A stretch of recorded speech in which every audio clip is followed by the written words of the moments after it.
Good evening, ladies and gentlemen. With you, Odysseus Ethica. Thank you for joining us wherever you are. Good morning to you, wherever you are. I think it's Sunday for others, so I say happy Sunday. For us, still Saturday, so Shabbat Shalom. Anyway, for what I want to say here, that we'll be with you shortly. At this moment, we're just gonna put Equatoria song, and then from there we'll go ahead. While we wait also for our main guest, and we also want to welcome Dr. Hakim Dario, who's with us in Clubhouse, and also Miss Didi, all joining us. And then Mr. CJ will wait for him, and Mr. Arye, and also Miss Queen Sheba, who are from the Igbo in Nigeria, who are also calling for self-secession as a nationalist for their own region and their own land, their own people. We really appreciate them for joining us. Our discussion will be the genocide committed against the Equatorians within the land of Equatoria. So please, my fellow brothers and sisters, follow us. We will soon be with you as we conduct our program. Thank you.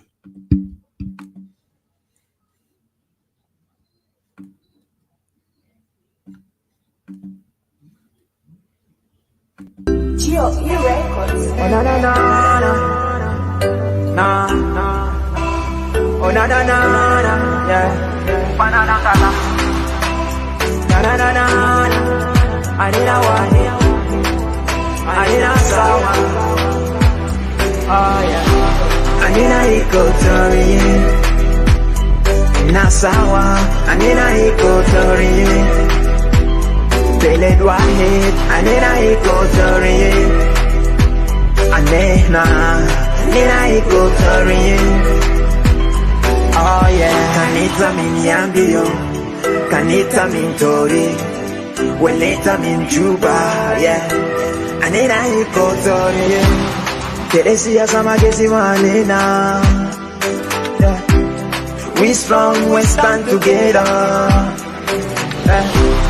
Kanina gulu wahi, Equatoria birapa. Yapirwa pijama, asan pellet na biraba. So give us pen and give us guns. Oh yeah. Give us Ibanabule. Oh no, oh yeah. Anina Equatoria. Nasawa, Anina Equatoria. Pellet wahid, Anina Equatoria. Anina Equatoria. Oh yeah, kanita zande, kanita mai, au kukuye, Anina Equatoria. Kelene na hibo nefusina, kebilia kede maferiganina. Salam wa sahaba, behaja berino, hasan belet na biraba, arif mabisaido. So give us pen and give us guns. Oh yeah. Give us Ibanabule. Oh yeah. Anina Equatoria. Nasawa, Anina Equatoria. Beled wahid, Anina Equatoria. Anina Equatoria. Nina kulu sawa jama. So my Fanangala. I love my people and I'm the voice. Ajoli ya buga ya baka, kodi ya balanda bari, kakuwa kili kukuku, lambo lumoya, asante tokosa mundo, nyambara morobe mali, mundare, nyambara, otumu mari makojulo, lubara bunga ya lobe, Mondo Anakulu nasi sawa Mavi hata bigesi manena Siasa mabigesi manena Anina wahi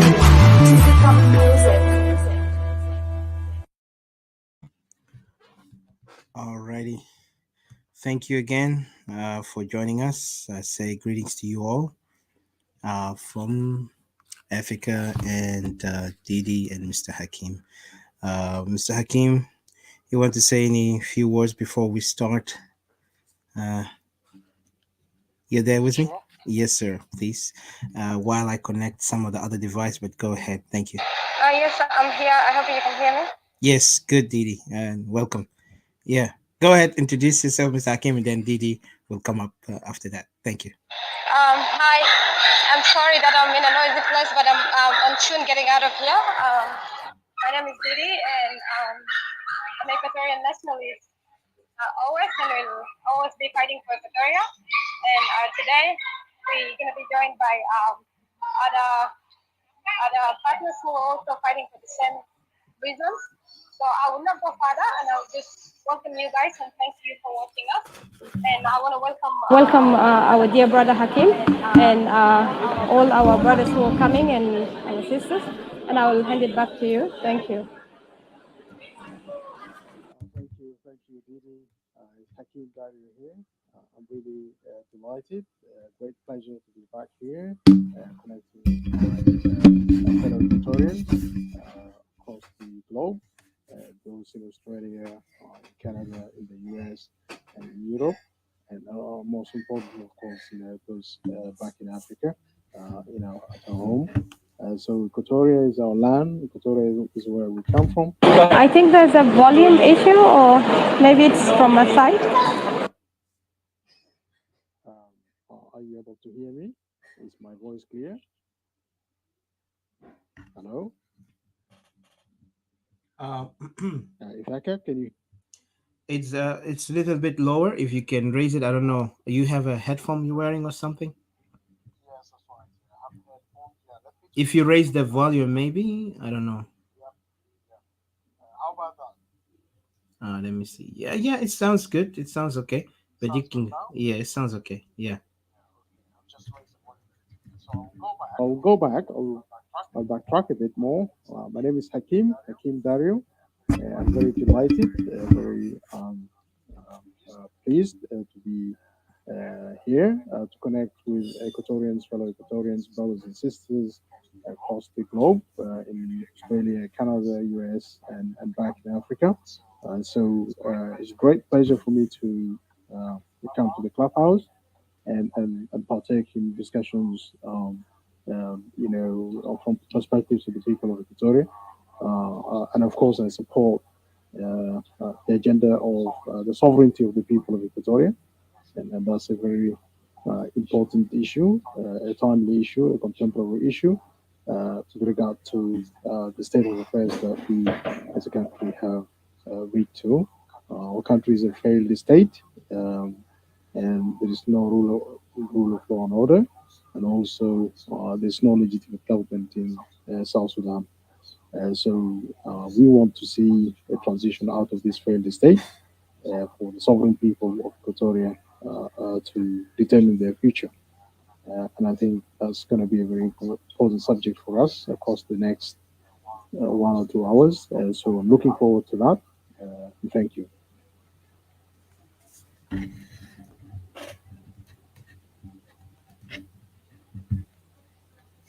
All right. Thank you, Mr. Hakim. I appreciate your introduction. Just yeah, a little bit issue with volume, but I think we can adjust to that later because your volume was a little bit not clear. But while we wait for the guest, please, we are pinning. Also, there's too many guests. I mean, three guests left for us to bring them. But at the moment, we will maybe start with discussing this topic, that why we are talking about South Sudan in a crossroad and Great Equatoria Crisis, and genocidal war against the Great Equatorians. Because as you know, as you see, Great Equatorians have always been, targeted by this tribal regime that is now running the country, and yet we are completely ignored by those who are seeing Equatoria when they speak of themselves as if we are offensive to them, and then in the same time they will accept that Equatoria to be in this mess. Right now we have crisis in Yei and other areas as usual, and it's not new. The genocide that is happening within the territories of Greater Equatoria is not being reported, and we are here to call out the international community to take action What we are asking is that the international community must not sit silent and and just focus on this arses that they are talking about, because this arses that they are focusing on is only represent two people, and in particular two groups who has nothing to do with Equatorians, who has nothing to do with what we are going through. What happened is that this is a tribal conflict that was implicated by the regime, who was under the leadership of Salva Kiir, and it was also internal conflict within the political party. But this political party, they united as a force politically, but they were not united militarily, and that's why you see the crisis have continued. What we know is that the army right now in South Sudan is called the SPLM IG and the SPLM-IO, and the SPLM-IO are representing now mostly from the Nuer. And what happened is that SPLM-IO was a reaction to what happened in 2013, based on the genocide that was committed on the people of Nuer within Juba. And that by itself later created those, which is IO, have existed. And then IO took a political shape, so to act as an opposition. But in reality, it's actually a conflict that has a rooted and a deep uh, grudges or hatred that has been infueled by SPLM, which is SPLM seems that this regime represent them as Dinka community, not as Equatoria, not as region of Upper Nile or Bahar Ghazal. It just represent them. And then Equatoria also understood that SPLM never spoke for Equatoria. SPLM have always been an issue with Equatoria. And that's why you see a lot of us Equatorians, we never looked eye to eye with the SPLM. We are from its foundation, to be honest. Those Equatorians who joined the SPLM, that was in their own condition. They knew the situation, they knew the risk, they joined it. And yet later, they did not calculate what is going to happen in the coming future, which is now we see the genocidal wars against our people. SPLM is not new for committing genocide. Even most of the million people who died in South Sudan, SPLM also have hands on the genocides of these people, these innocent victims of this war. And up to this moment, we see this. SPLM, yes, it have the image and the picture of a government, but it does not act like a government. Instead, it's a tribal organization in score. And we can even go back deeper into why SPLM was created. SPLM was created for a purpose because of Kokora incident. They came up to power when they got the chance to deceive the people, in particular Equatorians, by saying that we are one South Sudanese. Today, this South Sudan that we are talking about, it does not exist. What it exists is a tribal hegemony. Tribal warlords are fighting for power. They want to dominate us, we the Equatorian people, and so our people can just submit and accept that they are the force that will not be moving out of Equatoria, nor will allow Equatoria to even decide for themselves as self-determination. And that's why you see they're working hard. And even I will say this bluntly, that some of the opposition are more dangerous than our people, than those in the regime. The opposition are not different from the regime. The regime is already there executing their plan that was already drawn since the time of the establishment of this SPLM. And even they upgraded themselves in 2005 when SPLM was signing the paper. But the opposition today are in so much annoyance when we talk about Equatorial self-determination. And I wonder why. They're looking for our self-determination as if to be a problem.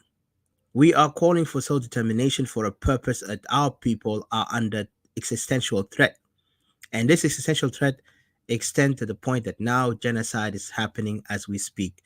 Greater Equatorians are dying by numbers. And who is committing the crime? Is one tribe, if not others, who are also in cahoot with that. There is two type of attack on us as Equatorian. One of them, they use political what do you call strategies and programs to make sure to diffuse and silence Equatorian for self-determination, because this the same thing they did it before, when Equatorians, before even they went to the to the clear decision of being calling for self-determination, before there was a call for federalism, and those guys refused it, rejected it completely. Most of them in Upper Nile or Bahar Ghazal, they would not want to see eye to eye with the idea of federalism. They refused the idea. Even some of them wrote books, condemning that federalism would bring secession. They looked at it as if they are not going to benefit from that federalism. Then we went into more crisis, evolving into it to the point that our people now begin to be a victim of a fight that we are not part of it. So when now Equatorians are calling for self-determination, most of these people in the position are not different from the regime. They are not happy with us calling for that. I don't understand. While our people are being murdered as we speak, being butchered, being chased away from their homeland, from their ancestral land, yet we see some elements who will try to mock us, say that we Equatorian nationalists who calling for self-determination, that we are actually, we don't know what we're doing, and we are actually dangerous to the country, the dangerous to the unity. What danger are we creating, or what are we doing when the danger itself is already in the ground, threatening greater Equatorian people? The people of Equatoria already are facing this danger as a reality, while those politicians called oppositions, they are trying to mock our people's voices by saying that we are dangerous when we call for separation, because separation, it represents danger. Danger on what base? When didn't we separate from Khartoum before? North Sudan was a nation that we were part of it. But we decided as people of South Sudan, we cannot live among them because we are facing a real existential danger coming from those so-called Arab. And the reason that was the reason for the war, and then later evolved into kind of like religious, ethnic, all these things happen in one time. Equatorian were the first, voices, the first conscious awakeners, where they came out and spoke about the Pan Africa. They believed in that. They even worked on it by action when Anyanya came to the theater, where it done its job by taking action, uniting the people. Let's fight against this what he called Pan Arab ideology. And when we did that, what happened is that we got betrayed. We betrayed 3 times and even more. Now this is going to be the fourth, if we will allow such voices in opposition to say to us, if you're in a position, stick on facts. Don't come up here and dictate on us we are a threat. Because when you tell me I'm a threat for my right, then I see you as a threat too. And I will call you are a threat more than the person inside who are ruling us right now. Because those people, we're gonna remove them. Regardless you want it or not, they will be removed. The regime in Khartoum, in Juba, will be removed. But what I'm talking about is those who are calling themselves opposition trying to silence us while the genocide is happening in our territory. Yet you see every day they come up with new program and tactic to manipulate our people, to confuse our people mentally, to say that you guys you don't have any problem, we are all South Sudanese, let's sit together. Sit together in what way? You're the same people who are killing each other and then come and try to kill us and threaten us and face and eliminate us and say, you Equatorians, who you think you are? This land belongs to us all. We cannot accept that. This is what they call it, gaslighting, trying to mock us in our right. We great Equatorians will not surrender for what we have, what we want. So as I speak to you here, I have my fellow brothers and sisters who are here to even put their voices clear. We Equatorian nationalists, we stood our ground, and we stand for this self-determination. Self-determination is not given by those who think we need to go and bag them. We're not bagging the regime. We're not bagging the oppositions. We are the one who decide our fate, because we the people who made this country exist, and we the people going to secede from this such unholy union in this so-called country, South Sudan. Because South Sudan is already dead to us. It had been died since the time when these guys are fighting and creating tribalism as a way for them to dominate others. Today, there is tribalism and the core to its extent. So at the point that they try to mock us and say that Equatorians, you guys are not right to do that because you are a threat. And when you say that word to me, it shows me who you are. Because the land of Equatoria belongs to Equatorian. It does not belong to other people living in Upper Nile or Bahr Ghazal. It belongs to us. We don't even claim the land of Bahr Ghazal or Upper Nile. But yet you want to come and force yourself in my land? Shame on you. Shame on you who you call yourself oppositions.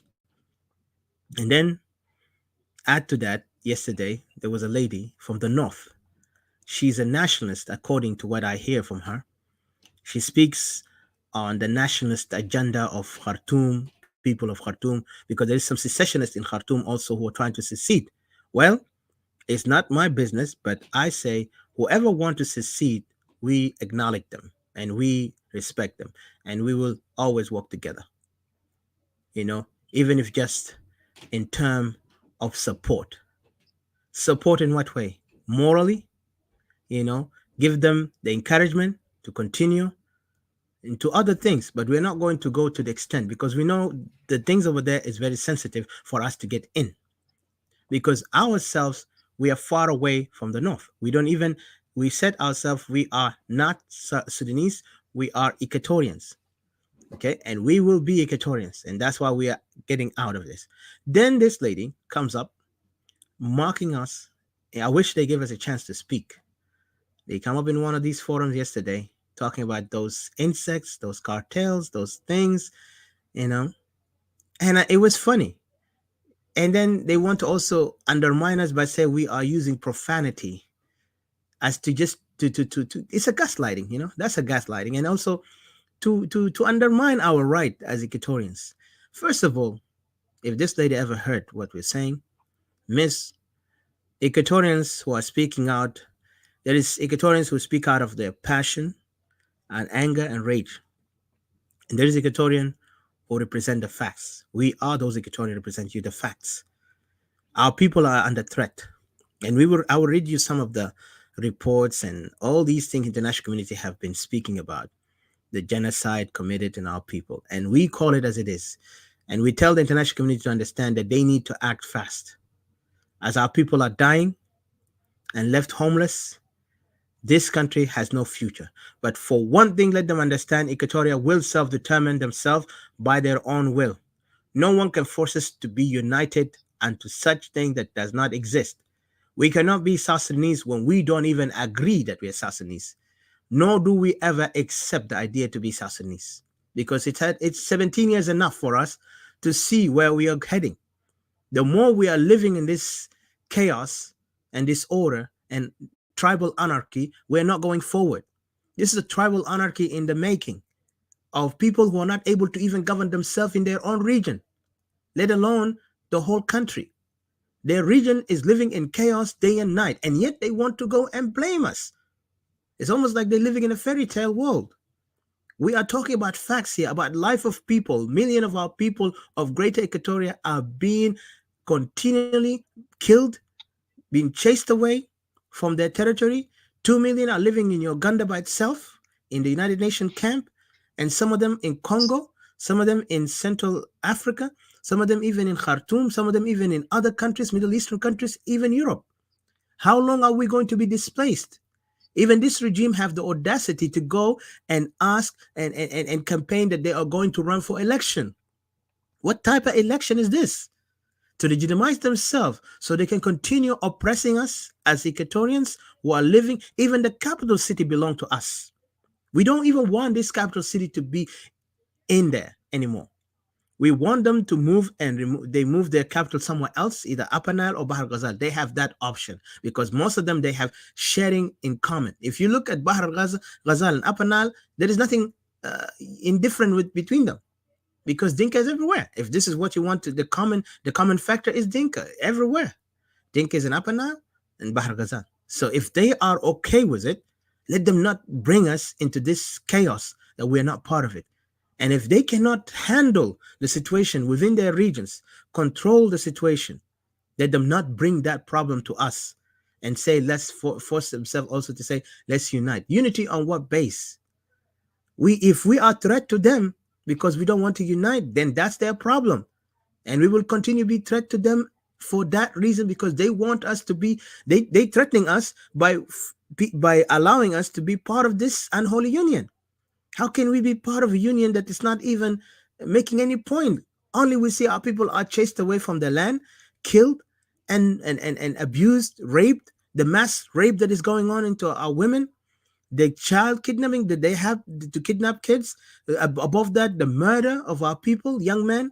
As we speak, there is even young men in Juba. They have been, kidnapped, arrested, and taken to those blue house, a place where they do the most horrible things, mass raping even to men, just to lower their dignity as men. To the inhumanity that is committed in that place under the leadership of Akol Kur, one of the most terrible butcher and a criminal himself, named Akol Kor. This man, trust me, Equatoria will be a nation, but let him be aware. We will find him like what Israel have found Eichmann in Argentina. You can run anywhere in this earth.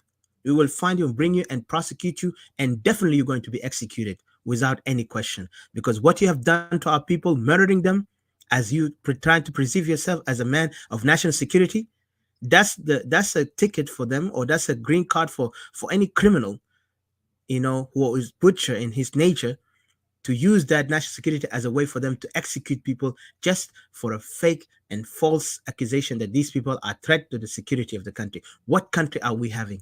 This is not a country. That's a zoo. Even zoo better than this. What is happening is completely a mess, destruction against our people. And we are not going to allow such thing anymore.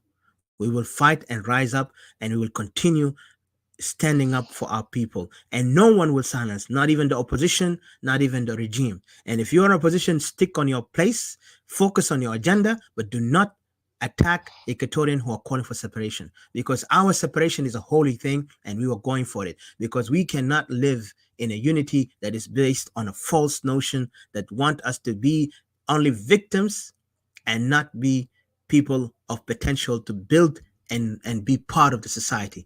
You guys have no understanding of what society is, and we cannot go far to that extent. So I again call the international community to do their part. By this regime is no longer fit. The removal of the regime completely, and we don't even think of negotiation with the regime. Let them know that we as Equatorian nationalists, I represent Equatorial Civil Action Council in Diaspora, and Dr. Hakim represents EPA. We work together for the betterment and exactly the work for Equatoria independent. And we do not agree on so-called negotiation with this regime, because this regime has caused so many danger.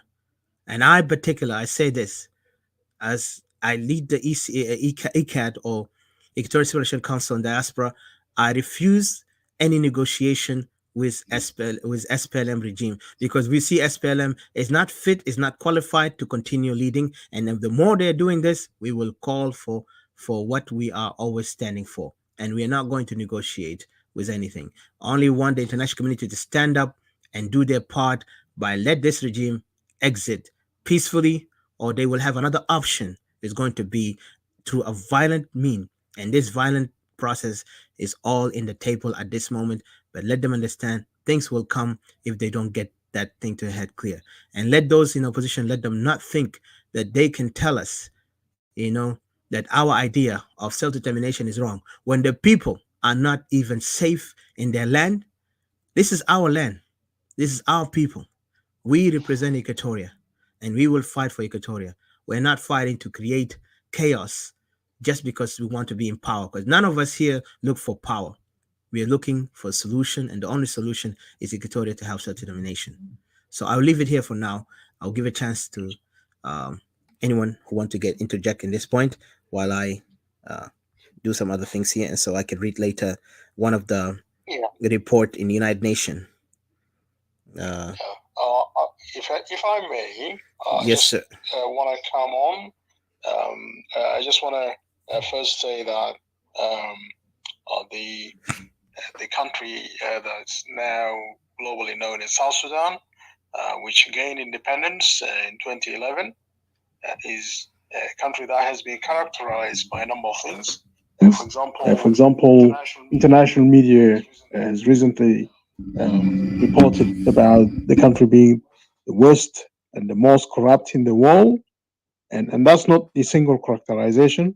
What's also important to note is that South Sudan is understood to be a failed state. It has become a liability to international peace in the sense that if a country is without a state, then potentially it becomes a hub for unlawful, illegal, and all kinds of organized crime, which is facilitated by illicit financial networks that are now exploiting the country. Essentially, what we now live with in South Sudan is a country that has fallen apart. There's no state. The idea that there's a rule of law and there is a legitimate government um, is not something that you can uh, recognize as a state. So what we should be focusing on is to resolve the liability of South Sudan. I think all of the nations that have contributed and supported South Sudan to become an independent country had the best of intentions.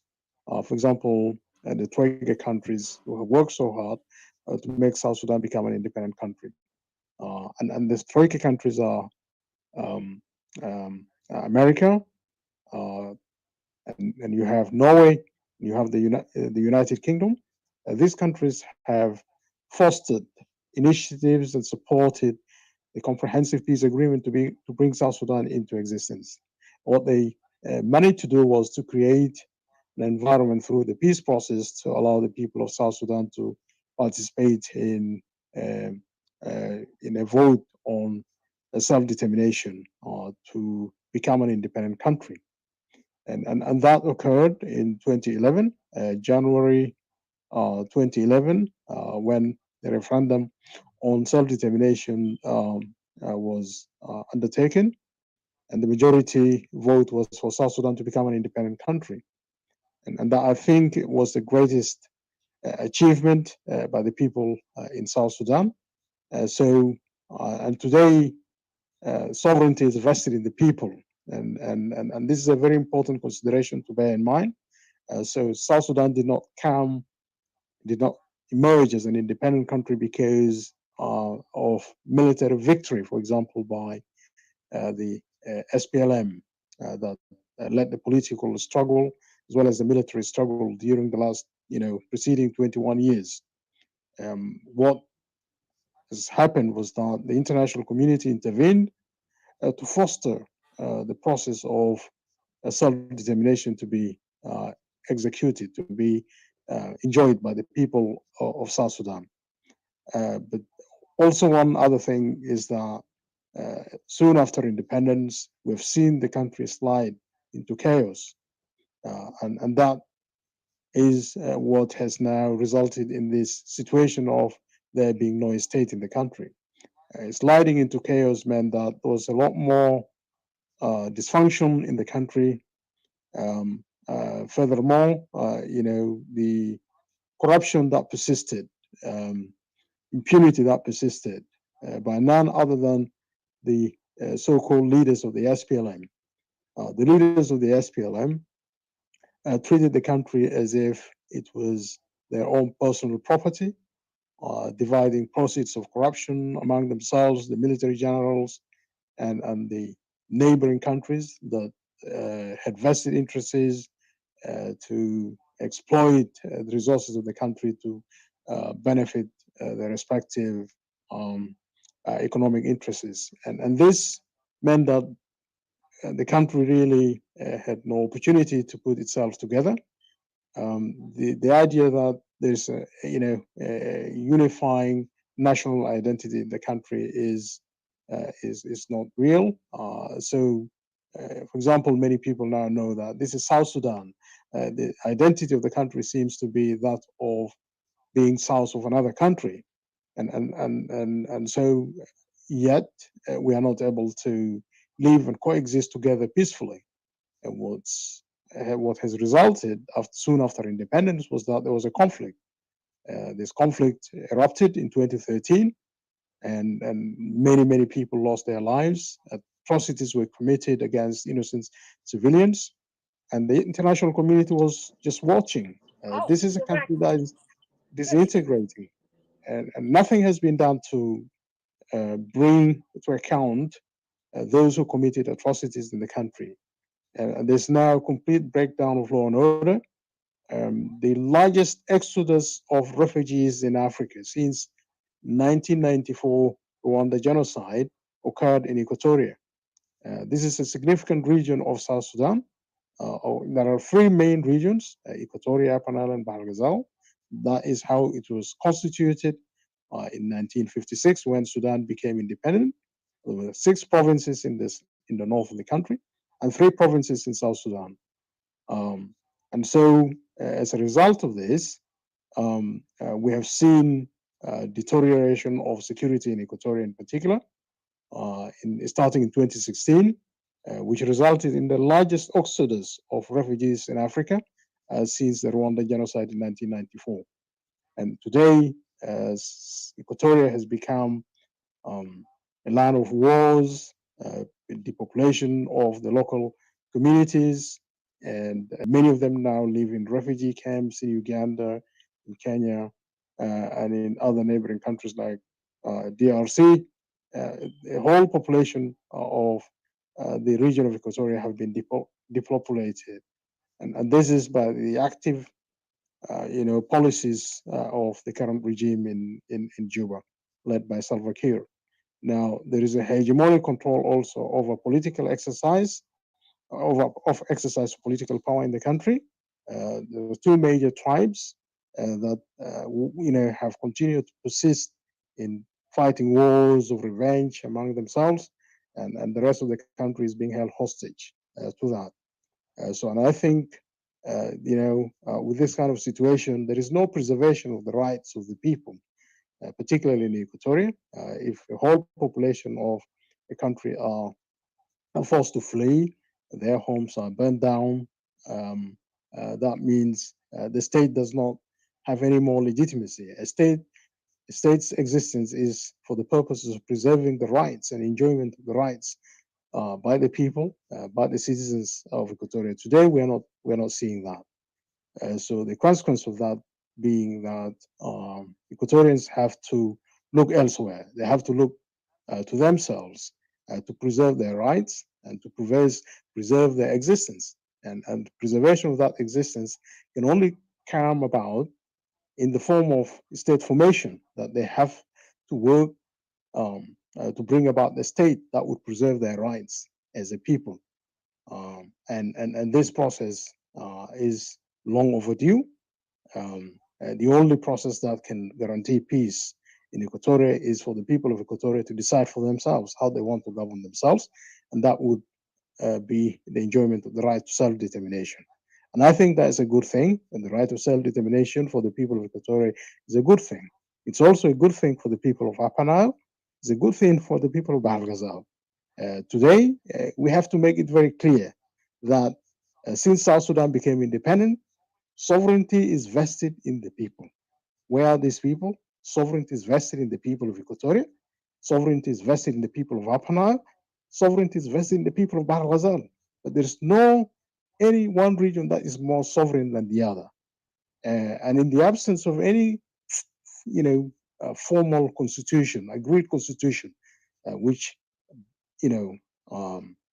provides for the flow of authority or for the flow of sovereignty from the people to a government for the people and by the people. In the absence of all of that, sovereignty still remains and invested in the people, and the people have to decide for themselves how they want to determine their future.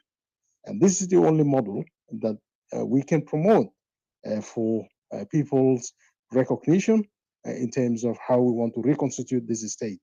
And that reconstitution might be best for the people, for all the people of South Sudan, the current configuration of South Sudan, if each people in each region determine how they want to develop their future in a self-determination, so that if there is need for them to want to coexist on a new basis, it has to be determined by the people. And that's why self-determination is really, really very, very important.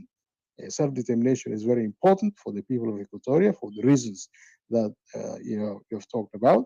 And it's also very important for the people of Upper Nile for many and more or less the same reasons.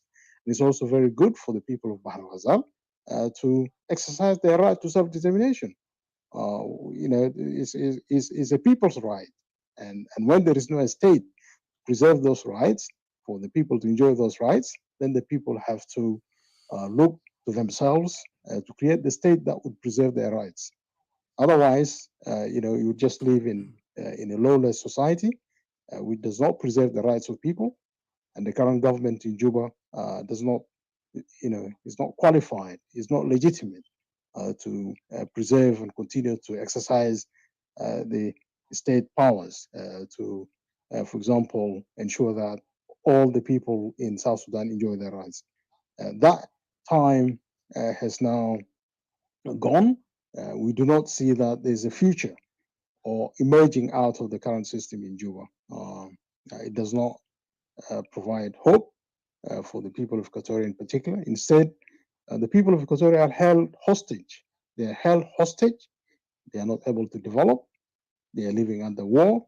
There is insecurity, and they are deprived of exercising political power over issues that relate to their governance, over issues that relate to their existence as a people. So a people that cannot exercise and enjoy their rights on issues of how they want to govern themselves or on issues of their very existence. They cannot exercise political power over that. Is not a people. But more importantly, I think we as the people of Equatoria recognize that we have a clear, well understood and exist. Sorry, guys. Just a phone. Within a social group identity. There are many, many, many tribes in Equatoria, but they have evolved over time to become a cohesive society, a society that are identified not by the tribe, but identified by their social group identity as Equatorians. And this is in comparison with, for example, our peoples in Upper Nile and Bahr Ghazal. It's not the same. For example, in Upper Nile in particular, people still live as tribes. There are no institutions that kind of like bring the people together as a within a common socially agreed, a social group identity like what you find in Equatoria. The same thing happens in Bahr Ghazal. There is no social group identity as Bahr Ghazalian, for example, as a step towards becoming a nation. But this reality in Equatoria has lived with us, from generation to generation. And that's why Equatoria is now today seen as a single tribe.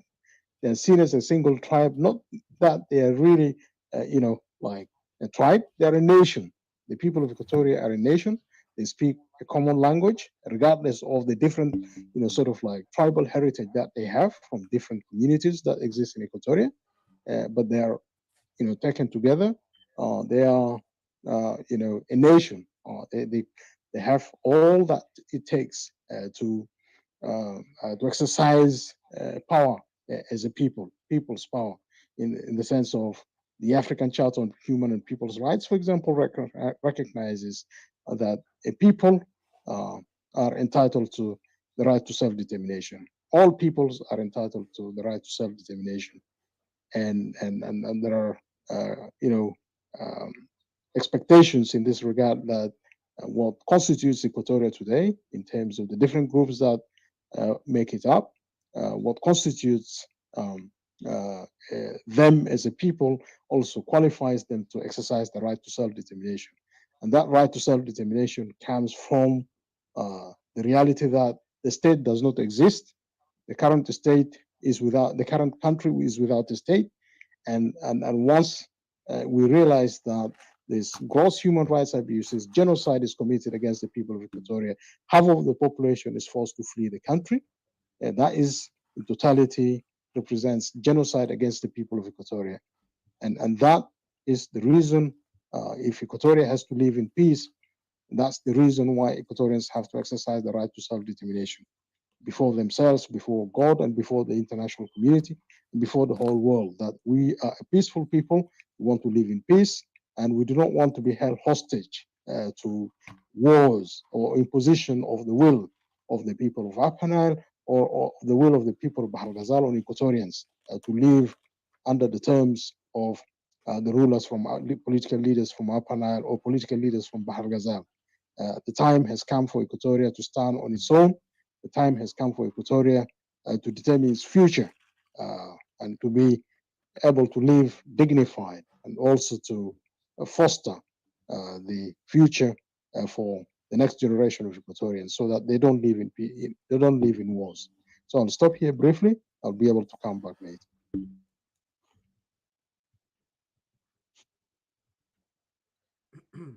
All right, thank you again. Thank you very much, Dr. Hakim, and I appreciate you for pointing things that to explain to our fellow brothers and sisters from different countries that we Equatorians have all the right, like anyone in this world, who call for self determination. And you also explain it brilliantly on what's the situation in our homeland for those who never heard about the Equatorian crisis and the genocide that's going on as we speak.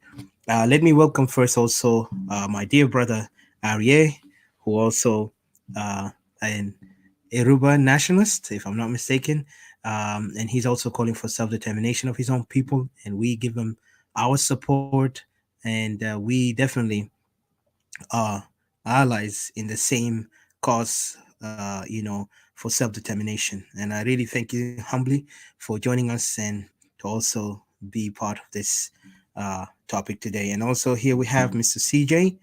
Uh, Thank you for joining us. He's also ECAD representative. And also we got Brother Fortunato. Welcome, Mr. Fortunato.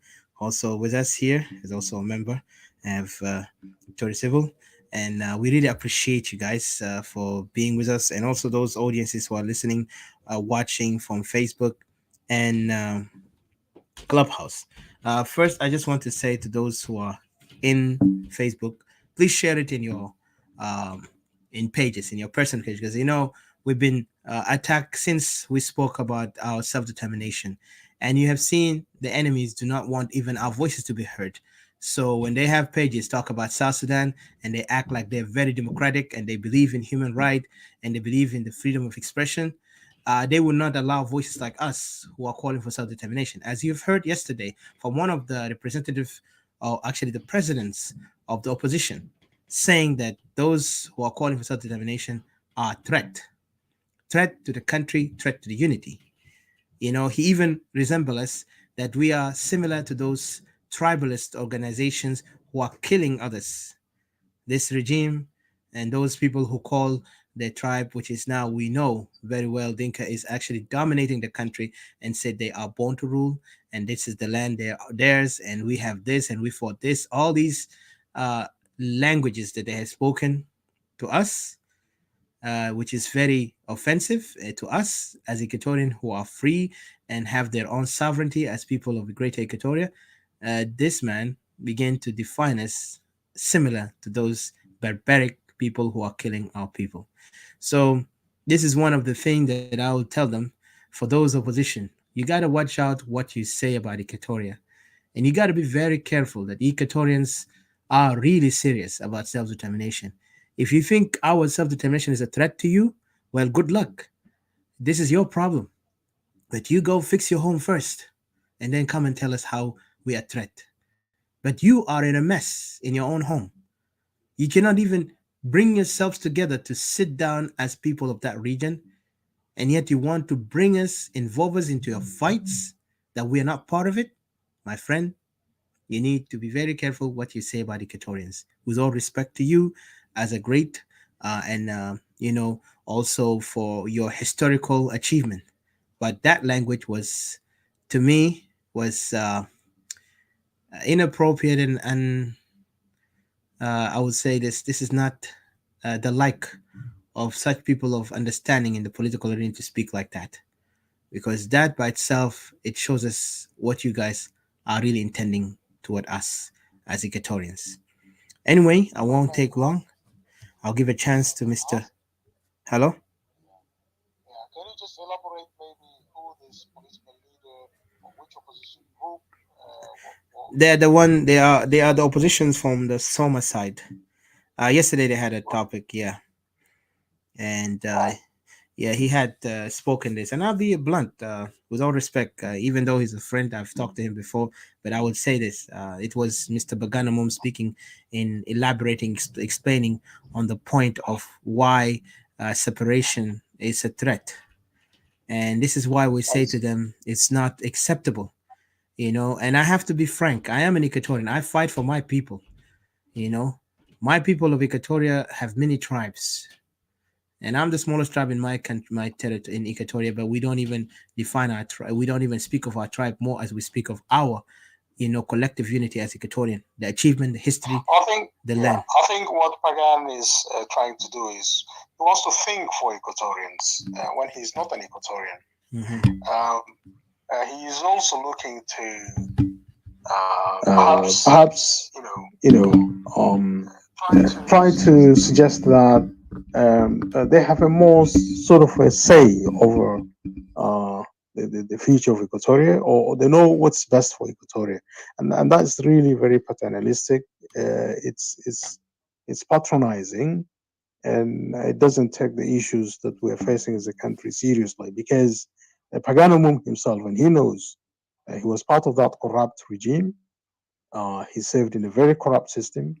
He was alleged to have benefited personally from the corruption that was going on in South Sudan.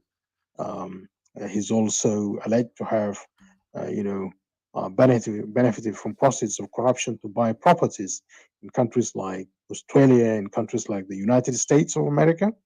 And all of these are issues. He was also listed to be among the 75 top SPLM and people who served in public office in South Sudan at the time, who were accused or alleged to have made away with billions of millions of dollars without accountability, and many of them, their names were not actually released, and that what has protected them.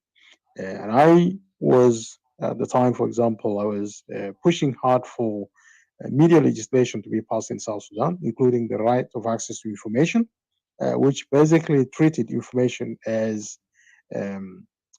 information is held by the government on behalf of the people, and that the people are entitled to have access to that information, including information even that is relating to how much the government spends on trips, or public officials, how much they spend on trips, all these kind of issues. Under the terms of the right of access to information, you can apply to any government institution to request information about matters to do with public expenditure, and that information is held in custody for the public, and the public has a right to access that information anytime. So we were hoping that the government will pass the media legislation, including the right of access to information, so that the public are entitled, the journalists, the media could seek information to be released from the government by law, so that the media can address issues of transparency, issues of corruption, and so on. But the SPLM leadership, the SPLM government, did not want to live up to these expectations in the country. They dragged their feet. They didn't want to pass the media legislation in the country, and so on, so that they can protect themselves, because they're all thieves. They knew nothing about running a government. All that they were able to do was, when they were running SPLM, SPLA during the Bush time, was just commission of human rights abuses, gross violation of human rights abuses, corruption, and all of that. So it was just like, when they came into government, they were dipping their hands everywhere in anything and everywhere. no questions asked, and they behaved with impunity. And in the end, they disagreed among themselves. Everybody wanted now to be the president, and they fought among themselves, and that's what brought the war in 2013. It's simply because they did not have a vision for the people, nor for the country. And they still call themselves Sudan People's Liberation Movement when they are now in a different country, in South Sudan, which is supposedly an independent country. But yet they have no vision for the country. And today we still continue to maintain this identity of being run by a Sudanese political movement, because that's what it is. It is still labels itself as Sudan People's Liberation Movement. But we live in South Sudan, and that's why South Sudan itself has failed, because there's no political leadership in the country that cares about South Sudan, and South Sudan itself is a geographical direction. It doesn't talk, there's no sense of national identity. There's no sense of national identity that brings people together as South Sudanese. If there was, wouldn't be in the position that we are in today. But what is very clear is that South Sudan is like, south of another country. That's all that brings us together. We are south of another country. It could have been south of Kenya or south of Chad, and that seems to be the identity that Paganamum wants to push down our throats through the SPLM agenda. They now call themselves like real SPLM. Real, in what sense is it real? It's an imaginary SPLM. It doesn't exist. It's a tribal organization. It's a hegemonic organization. It's split between the Dinka and the Nuer. That's what it is. And everybody wants to use the historic name of the SPLM to rule over the country. Right? And that's why they create this multiple fractions of the SPLM, SPLM X, a product with different variants, right? The same product with multiple variants, right? That's what it is. But it has got no agenda. It's splitting from one day to another, to the next, and so on. They're splitting all over the place, and they are, sitting on top of the people of South Sudan and say, we are SPLM. What agenda have you got for the people of South Sudan, other than corruption, the impunity, and all of that? So let them not come to the, clubhouse and preach and tell us that they have an agenda, they have a vision for the country. No, they don't have. They don't have a vision for the country. They have failed, right? So, and I think it's only right that the people of Equatoria should take the lead in defining where they want to stand, where they want to belong, and where they want to exercise their right to self-determination, because there's failure all over around, right? People who are not well organized and they just know wars in Bahr al-Ghazal or in Apanal cannot come and impose themselves, on the rest of the country, right? Is that what we want? No, definitely not. So I'll stop here. Give opportunity for our sister Didi maybe to come on.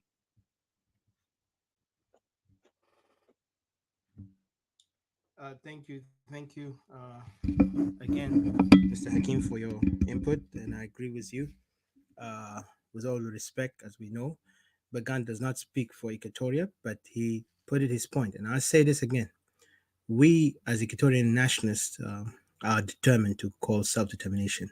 And then there was something that also I would love if he was here, he would, interact. But I know this is not today the topic about him. But what you mentioned that he's not a spokesman of Equatoria because Equatoria have its own destiny, its own right.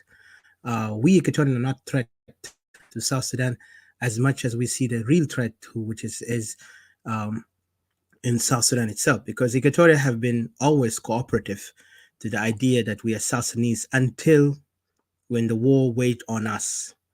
Again, until when the war weighed on us. How? The conflict of 2013 and 2016 up to our time have expanded the war that was only a tribal war within the political forum, which is the SPLM, have extended to Equatoria. Greater Equatoria, now Greater Equatorian people are suffering the consequences. Even they almost succeeded in dividing Equatoria to those political forums while they are conducting their tribal hegemonic fight. And what we are seeing now here is that Equatorians are really under extreme threat because now Equatorians are standing, but yet Equatoria is still under the same threat that was once the SPLM, because the SPLM now have gained, the upper hand in going around and spreading their militia, their tribal militia, to kill Equatorian, to rape them, to terrorize them. So today, our cities that used to be like towns that no one from Upper Nile or Bargas had ever been, today Dinka have been expanding their occupation and their genocidal attacks on our people without any mercy. Like they're killing without any remorse. So as we speak, this is why we say the international community must take action now, not tomorrow, not later. And I know there is some people are now begin to see it, but we don't even give any confidence that this regime is going to do anything, because the RCS even itself is just something to buy time, because this revitalized peace and agreement is all about the regime to organize its house. Because if you look at it, they are planning a bigger agenda, which is now the Jin Council, or those of the JC, the Jin Council, which is the elder, the Jin Council of Elder of the Dinkas, are organizing and planning, and yet they're using now. They use even now. They begin to rename, and I think they bless those young Dinka youth by calling them now the Jin Council youth. I mean, they're the people who are going to take over. So these elders have already prepared and organized exactly what they're doing. Yet Equatorians here are in the losing ground. And when we see the opposition speaking recklessly on the matter of Equatoria, as if without any sensitivity to the pain and sorrow of the great Equatorian, it proved to us that there is no ally to us in the opposition. No, in the we know the regime is not there for us. The regime is against us. But when we see that, what else left for us? So our call for self-determination is even holier and more right than anything else, because right now there is nothing else to connect us with this. 17 years is enough experiment of unity. Now it's our time and our turn as Equatorian to go out and build our own nation that we call for. And our nation is going to be a republic. It's not going to be a way where people, one person will rule all, and we're not going to allow any military dictator to take over, nor we allow any dictatorship of any form or anarchism of any form, because those things will not allow it. What happened, South Sudan failure was the SPLM hijacked the government, hijacked the government from the people, and then also they brought their own tribe to rule over us, while the rest who voted for this nation were not acknowledged. But this time, we, the people of Equatoria, will make our own destiny with ourselves. And we are very confident. We Equatorian, we see ourselves as one people. We never see ourselves at what tribe, what state, like now, east, west, central. And we will even abolish that idea of states, and we will build a different system where we will be organizing ourselves, because this is in the future. This is a plan. We will talk about it later, and we will even discuss it with Dr. Hakim and others who are always allies in the same objective, Equatoria to be a nation. Because what we are focusing on is that Equatoria, and the program forward in the future, how Equatoria will be a nation. This also in a topic that we will discuss it. And I would love to see our Equatorian brothers and sisters, instead of entertaining and wasting their time in things and issues that does not relate to us, let us focus and talk about our issues with ourselves, instead of us running around in rooms that has nothing to do with Equatoria, because these guys are wasting your mind by confusion. What are they doing? They're doing manipulation tactic. This is the game of why they want us to not focus on our objective. That's why we always run around and want to talk about other people's issues when we don't talk about our issues. I am proud of any Equatorian who stand up and speak for Equatoria and deal with issues to Equatoria, because we are not minorities. Let us prove to the others we are not minorities. Because every time they call us, we're minorities and the rest are majorities. Let us prove to them we are majority when we come together and discuss our issue and plan our issues. But when we allow them to confuse us with issues they're their own cause, then we lose ourselves. I don't want to take long of the discussion, because I have also my fellow dear brother Arie, so he can give a chance to speak, and then also Mr. CJ, and then from there, Didi, I forgot you, sorry, and Didi, and Oh, Didi left. I don't know what happened. Let me. I think she dropped by accident. Miss Didi. Okay, Didi. I hope you able to come in. Yes. Yeah. You say what again? It was an accident that happened. I was yeah. I Awesome. was doing something, but then accidentally I dropped myself. No problem. Yeah, I'll give you a chance to speak, and then from there, You Arye, can give and then Arya. CJ. Yeah, Okay. you can give Arya, and then I can come after him. Okay, cool. And All like I right. said Thank you very again, much. and I want to appreciate our fellow brothers and sisters from all around the world who are also joining us to listen to discussion of what's going on. We have a clear genocide happening within Greater Equatoria, and the world are not following up with it. I'll put one of the articles that has been, wrote by Mr. Alan Boswell, who actually went to Equatoria and assessed the situation in Equatoria as a report. He put it a report for the international community to assess the danger that Equatorian people are in. And plus, also, one thing I want to remind that Equatorian genocide that is happening, the regime is trying to silence it by any mean, and trying to confuse the people and the world that there is no any thing happening in Equatoria. And I call for the international community, anyone here who also from different nations, you can talk to your representative to boycott South Sudan completely. This is what we want, to boycott South Sudan regime. While if they're doing the humanitarian act, let them do it. But we do not want them to anymore talk to this regime, nor to even put them in the recognition that they have any political discussion with them, because this regime is a criminal regime. This regime is tribal and primitive. This regime also a barbaric and genocidal regime who have committed genocide against our people and many more people from different areas. Even they committed genocide the first time on the Nuer people in 2013, and that's something very much recorded and been notified to the world. But yet the regime is still in denial. And when I see the international community, in particular the Western countries, who talk about human right, when you deal with a criminal, you're not different from them. You need to disassociate yourself from them, because these criminal elements will make you criminal by association. Those guys have not done any good to us, nor they will do any good to you as an ally. So it's better for the international community to disassociate themselves from such elements and call them to get out of this leadership. No more. The people have no confidence in them. And we, Great Equatorian people, our region will separate, because we are a nation before even we've been called region. Because historically, we have nations have been divided.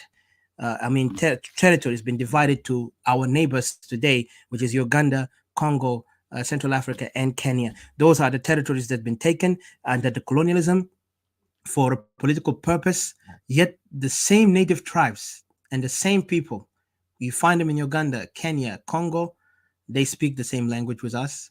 They have the same culture, but yet they have assimilated them within the other territories called, now they gave them independence there. But regardless of that, this is something else. But what we want right now is our small territory, that's, even if it was like just, I don't know, even if it's like the same size of Vatican, we would say this is our land. We need it to be free from such unholy union called South Sudan, because South Sudan have committed atrocities against us. The people of South Sudan have not respected the people of Equatoria. So we call it as it is. Equatoria is opting out from such unholy union called South Sudan. So I won't go far. Let me welcome Brother Arye. Arye, welcome, and thank you so much for joining us, brother. And of course, as people of Equatoria, we also our solidarity with you, and we will fight for our freedom and for our self-determination. Thank you. Join us, brother. Go ahead. Thank you.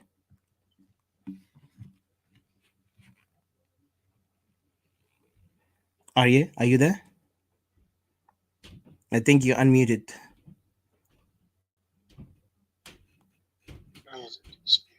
Yeah, he's muted. I mean, he need to unmute himself yeah.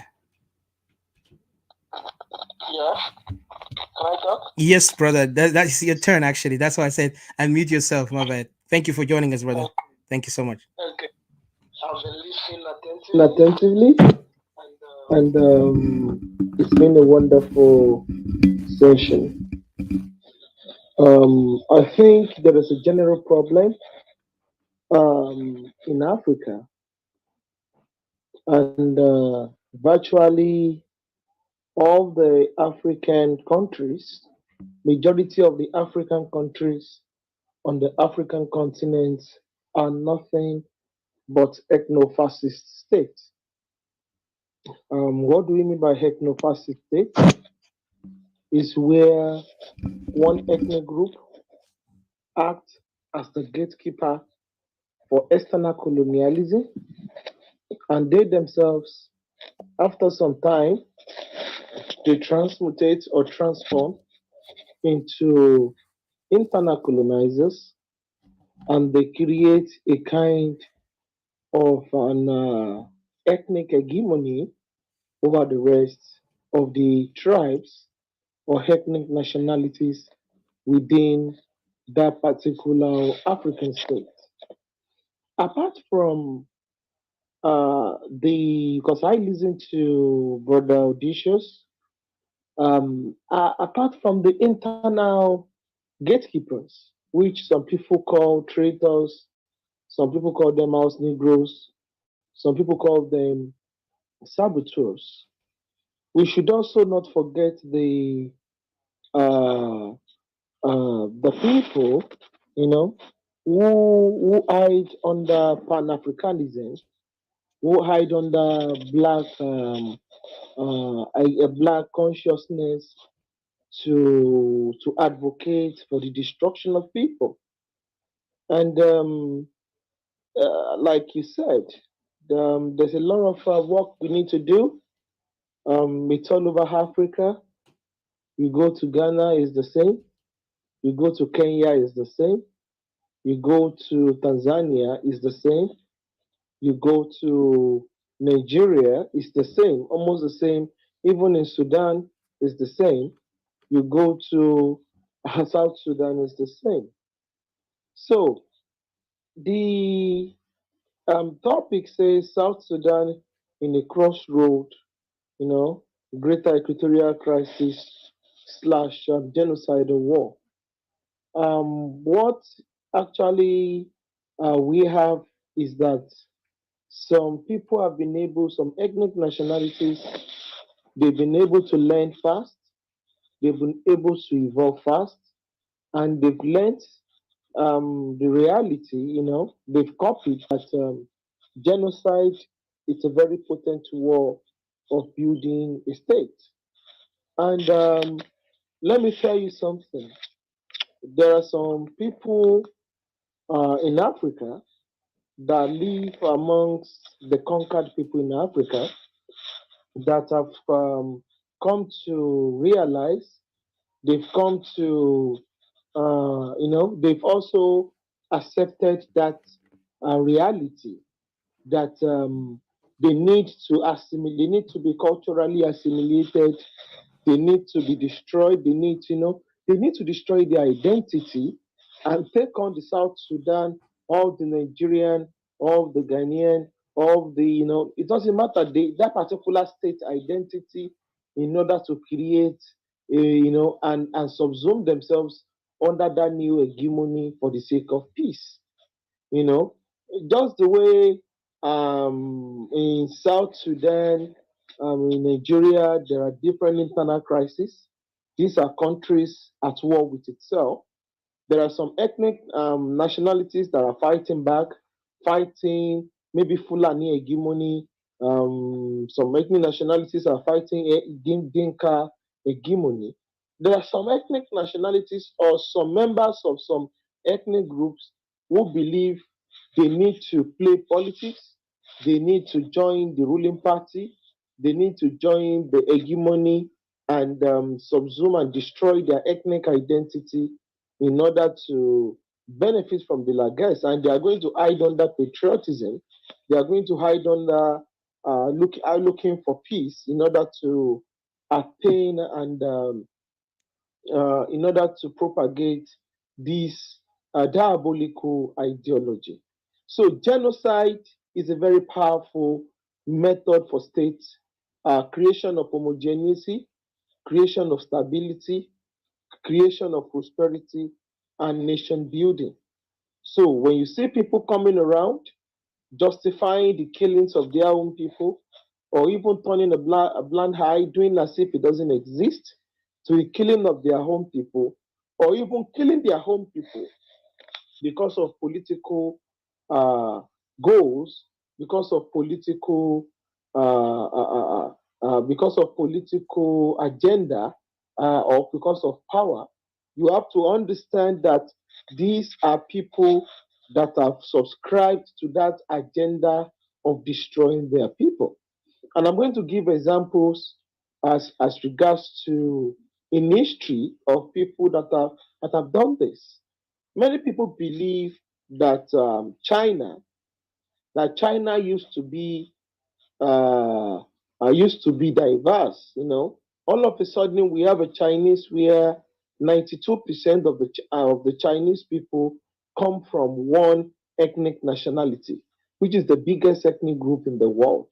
But if you look at the development of modern China,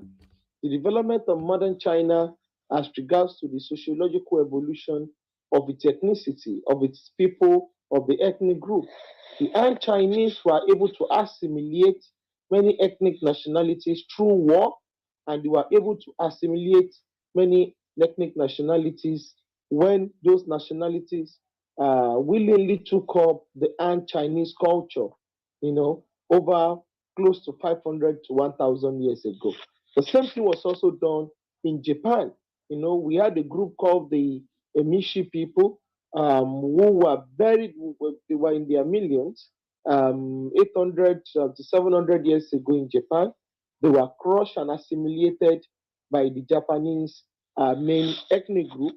And we also have the Ainu people, who were found in the northern part of Japan, and they were also assimilated through genocide into the Japanese culture. So now nobody even cares about this diversity again. So see, people create centralized structure, because if you want to create an empire and if you want to create ethnofascism, you must destroy diversity, you must destroy federalism, you must destroy the ability of people to retain their ethnic consciousness in an heterogeneous setting. So when you centralize power, you centralize politics, you centralize the ability to share resources, you centralize the ability to carry out violence, you centralize the ability to have access to land, you centralize ability to get access to water resources, you centralize ability, all those things, policies, people start making all sort of proposition that people should intermarry. They are going to be making saying that people should intermarry, because when people intermarry, you are going to destroy the ability of people to become homogeneous within that ethnic area. So these are all things that leads to genocide, and these are techniques that have been used to create superpower states, to create powerful states in time past. So what we see in South Sudan is a replica of what happened in Sudan.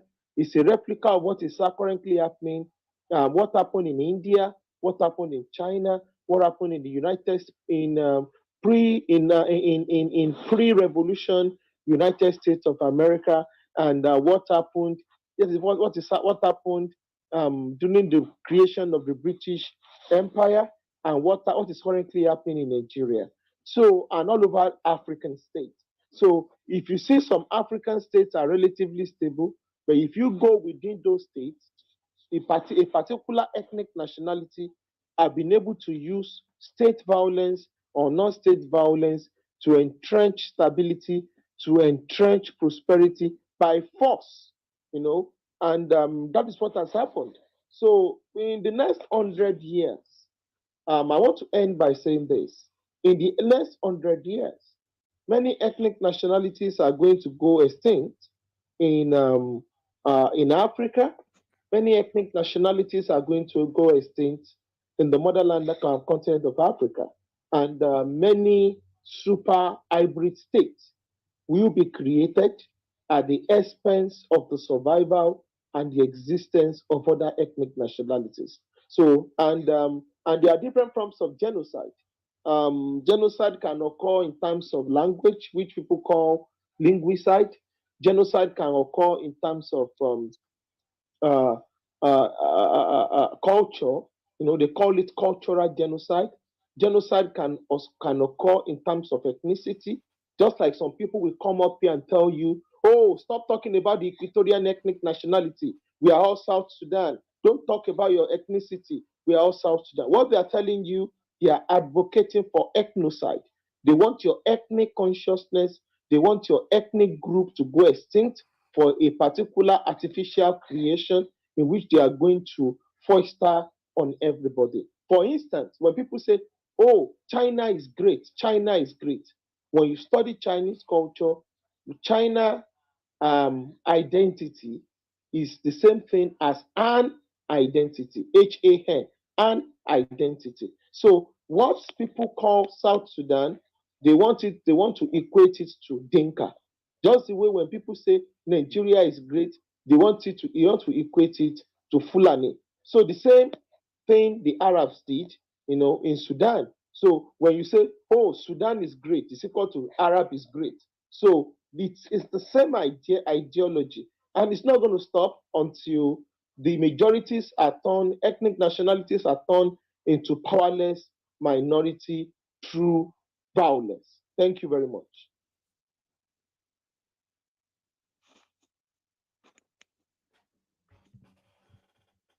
Thank you. Thank you so much. Yes, thank you so much, brother. Yeah, for putting it. And I really, it's a great word. Yes, yes, Mr. Hakim. Go ahead.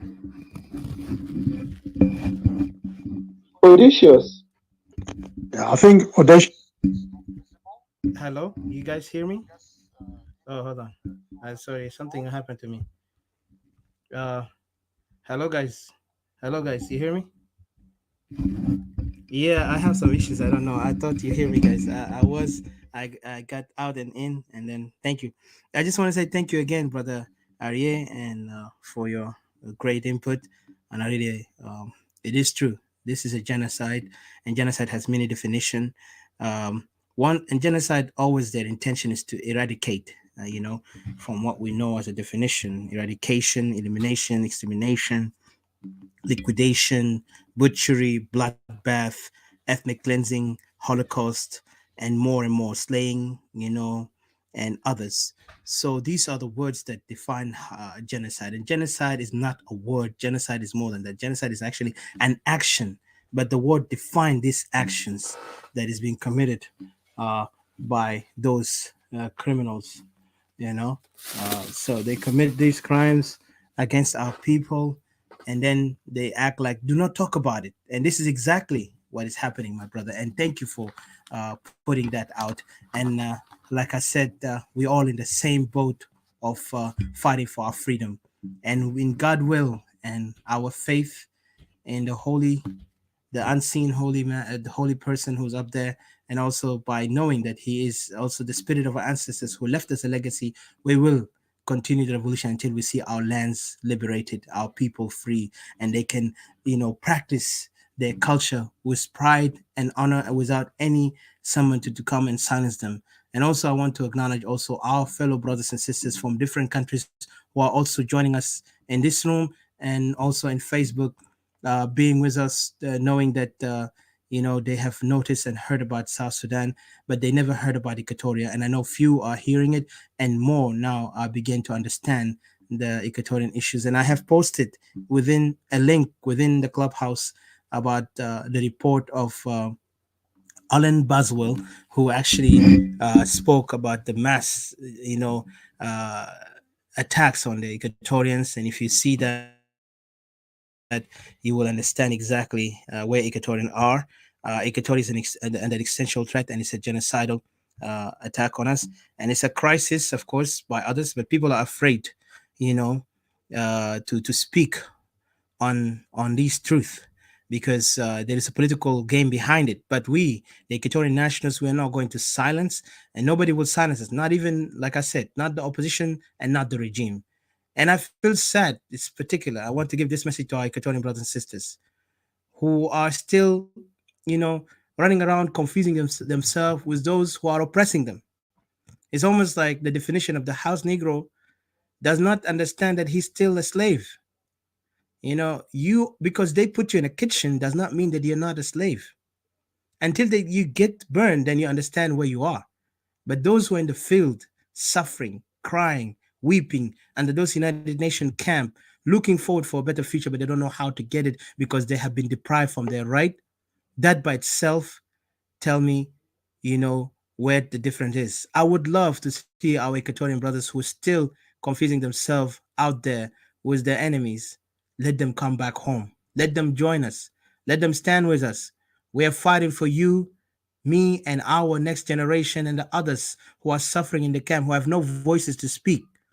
We are pleading you, we are calling you to come to your senses, to your conscious senses, and understand what the Equatorians are going through. Instead of running around, they want you to be like that. They want you to run after them like, I'm sorry, excuse my language, like the dog who has no master only to control him. So he's looking for anybody's attention. You need to get out of there. You need to look at yourself. You need to take pride of yourself. Why are they doing that to themselves? When they come together as group, and they're always ganging on Equatorians when they speak out. You are giving them this chance because you're running after them. But when you take pride and stand on yourself and speak for yourself, then they will understand who you are. Take pride and honor of yourself, my fellow Equatorian brothers and sisters, instead of being a house slave who wanted to go and walk in the kitchen until something burns you. Because you're not different from the person in the field. You've just been promoted to something else. You cook his food, and I'm here, plowing the ground for him. So the food that you go and put in the table comes from the place that I work hard on it. So Equatoria is our land. Let's fight for it instead of running around confusing yourself. I feel so sad when I see some Equatorians are running around in other rooms that does not even speak about Equatorians, and yet Equatorians want to force themselves and talk about Equatoria as if those guys care about us. They don't. They have their objective. They're trying to play your minds. They're trying to confuse you. They're trying to make you a house slave. So you can never find yourself. So you can never say, I want to run out. I want to exit this. That's why some of them are so confused, they don't even know what to say. They say, no, I'm for unity. What unity are you talking about? And then when we talk here, you allow the enemy to come and silence us by saying that you guys have no right. We're all South Sudanese. Who are you to call me South Sudanese? First of all, if you look at the definition, South Sudan name was given to us as a mockery. The kingdom of black people, the land of black people. We have a name before these European and these Arab remnants or these Turks and the Ottomans came in. We have a name. We were known as the Kushites. But yes, we have tribes within those areas. But we know our father is named Kush. We know others, ancestors. All these have been taken away from us because we have not noticed that. Shame on us when we call ourselves educated, and yet we want to go and mix ourselves with people who don't even want to live as people. They want to kill each other, live in chaos, and wait for the international community to pay them money. Say, we need money. What kind of nonsense is this? So I don't want to go forward, but there is a report, and then I'll give a chance to, I think, Didi or CJ. But let me read this report, which is given, of course, every time European will come up with a report about us. But what hurts me more is that we, the people of Equatoria, if the others are not able to take care of themselves, let's talk about ourselves, Equatorian. What are we doing? This is a report from international community, and I will try to bring the recording from BBC because they talked, BBC Africa. They spoke about these things yesterday, but that was yesterday. It says South Sudan political violence on the rise, UN rights expert warn. Okay, and we know what's going on in South Sudan. Even UN understood that, and that's why we tell the United Nations instead working with the regime, let them call the regime. You have no longer right to continue running this country. Let the people decide like they decided for their self-determination. But yet they will not do that. Instead, they will still making contract with the regime. They still go and give them loans so they can pay those, I don't know, lazy ministers that they're all just filling their bellies up and don't even care about helping the people or nothing. So let me read this. This is the topic. This is the article from United Nations directly from UN.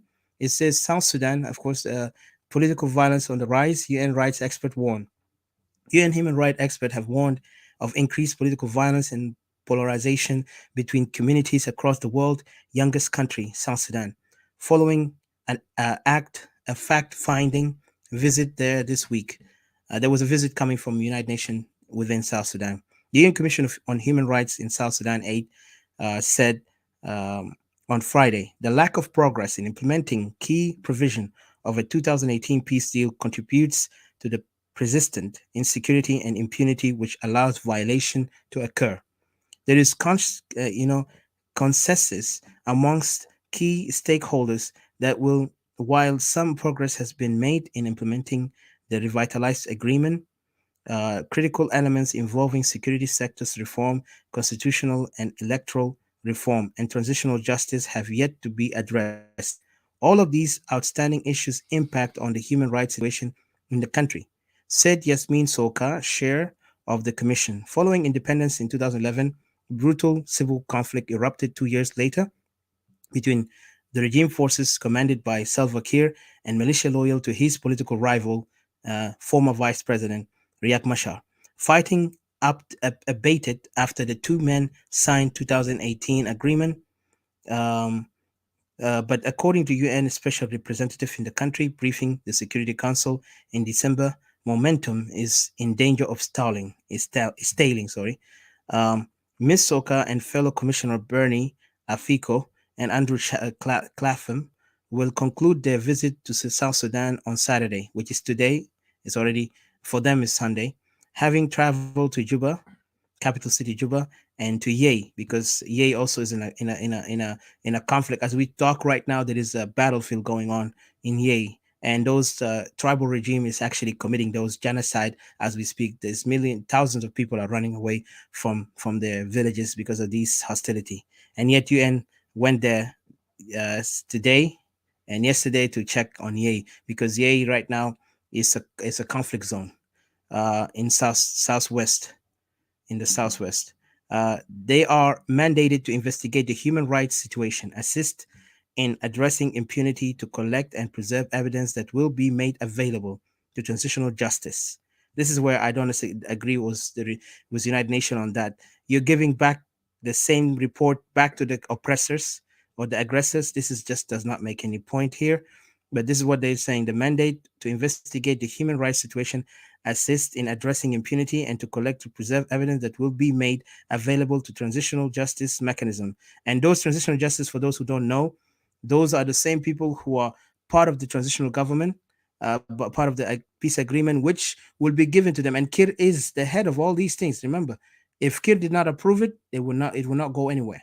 So this revitalized peace agreement is actually a joke. It's only about power sharing, but they will make it look like they're actually doing their job for investigating crime against humanity. But at the end, it will go nowhere. And that's why you see those guys are so comfortable to continue leading this country in a chaotic way. And the international community, like United Nations, a high council that they talk about human rights, could not even act the proper way to tell them as it is that these people are committing violence, and we don't have any confidence as international communities to continue working with them. We need somebody else to take over and then investigate the crime committed by them and the oppositions or whatever, the rebels of Riek Machar, who are now part of the peace agreement. This is the problem that we are facing day and night, and yet we see the transitional justice mechanism is going to be controlled by the regime, including the hybrid court to be established in the line. Even the hybrid court is not established in the line with peace accord.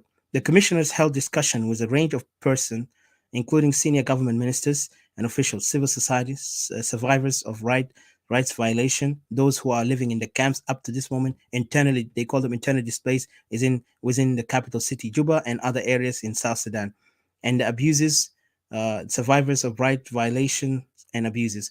Religious leaders also, members of the diplomatic community, UN agencies, and UN mission in the country. They're going to collect all these reports from these guys. Most South Sudanese in the commission spoke to express their desire for political leadership to secure peace and justice, for which the agreement provide a roadmap, said Ms. Soka. Meanwhile, civil society representatives reported that they are scared to discuss the human rights situation for fear of retaliation by the security service. That's, like earlier I said, security service controlled by Akol Kur, one of the most brutal, barbaric butcher in South Sudan. And he hailed from Dinka. And this guy actually is building the Dinka hegemony by eradicating and silencing those who are speaking on the tribal leadership of this country, led by Salva Kiir and their other Jin Council leaders. Supporting and accountability. During meeting with the Minister of Justice, the Commission reaffirmed its readiness to support the government to fully imagine. They support the government to fully implement Chapter 5 of the agreement, which addressed transitional justice, accountability, reconciliation, and healing, building on a joint workshop held in December in Nairobi, Kenya. The Commission pointed to lack of progress in implementing key provisions of the deal that contributes to insecurity and impunity, including on the unification and deployment of the armed forces, as well as agreement on command structures. They said violence remained pervasive at the subnational level and is characterized by displacement and gross human right violation, including sexual violence. Yei is a case in point. While soldiers waiting to be part of a unified national force are poorly resourced and then prey on the population, their statement said. At tipping point, South Sudan is not set to hold election next year, but the country is at the tipping point, Mr. Afuku warned. The pursuit of election run the serious risk of fueling violence and polarization of if the requisite institutions, constitutional and electoral laws, as well as logistic arrangement are not first in place. So those things are lacking. Requisite, institution, constitutional, electoral laws are not there. Logistic arrangement are not there. So these are the things, and yet they're going for election. This is according to Kir and his, parties. They wanted to go for what they call election, so they can legitimize themselves and call themselves the government of the people. And good thing Afuku have mentioned that there is something missing here. It's also important to look beyond the electoral moment and ask what political system people would be voting for, particularly given the delays to develop constitution on which elections would be based. Chapter 4 of peace agreement provides for the development of a permanent constitution upon which the future political system will be based. The commissioner said that if done well, the constitution makes process could help address root causes of persistent conflict and insecurity. On the other hand, if handled poorly, it may deepen existing grievances that could lead to future conflict. Background on the commission. The latest visit marked the ninth time the UN Commission have traveled to South Sudan. The Commission was established in March 2016 by the UN Human Rights Council and is an independent body. The three commissioners are neither UN staff nor do they receive salary from the organization. This end the topic. I mean the article here. So you guys know what's going on, and I'll try to post it to you so you can read it by yourself. But this is what's happening of the report. Of course, this is a brief of it, but the report actually has more details, graphic details, that I'm trying to get a copy of it to send it and put it there. If I will not be able to do it today, maybe later. But yeah, it shows a lot of graphic things. And the same time as the UN are there, there is an attack on the Yei area where people are being massacred by thousands. Like I said, this is genocidal attack. They want to take the land and they're going to move the people back to Equatoria side so they can actually resettle and claim this to belong to them. And while our people will be considered Ugandese, as they always have been mocking us, say we are not Equatorians, we are not South Sudanese, we are Ugandese. When we ourselves, we don't even acknowledge South Sudan at this moment. We call ourselves Equatorian because Equatoria is our identity and not South Sudan. So I'll leave it here. Mr. CJ or Didi, go ahead. And then Brother Fortunato, you'll be after them. So whoever will be able to speak, please go ahead. Thank you. And mute yourself, guys. Yes. I just wanted to greet you guys and thank you so much for this sitting and this talk that we are doing. I want to give thanks to you, Etika, to Hakim, to Arai, CJ, Fortunato, and everybody that is with us here, and everybody who's watching on Facebook, and those who are to come. This situation of South Sudan is actually one that I don't know. It's like I don't really understand how people don't get it as simple as it is. These political tribal leaders, they made up their mind one way, suicidal, one way. There is no exit out of it, and you're talking about people who have never known anything to do with the peaceful governance or never known peace. Their whole life is just running the agenda of wars, tribal wars, and feeling the minds of the younger people, to carry on this intergenerational killing, which is really barbaric, and it's not really right. But to them, it feels right. To them, it feel okay. It feels this is normal. They should let it keep going on and on and on. So what I don't understand here, the rest of the victims, or the rest of the people who are in between, if somebody made up their mind that this is what they're gonna do. I don't know. What I don't understand is like why the rest of the South Sudanese are comfortable with it. The other thing is like now that is going on. I don't know if you guys can hear me. My network keeps saying poor connection. That always happen when he's talking. So can you hear me, guys? Yep. Can Yep. anybody hear me? Yes, Thank I you. can. Thank you. Yeah. Thank you. So the fact that even Equatoria to choose to opt out of this South Sudan union that we're in for a very good reason, which people are accusing us that we're building the case of our separation basing on the 2013 incident, which is not correct, but it's part of it too. Yeah, it's part of it that if you can go out, just rampantly killing people, just barbaric, or just in a deliberate way, door to door, then how can I feel secure to be with you? And you have done this before, you've instigated this before. So what I wanted to say here is like this country has no hope. There's no way you can negotiate things around this regime that is happening right now in South Sudan. And we've seen they have tribalized their generations, their children's, their whole tribe, and it's clear.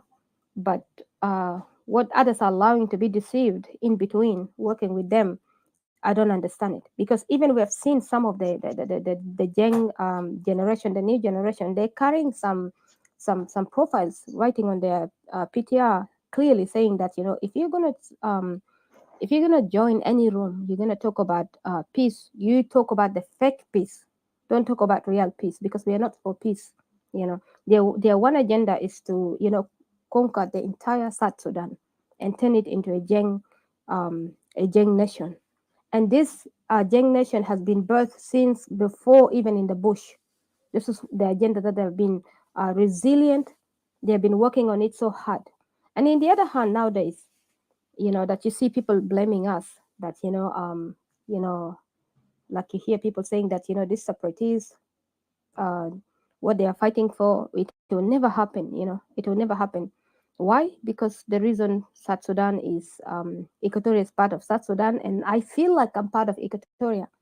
But the question that you will ask is, if I have allied with you in for a situation that we all want to opt ourselves out, then should that give you the technical, or should that legitimize you or affirm you that you have the right to oppress me, and you have the right to occupy my land, you have the right to change the demographic of my region?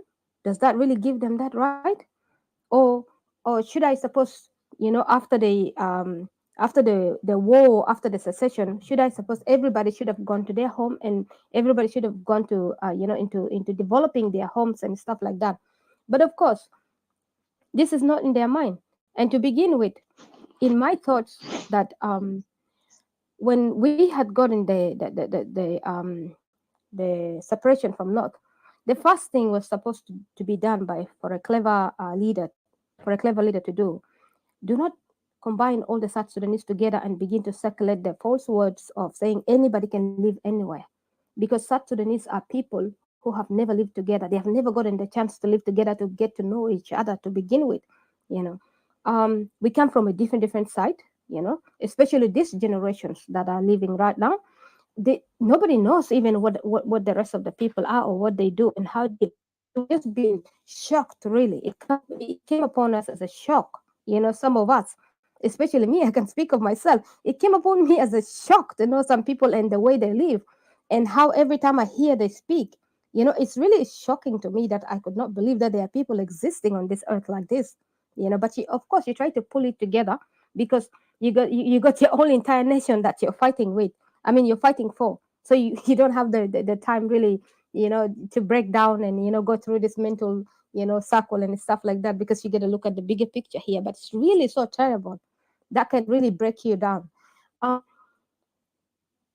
for the in the beginning, everybody should have been busy in their own region. You know, this system that is sitting there, the regime, they should have created a project whereby they know their people very well. If they say that they want one people, one nation, what they should have done, they should have assimilate their people first into what is called, you know, the way of harmony, you know, harmonious way of living with other people, integrating them first, you know, because these people have lived, you know, in through many years of what they know, just, you know, fighting, killing, genocide, occupying, and grabbing people's things, you know, cattle wrestling and stuff like that. These are the programs that should have been rolled, you know, programs for counseling, programs for education, programs for, you know, for getting people into getting jobs, you know. These are the kind of programs that they should have rolled over into these regions, you know, and everybody let them work hard, let them put their effort and their thoughts into advancing their region. But of course not.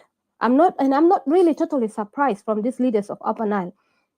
What we have here, a group of them that, you know, keep popping in and out the clubhouse, and then they have their second group. They have two different groups of people. You know, there are those who have been with the SPLM, and then there are those which are the middle one class, which have been with the SPLM at the same time. They're running agendas, you know, calling themselves the political groups and stuff like that. And they are so much anti-Equatoria. That's what I see. They so much anti-Equatoria, and they are ready to help even the regime. They're even helping the regime to begin with, is strengthening them into the occupation that is happening in Equatoria. Because today it saddened me. It really saddened me to learn that these people who are calling themselves the opposition, saying that they're fighting for South Sudan, to knowing that they are even occupying lands, not even one land, but more than two lands in Equatoria. And they are so proudly speaking about it, so open. And this really broke me down. And I lost respect for these people because I felt like we are very vulnerable. You see, I felt like Equatoria is so vulnerable at this time. Why would you then say that you're fighting, you know, for the freedom of people, you know, for the freedom of South Sudan, yet you're occupying land in Equatoria? And that's why they don't like people to speak about the land occupation in Equatoria and the genocide of the people of Equatoria, you know, and the fact that Equatorians are being displaced. Equatorians are living on daily basis, leaving their homes. And when they return, they are told not to return. They've been accused that they are rebels. So it's really saddened me, the other one, that, you know, to find that you will find still an Equatorian will sit there and would agree with these people, you know. The fact that what they are saying, especially yesterday, these people ran a room anti-Equatoria, basically. The entire Upper Nile ran a room anti-Equatoria. But then what happened is the whole day and the whole night, you know, you find Equatoria in between agreeing with them, coming up saying that yes, they're agreeing, they're putting their input and stuff like that, you know. And this really, it's really, this person is telling you that in few years, in 5 years, you don't exist anymore. You know, just 5 years down the track, you don't exist. And what you have with the Upper Nile people that are criminalized, they just got words. They are full of words. You know, I've seen them, the leaders, you know, I've seen them, you know, what do they call themselves? They are SPLM 2 or SPLM plus, or they call themselves MDN, or they call themselves whatever. Please, the only thing that they know how to talk about is the part of Equatoria. And then when they're talking about the issues of South Sudan, they're talking about their issues, their own issues of where they are, their homeland, what is happening to them. You know, we have heard certain particular people from the region of Upper Nile talk about themselves, you know. But then if Equatoria begin to talk about separation of Equatoria or talk about Equatoria, they get really upset. You will see them running multiple rooms anti-Equatoria. So they don't want Equatoria to advance. And we know that for my understanding, that I know that this SPLM regime that has been, SPLM movement that was made, it was created as anti-Kokora for the decentralization that Equatoria has went for, because of the same reasons that had happened in the past in the 80s. And then they went on and created this SPLM. So, but again, they are not looking for the trigger, that they are the trigger, but they're looking for the what, for the reaction of the trigger, and then they will blame the people who are the reactors of the trigger. You know, when they what my question that I will ask every day, that when the people of Upper Nile went in the 80s back, when we went for decentralization, what were they doing back then? What are they doing? What were their fathers doing? They all took refuge in Khartoum. The money and the means, all that were given, being divided, that everybody should go home and build their region. These people are living in Khartoum comfortably with the means of their own people. But their people also did not question them. They were just so submissive under them. They did not question them. And they are living in the accounts of tomorrow. The home that they're going to take their people to, the dreamland, is Equatoria. And this is what is happening today. Equatoria has been taught to them, even by John Garang, that, as soon as you get into Equatoria, whatever you find, take it. Whatever you find, kill it. That's why the war of SPLA was so barbarically in Equatoria. They will bomb anything. They will bomb people. They will rape people. They will kill civilians. If you ask, the civilians of Equatorians about SPLA, is just a horror stories that they will tell you. Nobody's really fond of SPLA at all. SPLA is just a nightmare to people. So what happened here is most of our leaders that are collaborating with the SPLA regime, I just don't understand. How could you be sitting there and make excuse time after time? It's been 16 years. 16 years. If there was a child to be birthed in that time, the child would be 16 years old. This child would have been even almost finishing going to university. 16 years you're making excuses. You cannot get up. You cannot do nothing. You cannot collaborate with your people who wanted to fight for the freedom of Equatoria. All you did is excuse after excuse. And we have seen the report of Alan's Boswell here is saying that what Equatorians are good at is just following people. They are just followers, and we have seen it. And if anybody could see it here in the clubhouse, you would see the same thing. Equatorians are just followers. They follow the people, and especially they like to follow specifically people who were just like empty barrels that make a lot of noises. I call them empty barrels, because today you ought to prove to me what you have done, what your father have done, what your grandfather has done. Our fathers, our grandfathers have laid the foundation of Equatoria. That's why, out of disgrace and out of shame, when people separated, they could not find any city anywhere. The Ramshell that they have picked, Ramshell is nothing. It's just a desolate place. So they had to go where? To Equatoria. So that tells that we are very matured in our thinking, in our political aspect, and in running our economy and running on our affair. We are very good, and we are equipped, and we are well to go. And that's why they picked Equatoria capital city, which today they're claiming that the Equatorian capital city, which is Juba, that is the capital city of South Sudan. It has never. There were 3 capital cities. Upper Nile has their capital city, Bahr el Ghazal had their capital city, and Equatoria had their capital city, which is Juba. But these people today are claiming that Juba is the capital of South Sudan for centuries. Where did this South Sudan came from for centuries? That's the question here. So they will use any means, any lies. And the weaknesses that we have in Equatoria, that's what the report of Alan Bass was saying, that, that most of the Equatoria just left Equatoria, left it just an open gate, because one reason is the culture of the SPLM. They have embedded themselves so much. If you hear in Equatoria talk about SPLM and talk about John Garang, your body will even just creep. This is the most very John Garang that has executed our leaders so barbaric, has moved the war, the genocide war in Equatoria. The war was not happening either in Bahr al-Ghazal or in Upper Nile, but the war was fought in Equatoria. And this is the same technical plan that they are doing. Today, if you see the war of South Sudan is happening, where is in Equatoria. But the rest, where they are, they're just killing themselves for what no reason. You don't understand why they're killing themselves.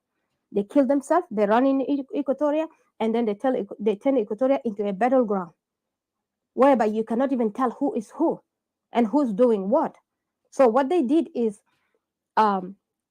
dividing the people of Equatoria. You be in my side. I am Ayo, be in my side.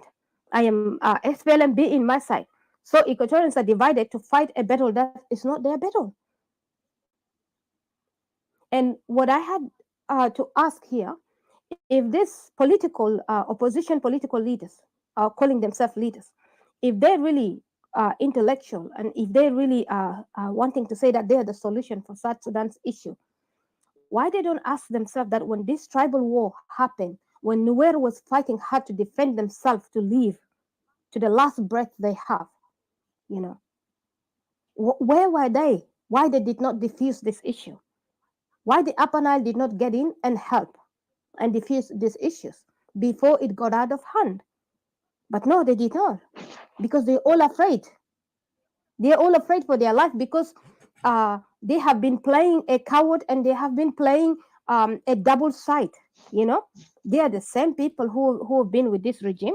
They are the same people who build those things that they call the constitution in South Sudan. Some of them have been proudly speaking of it. They're the ones say that who they wrote it. The ones that anybody can go and grab anybody's land. Anybody have the right to live anywhere. They're the one who wrote these things. And they're the one that are opposing us so much, saying that we don't have rights to say what we want. Today, I will say this. I am not related to anybody in Upper Nile. To be honest, I am not related to anybody from Bahr al-Ghazal. And they do not relate to me. The only thing that we have in common, that the manipulation war that we had, that they brought into Equatoria, that saying that we were fighting for, to free ourselves from South Sudan, from Sudan. That's the only thing that joined us as alliance together. But in being an alliance with someone does not legitimize you to come in my home and to take over my home, does not give you the affirmation that I am related to you. It doesn't. It doesn't force you to say that now because we have fought side by side, now we're together, we're one people. I have never lived in your house. We have never had any food at your home. We have never taken any dinner or cup of water at your home. You're always in my home. You're always in my home and you want the last bit of everything that I have.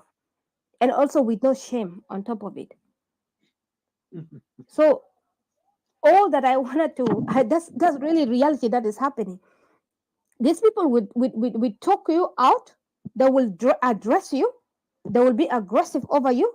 But then if you question them, what have your father done? What have your uncle done? What have your forefathers done? Some of you have kings. What have your king done? Your king is a refugee. That's just the honest. You're coming here telling me you're a prince, and then you're coming here beating me down for my land. You're here grabbing my land. But you and your king is a refugee. Your king is living as a refugee in Khartoum. That's just the honest reality. I wanted to say that if somebody is telling me that they are really logically and intellectually, I want you to go home and fight for your home. I want you to go home and secure. A king is supposed to have his own armies and is supposed to defend his home to the last breath he has. He's not supposed to leave his children running around like rats, occupying other people's land and insulting other people.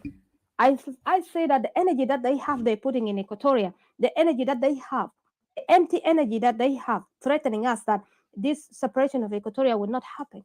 I want them to put this energy to go back and face these people who are in their home. They're insulting them day and night. Did you guys see there's a lot of groups of separation teams are coming up, but these people will not attack them. They will do everything in their power to dodge them.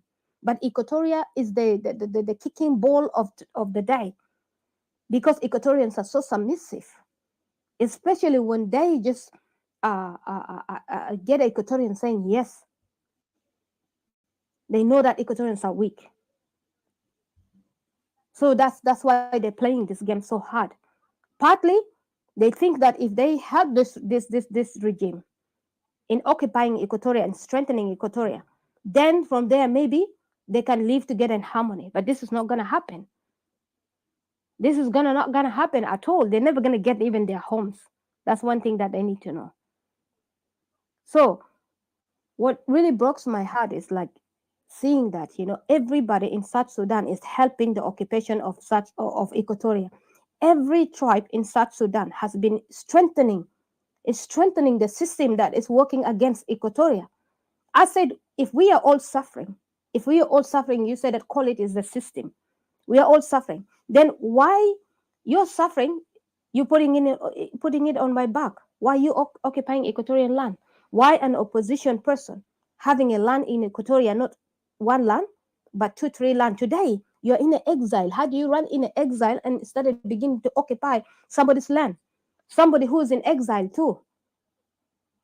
So I say this is a game to me. Some people in the region of Upper Nile are playing games with us. They are no much difference from the regime. Their language are the same. To me, they look the same. They walk the same. They sound the same. Some people within the Upper Nile, they are the same people that are working with the regime. I rather fight rather than giving up. I rather fight like the other people who are fighting, not giving up. I will really support anybody that is fighting for separation. Anybody, whether they're from Upper Nile or whether they're from any region. But what I wanted to say is, if somebody, have an issue with Equatoria because of separation, I think they gotta ask themselves, look in the mirror and ask yourself, why separation happened? Why Kokora happened? Look into in the mirror and question yourself why separation happened. Separation happened for the same reason that today you're fighting Equatoria. How can a opposition party that says that they want to remove the regime, but they turn around fighting Equatoria? This is all I see. Even what had happened to Abiy today, or like yesterday, or this couple of weeks or something. Imagine, this is a horror. How can you say that you can live with these people? These people have been crying that, the Miseria has been killing them. But then they turn around and they kill themselves. How could you live? How could you even actually say that you can ever have peace with these people? Unpredictable people. They've been saying the Miseria is killing them and they're part of South Sudan and stuff. But the same Dinka turn around and murdered themselves so badly. And then now you see, they run the rooms, the opposition people run the room, and the people of Abiy run the room. It started blaming the separation of Equatoria. Yani, nothing will go within South Sudan without blaming Equatorians. And yet Equatorians are the victim. The war that is happening in Upper Nile is being transferred to Equatoria. People running around, dodging around us, hiding among us, in order us to take them, telling us that everybody has done, everybody has killed. No, we have not killed. I will just leave it here for now so that I can allow other people to talk. If CJ is around or Fortunato, and Yes. Hello. I wanted to add something on that point, but go ahead. All right. Thank you. Thank you. First of all, Ms. Didi, thank you so much. What you've spoken is true. And the one thing about this recent incidents happening in Upper Nile and VA is not surprising to us. Just let me reiterate this carefully, because what is happening in Abyei and Upper Nile is not new. It's always have been going on since I don't know when. It's been there. The conflict within these territories is become part of the nature. While compared to Equatoria, the genocide is committed. It's not committed from outsiders. It's not committed from the north of Sudan. It's committed by the same people who are now crying foul when they are in their own issues. They fight each other, and then and I understand this. And this is what let me clarify this carefully. And I want everybody to take it as a heed and as a knowledge here. Do you know what the? That's why I said the opposition are worse now than the regime. What they're doing, doing what they call um, uh, it's almost like countering. There is a name, disinformation, misinformation. Okay, how I'll tell you, but it's not even the same term. They are actually playing mind games. Take advantage of the situation that's happening because they don't have a case. To be honest, if the opposition had a case, they would not be running around wanting to negotiate every time they get a chance. But because they want to strengthen themselves as the only group who are speaking out for South Sudan issues, they begin to take advantage of what's happening. And yet, if you assess the situation carefully, it's them, the same people who are doing this to themselves. And yet, they guess what they're doing, and then they are making it into a misinformation, but say, "Oh, the regime." And who is the regime? If you talk about the regime, is combined of a tribal organization that has been arming their people, arming their tribe to go and attack others. But then, in the middle of this armament of themselves, then they start having an issue, an internal conflict. They fight each other, but yet it's their own fault of fighting each other.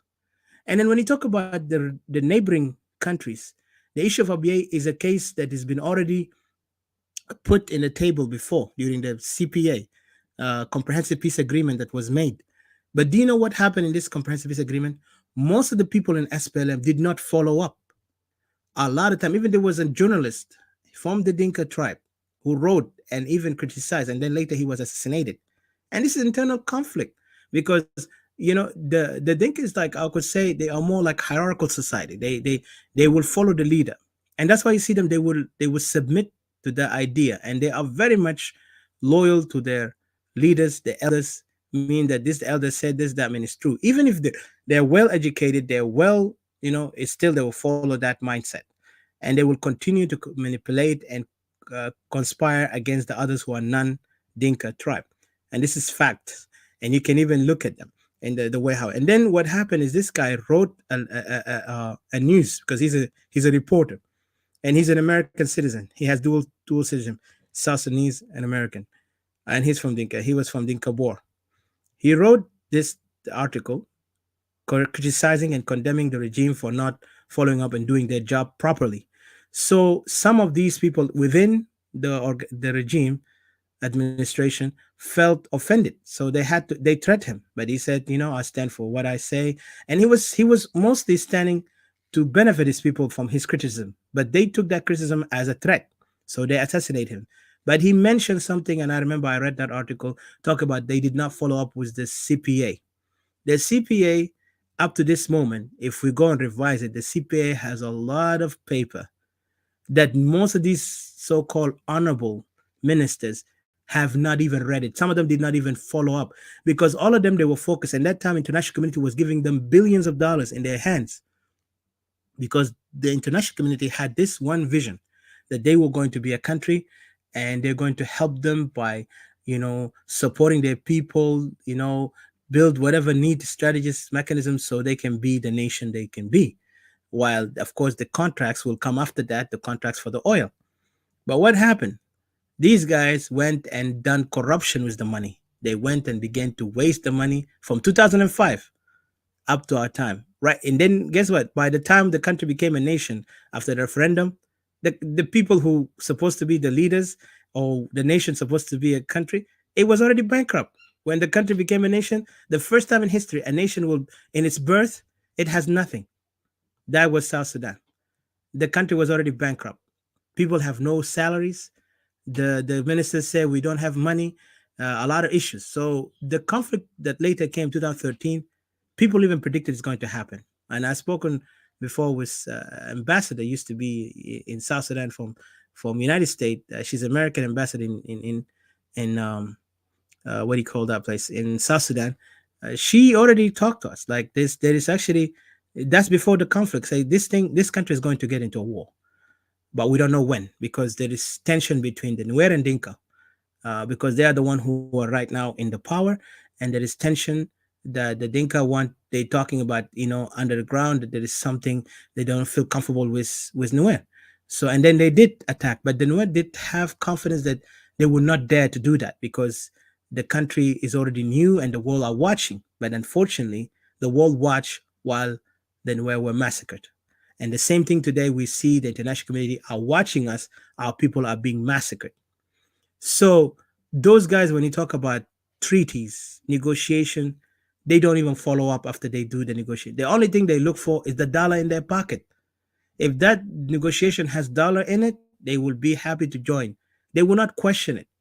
So when you talk about those guys now fighting each other, it's not new to us. Equatorians are the only one, and I tell you this, we're not because I'm an Equatorian, but because this is the truth. We did not gain anything in those agreement. The only thing they focus in Upper Nile because people will talk about the oil in South Sudan and all this oil they said is in Upper Nile. So we didn't care. We didn't feel so in like thirsty and needy for being part of this, rich so-called oil areas. We did not care. All we wanted is our land and protecting our people. We want to progress. But these guys begin to act arrogant. First, they act arrogantly before even we became a nation toward the north, say we're going to be a rich country, be like Saudi Arabia, whatever. And then now today, what it is now it's worse than any country in the world. And we just have, 11 years now? Add to those years that 2005, that they gave them the dollars in their hands and they could not even build the infrastructure in the country. So these people have destroyed everything. And the same people who destroyed everything, some of them now jumping out of the ship like rats, and they don't want to blame who actually penetrated the ship. Then everybody say, I am not part of it. I'm innocent. And now they say the regime is wrong. The regime did not have vision. The regime lost vision. What vision are you talking about? They never had vision from the day one. When they were in the bush, when they got the money, when they signed the paper in 2005, up to our time, they never had vision for anything good, only destruction and tribalism. The only vision I would say is a backward vision, not a forward vision. The vision they have is nothing compared to a people of the 21st century. That's why they are causing chaos and they're confusing the world by playing propaganda, said that this country, only the regime. But some of them, they don't want to define who are the regime and who is the regime. The regime is particularly the base. If you look at it from top to bottom to top, it's all Dinka. If you look at the way they trying to force themselves in other people's territory, it's all Dinka. And then the others, when instead of them controlling the situation by saying, let's sit the elders and talk to them so we can talk as people of the region, they don't. Instead, they're happy to see the chaos is spreading to Equatoria. And when the genocide happened to Equatoria, now they wanted to silence us, say, do not talk about Equatoria. Talk about Abyei, talk about Jungule. And those people have been fighting each other for so many years. Even before the colonialists have left or even went in, those people have fighting. Because these guys are not in peace. Everybody will fight. If one cow is lost, the whole town will be burned. Imagine one cow, best. Imagine what about the human being if you kill him? This is the way how they behave. And compared to Equatoria have always our elders or those so-called Salatin or those leaders in the past, even under the colonialists when we were under them, they knew how to negotiate things without provoking violence or mass chaos to the other tribes. We lived in harmony because we know what is important. We don't go and waste life. We've preserved life. But those guys' life is cheap to them. And then when something happened, now they want to play propaganda. And then guess the opposition are now, capitalizing on these things for the purpose of making themselves look good, as if they have vision. When they were out there, all they talk about the root cause. But when you ask them what's the root cause, they go say, from the time of the SPLM, whatever, they confused. You don't even know what they're talking about. Today, when Equatorian nationalists start speaking, guess what? Most of them begin to take and copy what we're saying and adding it into their own agenda. But they have nothing new. They are happy with their people suffering. This is their nature. There is a king, and there is servants, and there is slaves. So the people are submissive to that idea, but we are not going to be to that. And that's not selfish for Equatoria to call for self-determination, because we want to look for the next generation to be better. Our people already in camps. It would be selfish of me to stand with somebody who do not want to even understand logic or even to take my advice and change the behavior that he's doing. And yet, if I don't stand with him, you call me I'm selfish. What about my people who are suffering in the bush? What about the people who are suffering in those camps in the neighboring country? My people in South Sudan today are not even safe. Every Equatorian look to their left and to their right, to their back and in front of them, because they don't know who's going to attack them. The unknown gunmen who attack Equatorian at night. The unknown gunmen who have raped our women, killed them. I have a lady, I've talked with her. It was last year. She was raped and they almost killed her, but thank God there is one person, because her child sneaked out, called the neighbor. The neighbor came and, shot a gun, and the guys disappeared. 3 men raped her. And then they wanted to slaughter her. They cut her in her neck, but thankfully they did not go deep where it can stop her, take her life. And then they cut her hand, like the hand was so deep, the cut. I saw the pictures. It's so graphic. And these people are here trying to deny Equatorians are not getting killed. And that was in the capital city. 3 children were murdered. They accused an innocent young man, said that he killed them. And yet, with the way how they did execute the guy was executed this year, last month. It was so horrible. Those are the crime against our people. Our people, they can be accused falsely and taken to justice and murdered. They can be killed and no justice will ever find out what happened. This is only in the capital. What about the villages? They massacred them. They burned their places. They killed them. They raped them, and then they take over and said, we are Dinka this. Now there is an area called Mahdi. They took over there and they call themselves Dinka Mahdi. They take many territories within Equatoria. Even in West Equatoria, they rename some places. In Equatoria, in Central Equatoria, they rename places called Jabal Dinka, the mountain of Dinka. That's what they call it. And when you ask the Dinka why you call this, and this is a name, we have a name for this mountain, but they force themselves to put that name in there. They say, oh, because Dinka died in there. Imagine the common sense. Because many Dinka died there in the war, so we have to rename this city, this mountain, Jabal Dinka. For God's sake, American died everywhere in the world. Why they don't call that cities in their name? Vietnam was a one place. They could call it Vietnam America. For God's sake, this is what we're dealing with. International community, if you're listening, and those brothers and sisters from the different countries, we urge you to talk to whoever capable within the international community to make a difference. We want you to stand with us. We want you to take our message to them. We want you to tell them that our people are under existential threat and we need a change, because time is ticking. Our people only left for them, I would say 2 years only. 2 years only for us. And Equatoria will be wiped out for good. And I'm saying this with broken heart, because it breaks my heart even to see some of my confused Equatorian who are running around to rooms that does not even talk about Equatoria, but they go and force themselves as like they are very, intellectual. They are, they're tolerant, understanding. Man, when this the same person who's insulting your brother who talk about Equatorial land, look at the irony. Right now, you could see rooms talking. One room talk about flag, the other room talk about what divided South Sudan. What divided South Sudan? And the same people who created this room are the people who they own themselves. They cannot even unite in their own region. And they are calling themselves opposition. They're giving their name titles. And it's so funny and ironic. And we're here sitting talking, and they say, oh, this is the dangerous people. Don't go there. Even some of them, they will try to tell the others, please do not go to their room, because they say, but we're not worried about that, because we have friends. And our message will go there regardless you like it or not, because we Greater Equatorian are speaking for our right. I'm sorry I'm taking time on talking, but I want to put some points here to explain, because the enemies are so aggressive on us, and we're going to be even aggressive on them. But we'll be respectful. They can demonize us, they can call us whatever they want, but we know exactly what we're doing. And I want the conscience of our Equatorian brothers and sisters to wake up now. Time to wake up, because our people are dying. It's shame for us to sit down and watch. Let us continue contributing. Let's continue working together, contribute an idea. I don't want your money. I want more about your commitment to this idea, because your money does not make any difference. But when you commit with me, to the face that we can fight for Equatoria, then we'll go for. But when you want to just give me money, I don't need that money as much as I need you. I don't need you to go to the bush to fight. I need you to stand with you, because when we take that action, it'll be once and for all. We don't want to waste life of young people who are now living in the bush there, say they're trying to resist. And some of these opposition are using those young men to be used in a fight that is not ours. We want only Equatoria. Let the land of Equatoria be free. So I'll leave it here. My fellow Equatorians, take heed. I hope your conscience is able to listen to our voices. And I thank our brothers and sisters who ally with us from different countries.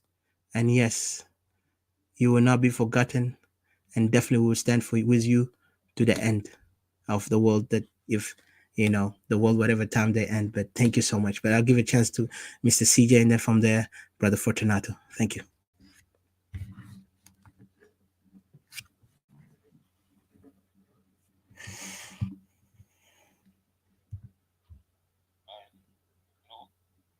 Yes, sir. Go ahead. And just to remind you that you see the haters have started writing nonsense. They say we are lying. Are you serious, Mr. Hater? Because we're talking about your people who are killing our people. You are murderers. You're supposed to be ashamed even to sit and write your nonsense. But the time will tell, because God of justice will punish you guys, not us. Thank you. Go ahead, Mr. C. Sorry. Brother Fortunato, go ahead and I'll follow him. Thank you.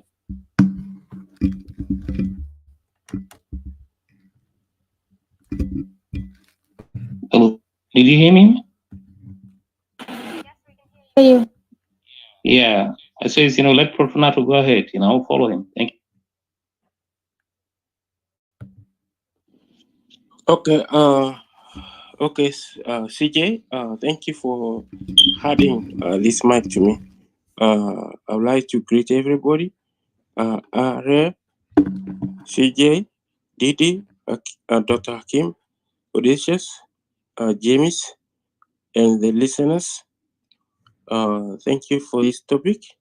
A topic that is very, very dear to to know what's going on in our country, Equatoria, and South Sudan. As we always say, Equatoria is not South Sudan. Not South Sudan is Equatoria. It's really heartbreaking to see that Equatoria is bleeding everywhere. Our villages are being chased out of their land. Let me go to the topic. In this room, Greater Equatorial Nation, South Sudan in a crossroad. Greater Equatorial Crisis, genocidal war. Yes, since the start of 2013, it brought in destruction to Equatoria. I think we as Equatorians, we have our leaders who fought. They try their level best from 70s. From 80s, Kokora came into this, and I heard in some of the elders from JC, they said, Equatorians, young generation, they will never give up with the issue of federalism, federation, Kokora. You see, that's what they had to put up. The elders, instead of retiring, they had to keep up with what was for Equatoria, because Equatoria was the obstacles to their broken empire. What they saw, their leaders, was the same thing, the fear. This is the fear for everyone. If Equatoria have its own administrative status or federation as a region, so the identity, Equatoria will take the identity of the country, and the rest of the other tribes will be swallowed under the Equatoria. So what they do, this country called South Sudan, is actually a curse, because those people, they are playing the game. When you try to say this, South Sudan, this South Sudan. And the South Sudan is a shell that it house the confusion inside there, just like what is in Nigeria. And we have the Nigerian guy from Yoruba, the same thing, the same thing. And I want to let the world that the reason why Africa is a little behind because of the same issues.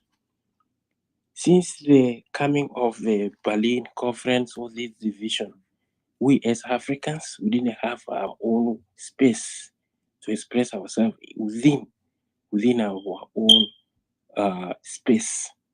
What will it be? Our own cultural activities, culture. But we have been forced together. Somebody forced you to be in a small room. You'll be suffocated in that room. At the end of the day, you'll be dead. That's what Africa it is. It's not about unity or Pan-Africa thing. What is the model of Africa? It's only the separation that we need. The model of Africa is not about what is right now. It is federated nation of Africa that will produce the best Africa. Leave alone these people confused. As the guy from Nigeria said, people are just running around. There are people who are running around without objective, without the interest. The same thing. We have been reading reports over and over. 2018, Allen, the guy who was just putting up his time to question, to investigate, to do research about Equatoria, the leaders, the people from home, and came up with the same idea that Equatoria ought to sit out of South Sudan, in the South Sudan, region of South Sudan. The same issue, 2018. And we as Equatorians who are confused, they're running after somebody else instead of putting Equatorial interests first. What is going to happen? What is going right now? It is threat, Equatorial threat, Equatorial threat. That is the interest of Equatoria, the interest of Equatorians in Equatoria as a country. We are having this hope and this peaceful Equatoria to be a country. That's what we say. Threat from outside, within the country, that is posed by these people. Equatoria alone was ahead of any. We are aware. We are open society, diversity. That's what made us as Equatorians. We don't go with the tribal issues. That's what we started Anyanya one before the independence of all African countries, 1956. No, Tanzania, Kenya was under the British all this, 1956. Before independence of Sudan. 1955, before independence of Sudan. Because we are fighting for the country that's called Sudan, South Sudan, Equatoria, which is now South Sudan. And look at what is going on. Even for the Kokora. I don't know whether these people from Upper Nile, perhaps they're lazy, they want to come to Equatoria for ready meat, or what? What is it that pain to them for Equatoria to go on their own way?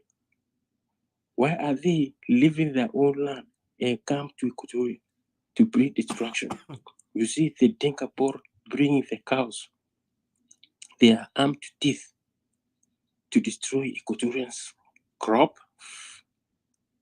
Farming community have been displaced because of them. They are just taking the cows to graze on your farm. When you say something, you'll be killed. And then you say there's a government. Even within our own people, they seem to be there's a government. But the governors that had been handpicked by the regime, they don't have say. They don't have anything to say to the people. They are just people who are there. They are JC collaborators who are furthering the pain, injustice for our people, to allow this regime, to allow these people from the Dinka to come and destroy our livelihood of our people. This is very, very, very, very sad, and we cannot stop and just move around as if there's nothing is going on in our country. What is going on right now? It is the unity of Equatoria to come together. We are united. Our land is the unity of our ancestors. Our ancestors' spirit must stand. Imagine these people that come to Equatoria and they remove the grave of your ancestors, building what they want to do. And they use the national resources to go there and to do what they want. Ever since 2005, we had the CPA from 16 years. Why are these people coming to Equatoria from commissioner, from local chief, from youth Payam, and they host the wrestling in your own regions of Equatoria? They host the wrestling, they bring all these, they do what they want. And Equatoria in their own land, in Juba alone, they cannot have the music play all night. But you see, they can have the Dinka play in your own place 24/7. What is going on here? Equatorians, this generation, 21st century, we are aware of what is going on. We cannot let our next generation to suffer. We are here to demonstrate our best, contribute your ideas, money, any resources, any resource you have to help our people in the refugees. The cows from the Dinkas are roaming around in the neighbors, in the villages of Equatorians who have been chased to Uganda, 1.8 million people in Uganda, and they are still declaring. Yesterday, they said they have 4,000. They were accusing the Uganda government that they have 4,000 Equatorians rebel in there. And these are innocent people. They just want to use this opportunity to hunt those Equatorians who are over there in order to kill. Any Equatorian seen walking around in your village, you are seen as a rebel. They kill you without impunity, without anything. That's what happened with the chief in a Lanya. He's been killed for no reason. The genocide is going on. By who? By the Dinkas. And what is going to happen?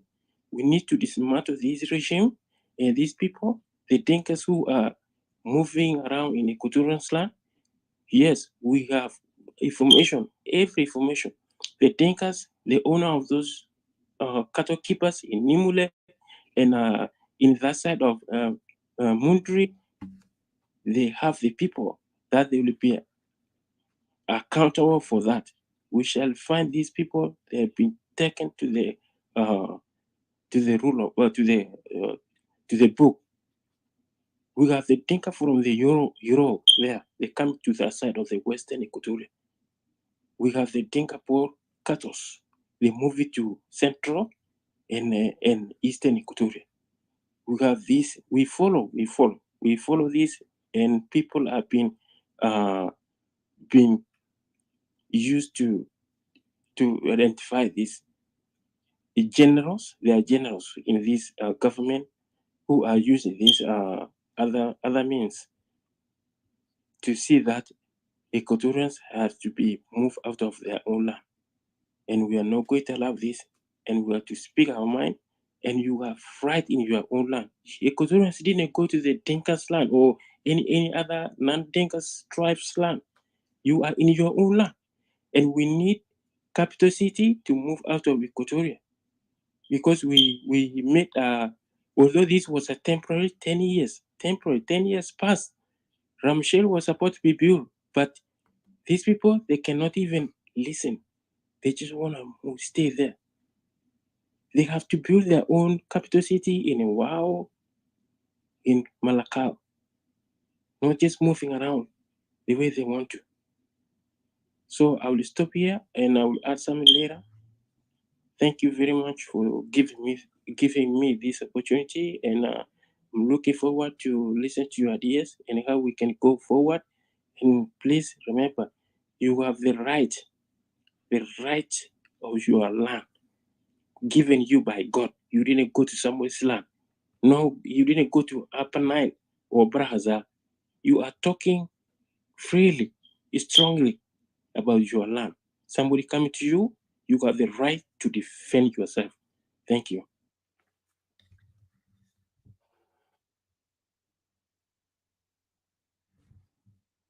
All right, thank you so much, Brother Fortunato, for your great word. And a lot of people agree with you from our Equatorian brothers when they heard you. Like one of our brother, Sylvia, said, "You're right, brother. The interests of Equatoria first." And I really thank you, brother Sylvia.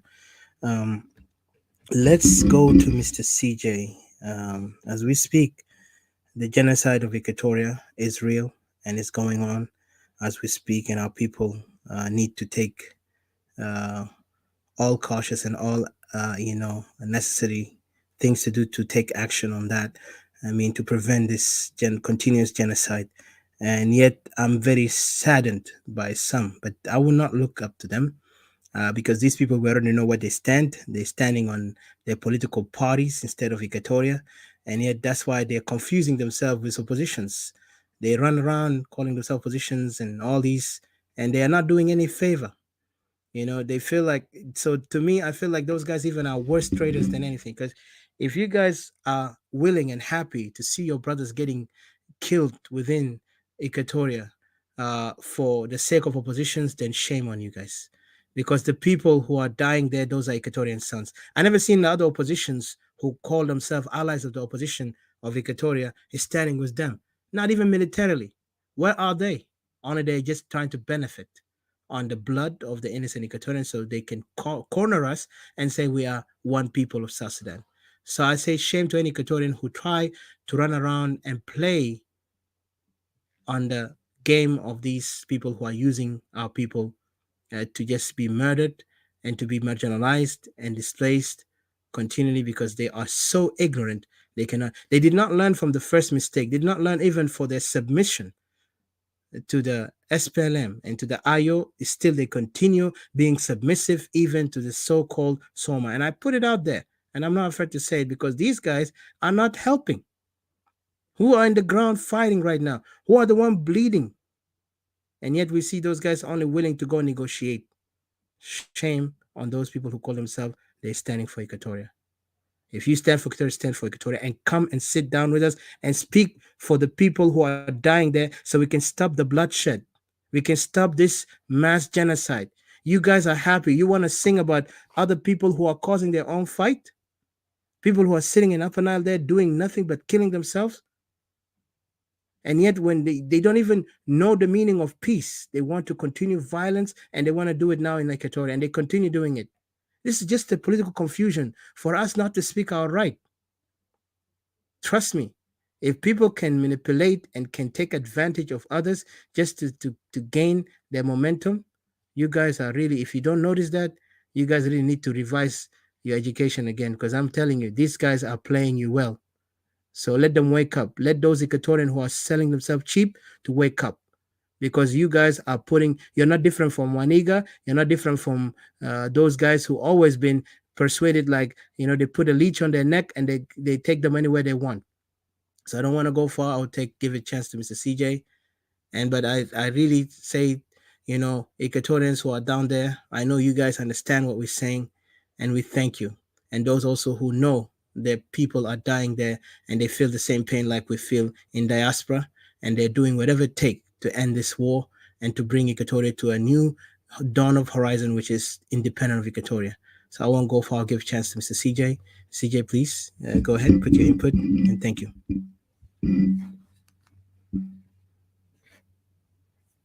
Mr. CJ? Unmute yourself, please.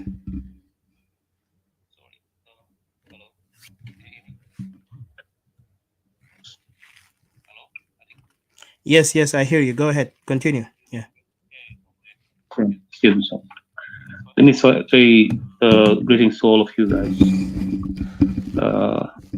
And our guests, people like, Brother Hakim, Ray and Brother Hakim's, as well as Fortunato, Didi, and you gentlemen. Well, it's indeed a great topic to talk about, To start with, let me go first to the topic we say is, of course, South Sudan is in crossroads. Indeed, an Equatoria crisis, in the genocide, war, and all that. Well, to start with, ladies and gentlemen, the issue of Equatoria is a critical issue that, sadly, we're all brokenhearted as civil associations and nationalists who are calling for liberation of Equatoria, in another way, self-determinations, or a country for our own. Well, I'll repeat what Brother Paranaro have said, that Equatoria is not South Sudan. South Sudan has never been Equatoria. Well, right away from beginnings, if you could go to the history, historically, of course, Equatoria was really a nation of itself. It's unfortunate. Due to colonials, the condominiums, of course, of British and we have come to the situations where we are today, including the Turkish as well. They have played a role, of course, of bringing us together as Sudan, of which nobody, of course, we have been calling right away since 1956, Equatoria have been struggling hardly. Our forefathers, have struggling proudly that, we should be an independent territory. Europeans, British in particular, they have asked, by the time when we're on the process of the 1955 for the independent Sudan, British have asked to stay in what is today South Sudan or Equatoria by then, to remain there so that to prepare those people to be an independent nation. It's unfortunate. Through some kind of tactics and games that had been played by Egypt as well, as those who are the remnants, the colonial remnants of the Arabs, Turkish and all that, they managed to persuade our chiefs. We lead to the situations where we are later on. It's unfortunate we wouldn't do it.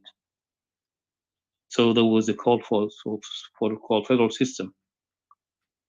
It was a promise being given to the southern Sudanese or Equatorians at the time that we'll have to be free. It's unfortunate. So repeatedly, it goes on to 2005, the CPA that took place. It was, of course, it came surprisingly after a series of negotiations and all that. Pressure from the U.S. and Black Caucus most mainly, and others during, of course, Bush demonstrations. This lead us to the situations where today we are. It's unfortunate. Equatoria has been decided at the time of 2005, as every one of you might have observed during the signature of that agreement. So this is long history that kept on going. Up to today, with all these crises that our brothers have just put it out to you guys over there who are listening. Indeed, we are now in a hell in a cell, particularly Equatorian people. So what I can say about the genocides and what is going on, that we are in Crossroads, these things has been done intentionally. There are many countries that had contributed on it. Regionally, some of them have did, as we have seen. I could recall an Arab lady who says, who was predicting, he says, well, will there be a future for that country that's going to go? Leave alone that she said, if at all South Sudan are to exist, it should exist as itself, but not getting in contact with those neighboring countries. Otherwise, as failures, because, we put those countries who are neighboring to the South Sudan as failed states. Indeed, her point have come to the facts, to that particular facts, that we are now a failed states. The reason why we're in a crossroads, there's no doubt on that. But is it really something that it happens by chance or intentional? For me, I would say these things took place intentional. The main point was the creations of what is called the internal nations of the Young Council, where, as put our brother in the Nigerian brother, who was also struggling for the liberation of themselves, or to have their own, of whom I'm proud of.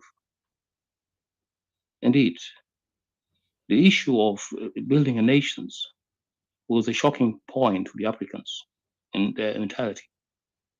There are many issues that has not been settled yet in Africa. You have Somali, you have the Palestinian Sahara in Morocco, and all that combined, you can see that. So that require Africans, if indeed we're wise enough, if indeed we could have some voices or ears that are listening, to bring us to the table. There are many conflicts, because at the earlier days in 1960s, of course, they have all agreed when they established the OAU, which is African Unions. They say, okay, let's just, hold on to the situations as we are. Everyone's in his land, wherever. Just let us accept the way we are as nations being established by the colonials. It's unfortunate. Today, this thing has become a failure. So this takes us back to all these Africans, to urge them, to call their attentions, that you to look to these issues, such as the issue of South Sudan today. It says, our brother, our exodus is the worst ever in the African history, and it will go to the history that way. Yet, there is nobody who have come to our rescue, as Equatorians particularly. We are now in turmoil. So the reason behind that, I can just put it that simply this way. First, you have, the Sudan, the country that is the former Sudan, which is now Sudan, under the former dictator, of course, Bashir, the also Bashir. That situation, this guy had already played a role with those Dinkas. Of course, we all know that, where do Dinka come from? They have once, during our struggle time, they used to say that they are the ones, the owner of what is today Sudan, which is Khartoum, and that they have given this name, was the one who gave that name, so all that to that country. So, Bashir had contributed negatively and positively in another way to what the Dinkas, who are called Jaliin in the North Sudan, to come with that idea of establishing nations within what is South Sudan today. As you can see them jumping, creating havoc all over the country. If you go to Upper Nile, Barghazal, and Equatoria as well, they are all over.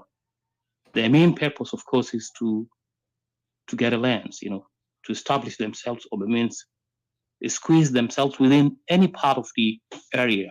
As you can see, them claiming that, oh, okay, this was an empty land. Come on, guys, this is someone's. The most shocking point is that, during the One Sudan, which is from 1956, or former Sudan, 1956 through until 2011, we were holding as nations within, or by means South Sudan, all our tribes, every tribe is respected, every tribe has its own border areas, and they know where they belongs, they have their culture, and everything's running in a proper way. There was, of course, law and order.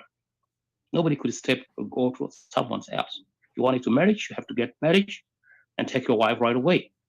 You can, marry from tribe A, and then move, when you are tribe B, you move to your area right away.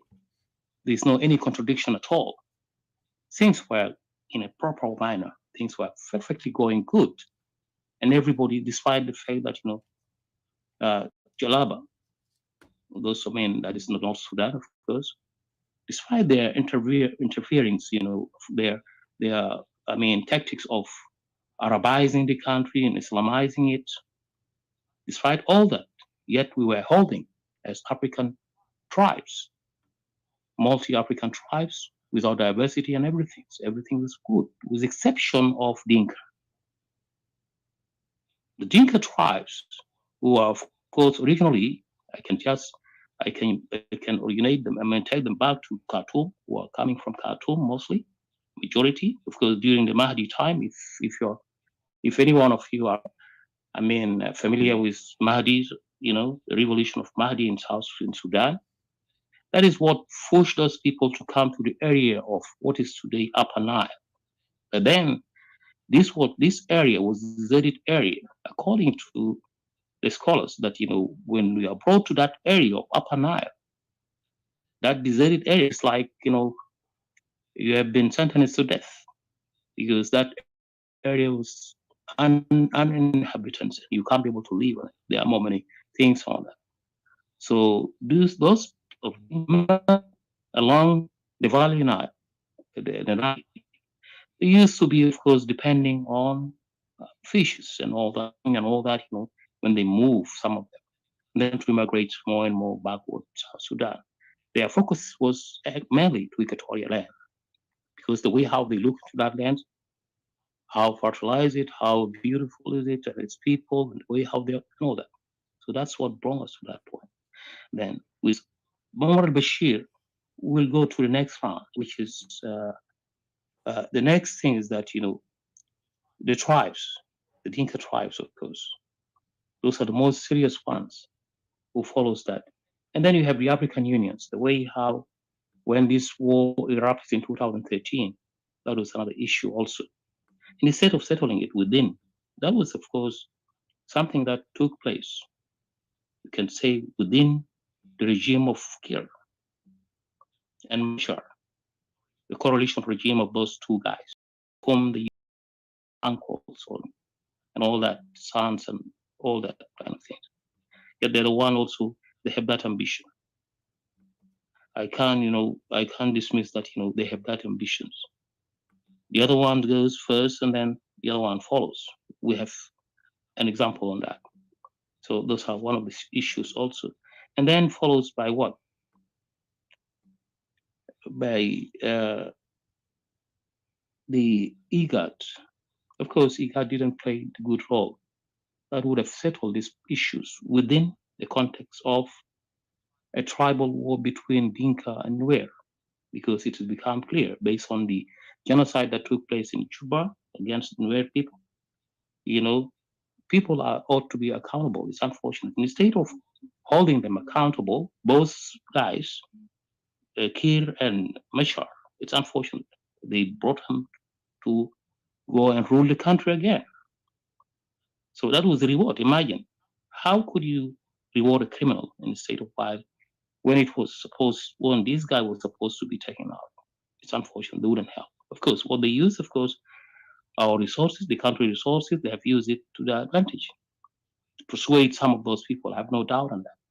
Let any one of them step up and say, I may not generalize them, but I will say some of them are involved. Those will be African IGAD, because IGAD is actually is not a part of AU, but has been given an assignment to go and carry on to settle. To bring a peaceful. To resolve the issue of the conflict of Dinka and Nuer, which is a struggle for power, and who should be the candidate to go and contest for the presidency in 2015, if any one of you are familiar with the incidents that took place. Because in 2015, South Sudan was supposed to go for elections. It unfortunately didn't happen. So repeatedly, as you can see, with all this, you could remember the Dinka and Nuer, when they get into a conference, it was actually the civilians that went on exaggerating this issue. The young youngsters, the Nuer youngsters, as well as the Dinkas youngsters, they began to fight, and then these things went far. So IGA didn't play that good role of resolving that issue. It would have been finished by that time. That's why I kept on saying these things has been intentionally done to us Equatorians, where we are now, to the situations where we are today. So all these contribute later into what is land grabbing. And then it moves up to step 2, which is land occupation. As such, there is a borderlines in a border area of Namule, which is bordering close to Uganda. Well, in Uganda, the borderlines over there, of course, those people, they were Dinkas being moved there in that area for a reason or another during the civil war time, the Sudan civil war time. It's unfortunate. This is not the first time. This could be the second time that everyone, of course, when there is a conflict, when things come to an end, they are supposed to move back to their respective areas. It's unfortunate they don't do it. So this tells us even that during that period of times, where John Garang, the leader of the SPLA, main faction, including the others, of course, you have Anyanya, which is South Sudan Liberation Movement of Lagu and all that. Those people were there. It's unfortunate they didn't put it into a perspective that everything has to be arranged in a proper manner. Things would have been the way that would have served our situations. Like, for instance, we have 3 regions, as says Dr. Hakim. We have 3 regions. Each region's right should be respected. It's unfortunate. They just went on generalizing it, generalizing it. Oh, okay, let's go together. No. That is also one of the factors that brought us into these conflicts. Looking compared to Anyanya ones, how things were working. Equatoria used to have its own battalions. Upper Nile used to have its own battalions, as well as Bahr al Ghazal. It's unfortunate it didn't took this time. This time around, it didn't went the way how it was. So that is one of the complications. Today, you can see people are talking about what is that? They're talking about the army, the collective army of national army, formation of national army. As Equatorian, I kept on. Do we have enough people down there? Is it in equal manner that Equatoria, if at all, were this issue were to say that okay, those combined forces has to be put into action so as to control the entire country. Equatoria ratio over there will be negative, believe me or not. So it was purposely being done as well. You could see some Equatorian allies, Nilers, with Zayo, and the others with the regimes, key regimes. This is also distractions. This doesn't guarantee that there will be a national army, a proper national army. This could be one of our reasons why we will say we are for a separation of it, including the lands. There are many factors, many things, as I've said. So what can we do as Equatorians? That is the questions that is thrown to us. Now there are some complications. As we have seen, people like Gerings have signed during the wartime. There was an open opportunity for all South Sudanese. He went on concentrating on his own, the Dinka. He went on signing many Dinkas outside the country. Now all those people have gained opportunity of study, and graduate, and all that kind of things. Yet the other tribes were left behind, particularly Equatorians. Now that is one of the tactics that these guys had did. So it is a systematic things that has been played by Dinka. So it's our role as Equatorians. That's why we're calling upon, trying to take our case down there to every one of you guys who are listening, that Equatoria have full rights to have its own self-determinations, whether they like it or not. But who does it depend on? Does it depend on international community or the Equatorian? Yes, to establish a business, you need to have a little bit amount of capital. so as to show the others. That's really the challenge that is facing us today. We need to come up as Equatorians and work hard. Let us not get confused. Those who are confusing, oh, let's go for unity. There are some of us who seems to be advocating the issue of unity. Unity is over. We have tried all these things. 3 of them we have tried. Could it be unity? We did it during the Sudan times.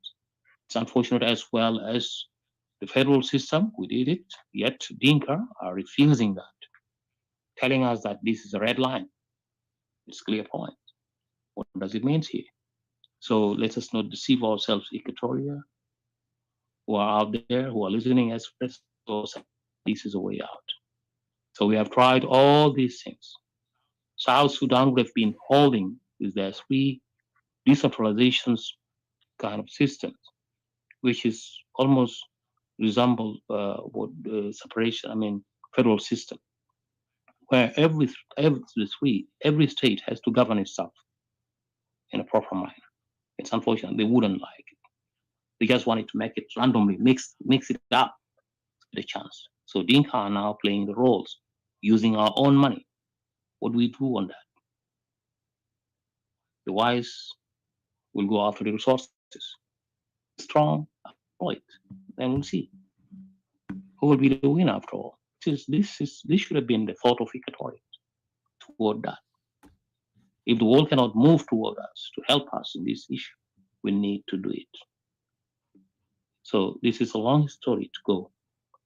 Yet, indeed, there's genocide going on together. With 3,000, unfortunately, with 37,000 US troops, United Nations troops inside the country. With out of them, there are 4,000 who have all that powerful tools to stop any move. It's unfortunate. This thing is not there. So we need to question ourselves. Are those people to our side or they are against us? This is a question that I'll throw it also to each of us, particularly the Equatorians. Because I've seen it in the Middle East, between Lebanon and Israel. United Nations troops are always put in the border lines. When this inside complex of South Sudan, Equatoria and South Sudan, those UN troops are supposed to be between the border of Equatoria so that nobody could get in. But who could negotiate that? Who could bring that into action? Nobody. Because Equatorians, we have no chance. We have given no chance to negotiate, neither to talk, or any positions.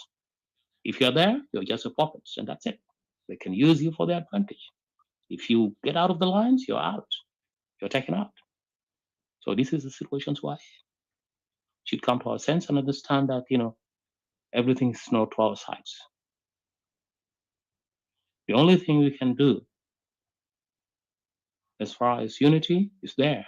What we need is action. We have to work it out as fast as possible, as soon as possible. As some of us have predicted, within 2 years' time, we may have a problem indeed. So I urge every one of you guys, the Equatorian in particular, and all people elsewhere. We're not, we're broken. We're not broken heart only, but we will work toward it. And I'm optimistic that Equatoria will get out, whether or not. If we indeed put our hands together, I believe we will be out this year.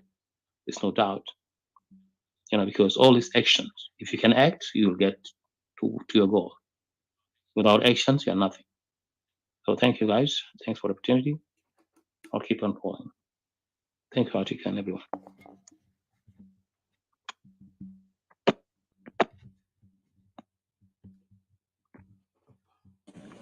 Yeah. Wanted to before Etika, if I can just interact with what CJ has been saying. I wanted to add something.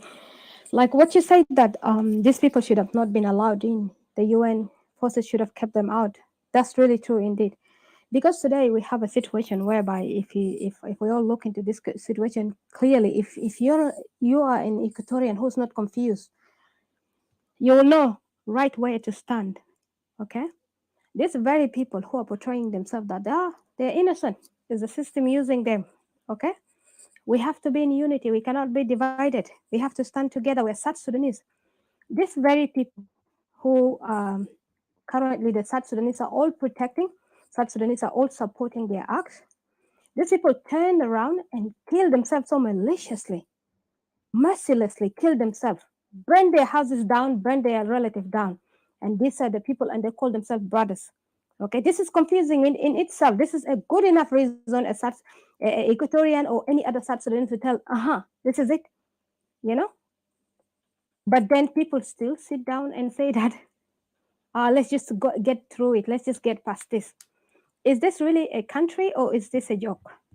This is the question that, that I will throw in. Are people really looking into settle into a nation building? Or people are looking into waste of life, or people are looking into just a waste of time? Because today, as an Equatorian, we have buried a lot of people, and there are a lot of people who are not even buried. We lost a lot of people in the account of these people. Why should we keep losing our people? People who are confused people. They will kill people, they will turn around and kill themselves. And then they're still being given a right to live and a right to lead and a right to speak upon people. These people are not qualified at all. They're not qualified to speak. Anybody that come from that side that is not even able to govern themselves, is not able to lead themselves, they're not qualified at all to be listened to. They should just be, move aside. They should have what they should have been doing right now. They should have been going back to their territory. All these arms, who knows who they're running from? They should have gathered themselves and go back to their homes and protect themselves over there. I don't know who they're protecting themselves with and why are they killing themselves. Because if you can kill yourself with your brother, your own brother, your blood brother, what about me, the stranger, who just met you along the way of the struggle? You see? And now you've ruined all my villages, my states, my towns. You've ruined it all.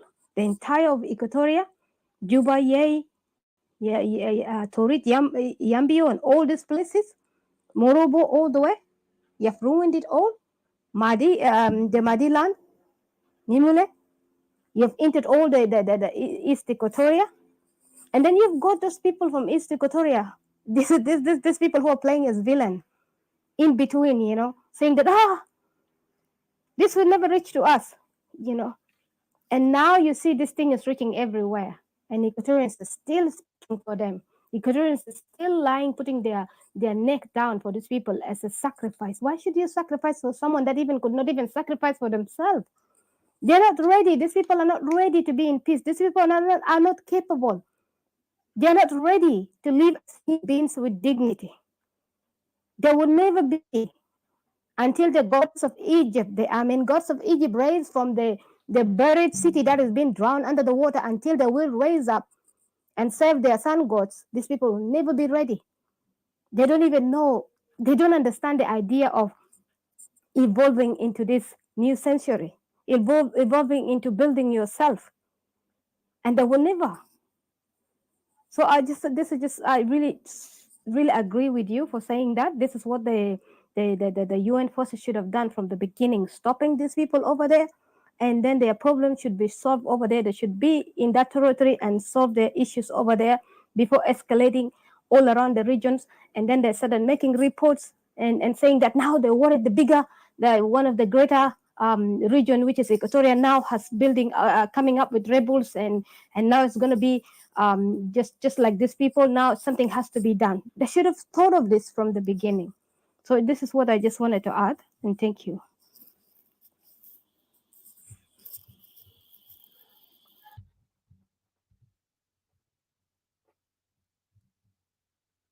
All right. Thank you, Ms. Didi. Going back again to our main topic, genocide is committed. South Sudan, a crossroad. Great Equatorial Crisis, as even have written by the journalist and also observer, Mr. Alan Boswell, on the crisis in South Sudan, Equatoria, in particularly focusing Equatorians on what's going on, because Equatoria have been neglected for so many years. Let me get my mic close, sorry. Yes, again, Equatoria has been neglected for so many years. Even in their achievement, they have done and spoken and uttered. I mean, they always ignored. And the reason why they ignore is, as I said, uh, we are the target as Equatorian. But we did not do anything to harm others. But we've been always, put as a mat where people can wipe their feet on us and discredit us in our achievement, in our right, even. Just forget the achievement, the rights, just the right to live, the right to be our own, the right to preserve our culture, our history, even the right for our ancestors, the land and the burial that they have desecrated it. They crossed the line to the point that there is nothing else left for us. Equatorians, academics, and all these intellectuals came up and spoke, gave them other options to live together in harmony and to redeem themselves, but they refused. Equatorian has spoken about federalism for so many years. By the time that this nation became, approved by international community, United Nations and all these members in United Nations said yes, South Sudan is now a member, a genuine and a legitimate member of the United Nations. And the worst of it is that those people who are representing us as government, they're tribal organization in its core. And people who were with them at that time ignored the fact that these guys are doing this. All they were focusing on themselves and how they promote themselves as leaders. And today we see them again, time and again. They're not making any difference, just putting Equatoria as the rug or the mat for them to wipe out their feet on us. If it's politics, if it's military, even geography, everything, they just throw us under the bus. So what we are now calling is our self-determination to save our people who have been, genocidally murdered day and night and threatened for their right, identity, land, existence. This is so much things that I can count, and I think all our brothers and sisters have mentioned it. And I really appreciate you guys for speaking out. One thing I want to remind our fellow brothers and sisters of Upper Nile Bahr we Equatorians, when we call for self-determination, we did not hate any one of you. Even we don't hate Dinka, as some people think we are hate mongers. What we are calling is for our self-determination is because we want to protect our right, the right that God gave us to live and to prosper as any human being. Our people have been marginalized for so many years, destroyed because of what going on. If there is no any understanding of law and order within those two regions that I've mentioned earlier, let them not expect Equatoria to join such holy union, such unholy union, because I cannot afford this anymore. My people are suffering. Many of them are not even accepted to come back. We are now defined as Ugandese or Congolese. This is by the same people who are running this country. The same people that when we say the majority of them are combined of Dinka, people say, no, not all Dinka are bad. Then tell me, if not Dinka are bad, why are they not acting against this regime, taking arms against this regime, allowing some Equatorians who are confused to be part of the unity? They're going there as opposition, and what they do, they go and fight, and they're wasted. I'm not insulting anyone. I'm telling the facts. I even get more upset when I see our brothers are dying for something that does not exist. What is South Sudan? I prefer to die for Equatoria than die for South Sudan first. Because there's nothing here that makes me even attractive for me to be into this idea of South Sudan. We are forced into this because we, naively believe that there is something going to be a good way, a good thing that our ancestors left it for us, like the Anyanya group who actually fought for SPLM. Fought for South Sudan. And let me remind you something, and for our brothers in Equatoria, Anyanya actually had a nationalist agenda. Yes, they are Equatorian. Because they came from Equatoria and they saw how they lived together in harmony. They felt like all South Sudan can be able to share the same harmony. And they all thought that this disharmony that is happening in Upper Nile, Bahr Ghazal, was committed by the regime of Khartoum at that time. So they never understood that actually this disharmony is not coming from the outside, it's actually internal. So if they are fighting each other, they are causing their own demise, and then yet they want us to be in solidarity with them. For what base, I wonder. I'm not trying to say anything wrong here. I know some people will not like what I said, but I'm telling you, if you can acknowledge you're wrong and you can see that you're doing wrong, then don't be upset at me. Be upset at yourself that you don't see it. Because how could I stay with somebody who always going to fight, always going to be in trouble, always getting me, to be the victim after that? Why? The chaos that they have created day and night, now creating genocide in Equatoria. Every day we're going to be living on reports of international community. Isn't it a shame for us? Every day United Nations will come up, every week, month, whatever, they will come up with a new report, say, yeah, South Sudan is, and then we're so good at it, we go on and talk about the report. I just read the report earlier because it's really heartbreaking, because we got used to it. Our people got used to it. I just want our Equatorian to wake up in their conscience right now, especially the Equatorian diaspora. I'm not talking about the Equatorian down there. Equatorian down there, they are ready. If they give them the chance, they will get out immediately. Say, I'm exiting this unholy union called South Sudan. They will not be together. But what is happening is the crippling matter of this is actually the Equatorian who are outside, who are standing on the false notion that they actually know the best better than the people down there. Well, okay, tell us what you know. All they know is like, we are South Sudanese. That's what they call themselves. And they deceive themselves in that idea. What is South Sudan to you?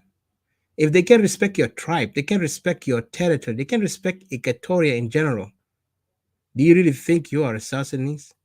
Before they defined us as Ugandese, just to mock us, that you're not here, you're a foreigner. And they forgot that Uganda has part of our land of Greater Equatoria. They was taken by, they put them on that side just to mock us, because the colonialists had that, they had a determination to do this. And they did it. They forcibly cut our lands into different countries to weaken our people, to limit our people from not standing strong, because our people was very strong enough that they could handle anyone. Now we are not. As an Equatorian, I take pride on that we Equatorian, we never give up. We will fight to the end. But I want Equatorian to fight for the right thing, not to fight for a delusion and for something that does not make any point. I don't want to take time here, but I just want to say thank you to everyone, and a thank you to Dr. Hakim and Brother Arye. I'll give you another chance, guys, to speak. You'll put your final thoughts in this, I think, so we don't prolong. I think we have spoken that the genocide is continually happening, and we want the international community and those who are from different countries, my fellow friends, we want you guys to also carry our message to them. Share this audio, share this video to them. Let them hear it. Let them hear the voices of the Equatorians and the friends of Equatorians who are speaking with us. Let them see that the only solution is for people, to take their destiny by their own hand. But I mean that the people are the one who will decide, not some people who have already been implicated in many things that they cannot even get themselves out of it. And let me remind you one thing also, that Equatorians are different from others. And I'll be honest with you. We don't say we are better than anyone, but we say Equatoria have already showed an example of a nation. Since the time that Equatoria always talking about Equatoria, they understood what Equatoria means. It's the unification of Equatoria, the symbol and the idea and the ideal that our ancestors left for us, that we are one people. We never differentiate ourselves. We try to teach our brothers and sisters in Upper Nile, Bahr Ghazal, but they refuse to listen to us. All of them want to be our bosses. All of them want to kind of like gaslight us, telling us that you guys have no right to speak about separation. You guys have no right to even tell us about federalism. Our people spoke about unity, about brotherhood, about how to live together in harmony, and we saw we are being the victim at the end. If the person speak Chinese and you speak English, and you think you're going to communicate with him, you will really have a hard time. You need to learn the Chinese language so you can get there, or he need to learn your language, right? But if the person is not willing even to learn your language, he just want to oppress you, say, I am going to speak Chinese, you got to learn to speak Chinese. Beat you up day and night so you can speak that language. Do you think there's any way for us to be friends or to continue being in a holy union? No, it's impossible. I know our word is harsh to others. You can hate me, like me, that's your problem. But the truth must be told. My people need their salvation, and their salvation is when our people, all together in diaspora, wake up and act on accordingly. And I'm really proud of my brother Hakim Dario.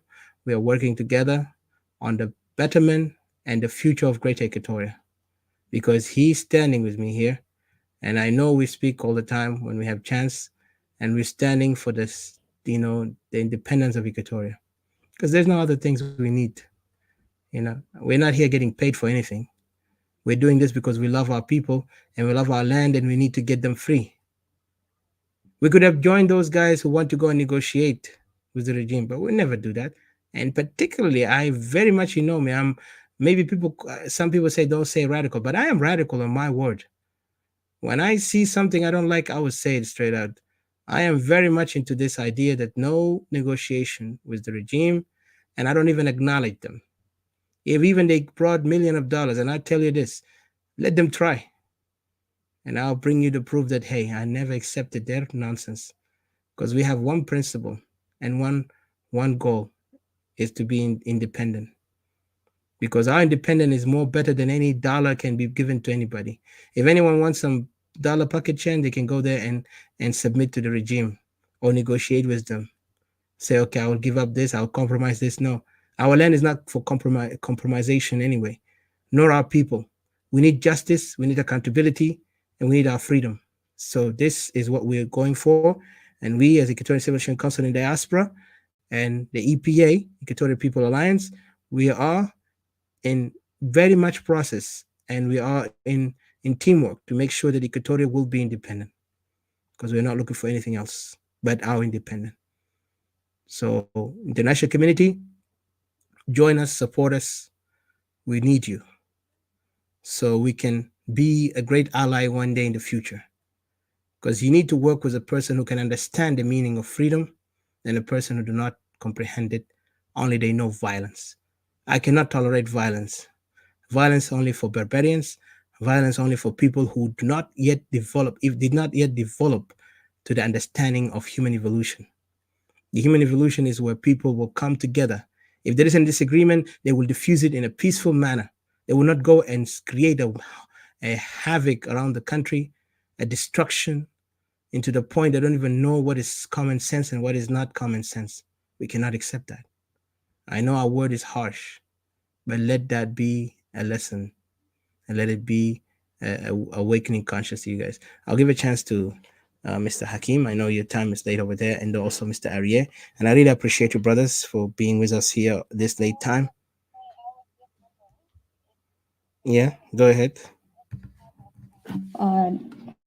Dr. Hakim and Arieh and everybody. So if I can just ask one question, just if the time will permit me.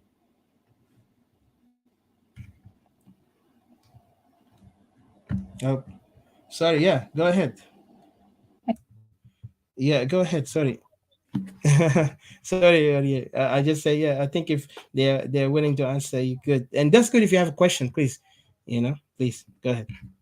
Also acknowledging what Arieh is going through. So, I just wanted to thank him for, coming, to share with us, for having that generous heart, really. And I really thank you. And I thank Queen Sheba. You guys have really been like outstanding working, together side by side with us, sharing our grief. And we also understand and share your grief so much when we saw what you guys are going through. And a group of the same people, of the same descendants, that are really giving people around the Africa really hard time. So my question here is regarding the self-determination that we're fighting for. I also believe those of Arieh are facing the same thing. They've been told to either leave Nigeria or don't fight for self-determination or submit. So in our side, also there is a terminology that is going around. People saying that we Equatorians will never separate.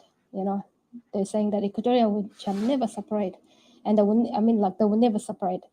Those days that Equatoria separated, in the days of Kokora, which is decentralization, those were the days of Jalaba. Jalaba, that means Arie, it means, the people from the north, the Arabs. It was the days of Jalaba. But in our days, the days of Dinka, Equatoria will never separate. We will never allow that. That will never happen. We will not give them that. So why do you guys think that people like to say this term? Is that they think that because they have subdued people, or what gives people the right? Do they have the right to tell us what we want? And also Okay. you hear the opposition people say the same thing. Do they own Okay. us or what? Okay. Thank you very much. I've been listening for hours, and I'm happy to be here once again, Sister Didi, Brother Kim, Brother Fortunato, Sage, and Odysseus. What I've come to realize is the concept of humanity and justice when it comes to power and hegemony and domination is relative, and people are born hypocrites. I remember last year when I started having contact with Equatoria and Noah nationalists, I received a lot of back channel messages from Dinkas, Arabs, Fulanis, people across the world who wanted to shut me up, who wanted to scare me. In fact, some people even scared me and started saying, hey, you Nigerians, what's your business talking about South Sudan issue? You know? And I've come to realize that if you give people absolute power, they are going to be corrupted absolutely. And when they are corrupted absolutely, they are going to use that power to determine what is right or wrong in a society, and they are going to use that power to determine what is just. I'm coming back to you, Sister Didi, but I want to address what Brother Odysseus said. He said some people, he said, oh, we don't hate people, we don't hate. When people kill you, when people subjugate you, when people exterminate you, when people oppress you, you have the right to hate such people. What is the word hate? You hate people who are raping you. You hate people who are stealing from you. You hate people that are telling you to keep quiet when you are on the verge of genocide. So for people to tell you not to hate people, despite the evil that they are committing against you, is an act of stupidity. And I want to also point out that during the time of apartheid in South Africa and Namibia, those who fought against apartheid for close to 40 to 50 years, many of them were killed, lynched, imprisoned, tortured. Many of them were mutilated. Many of them were burnt with acid. You know, pregnant women killed. Many of them were called terrorists. In fact, the white minority that were benefiting from genocide, from apartheid, called them hate speech mongers. Now, this is 2022. The descendants of those white minorities Many of them are still alive, who committed those atrocities. They now turn around, they turned 360 to call those who they call terrorists, they now call them heroes. Brothers and sisters, I want you to understand the psyche of the people that we are fighting against. Their concept of justice is relative. What they call justice is what they call it. What you guys are talking about is the same in Nigeria.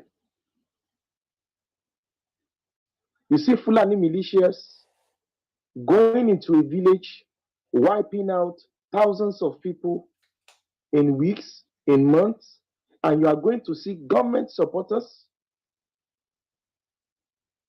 even people who are also Yorubas, coming on media, from social media, orthodox media, coming to your back channel, coming to your personal phone, contact to tell you not to talk about it. Because it is not good to talk about that. Talk about the suffering of your people. Because it is hate speech. Our lives becomes meaningless when we start talking about things that matter.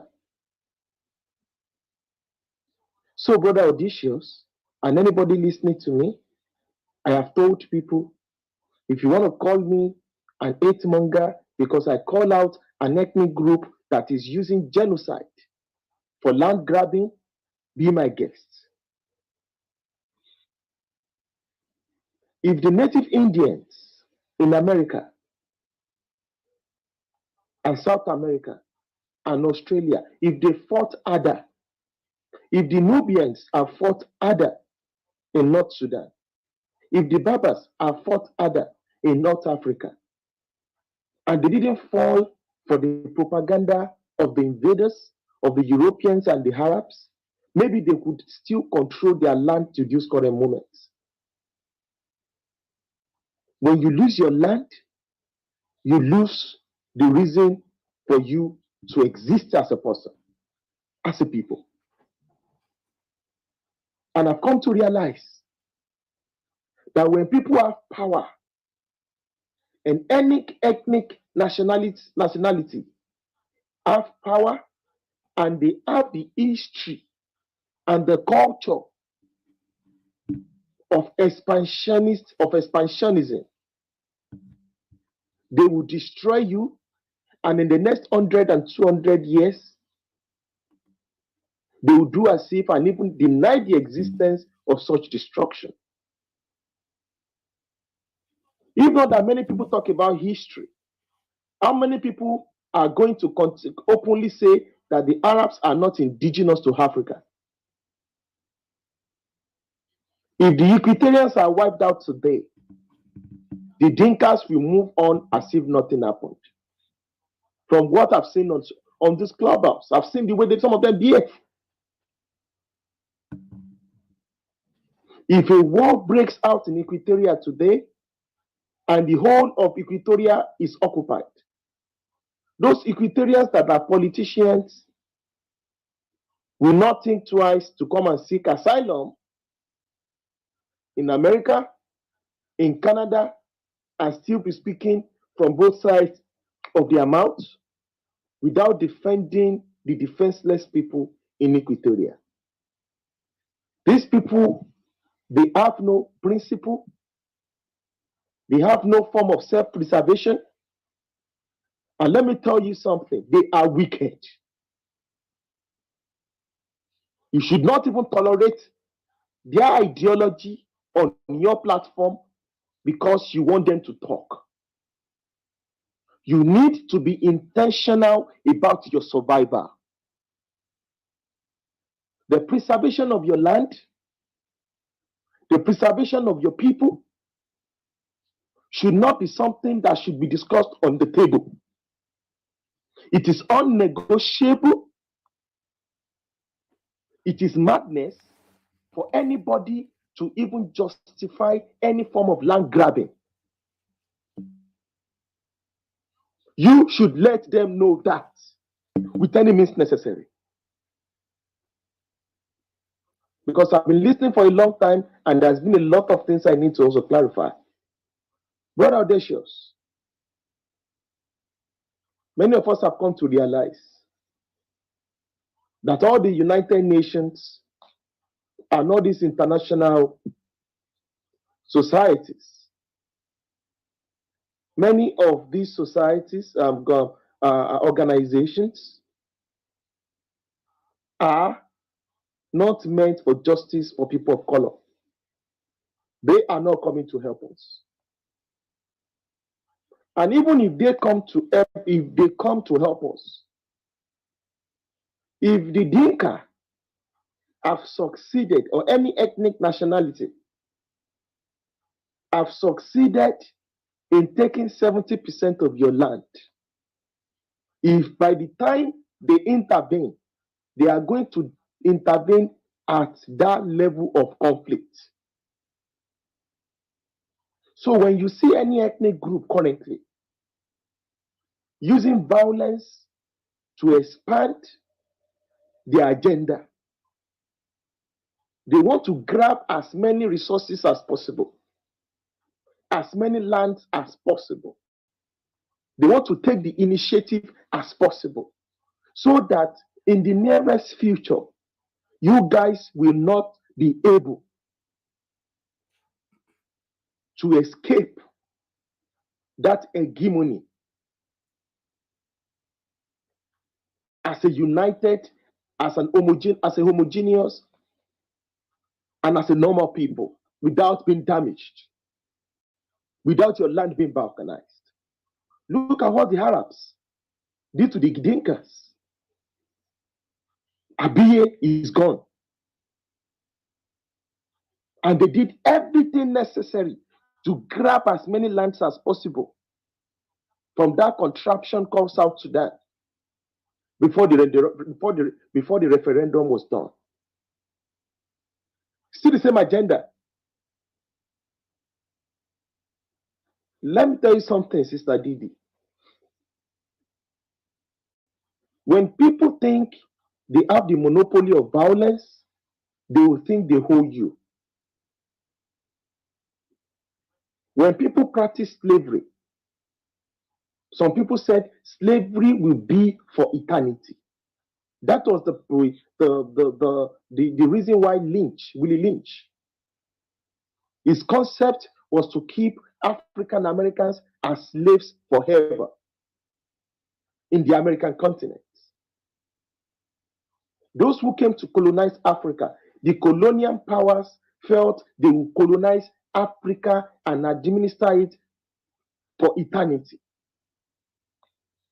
Many people boasted that the Ottoman Empire will last till eternity, the British Empire will last till eternity, the French Empire will last till eternity.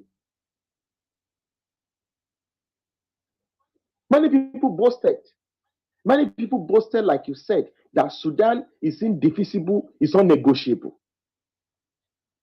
At least now in Khartoum, they know that it is defeasible. They learned through the hard way. For those people boasting around, telling you a country that is not even up to 20 years, that is a union of different ethnic nationality, is indefeasible, tell them they are mad.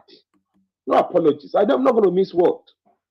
Normally, I try to be very conscious because I'm a guest here. When you engage these people, that is why I love my brother Charles, even though he's not here. Odysseus. I like brother Charles.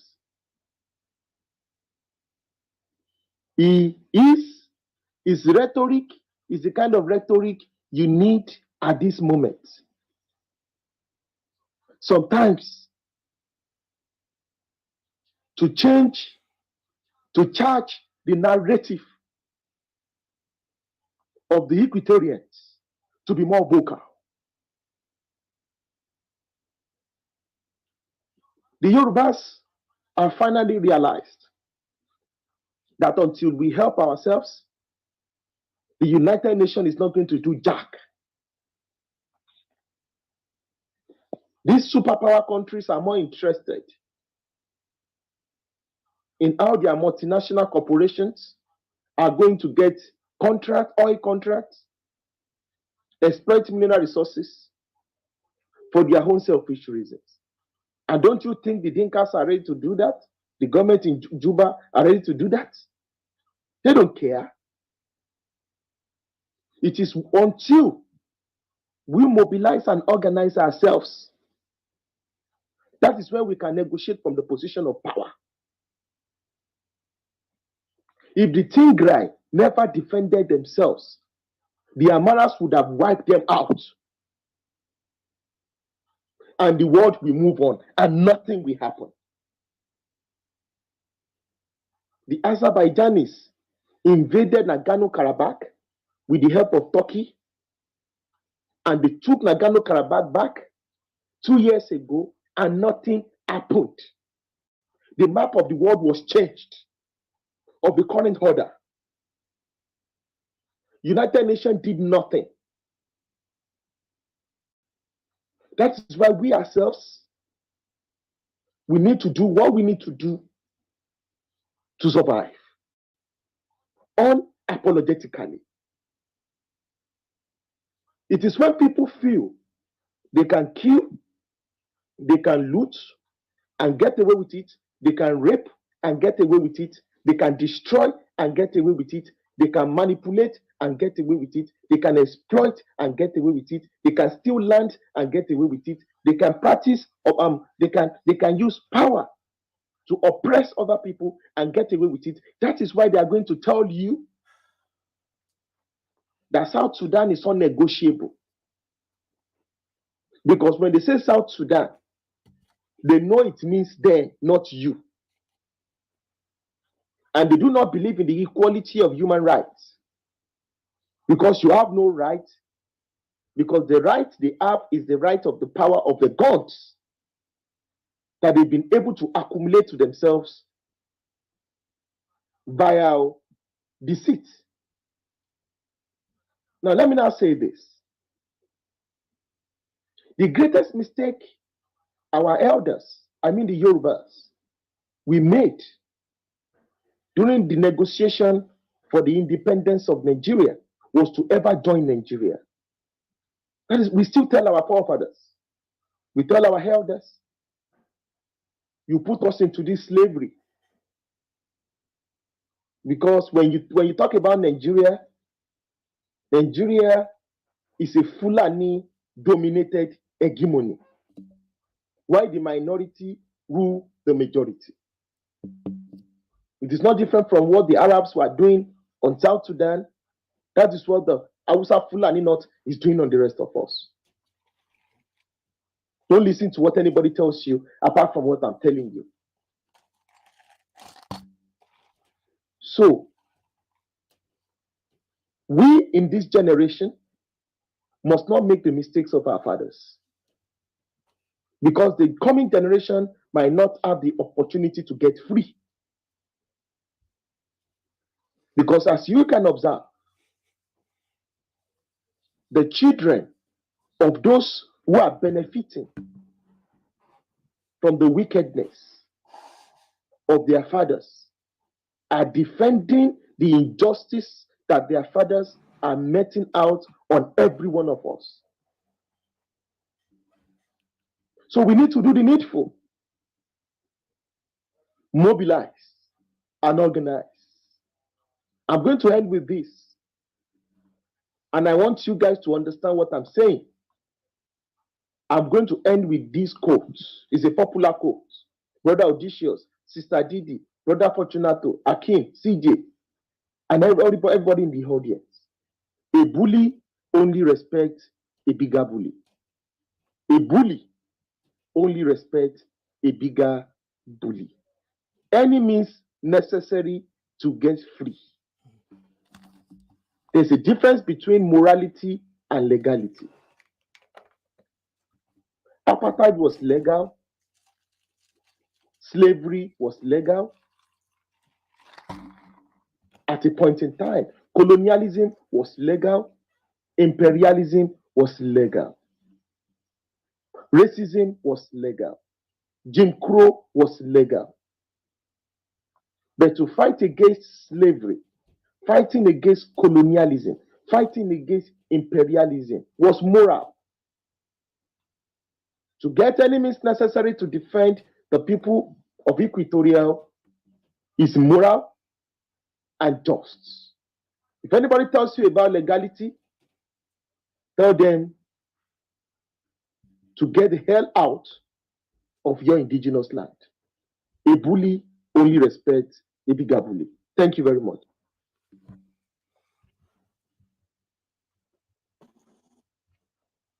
Thank you.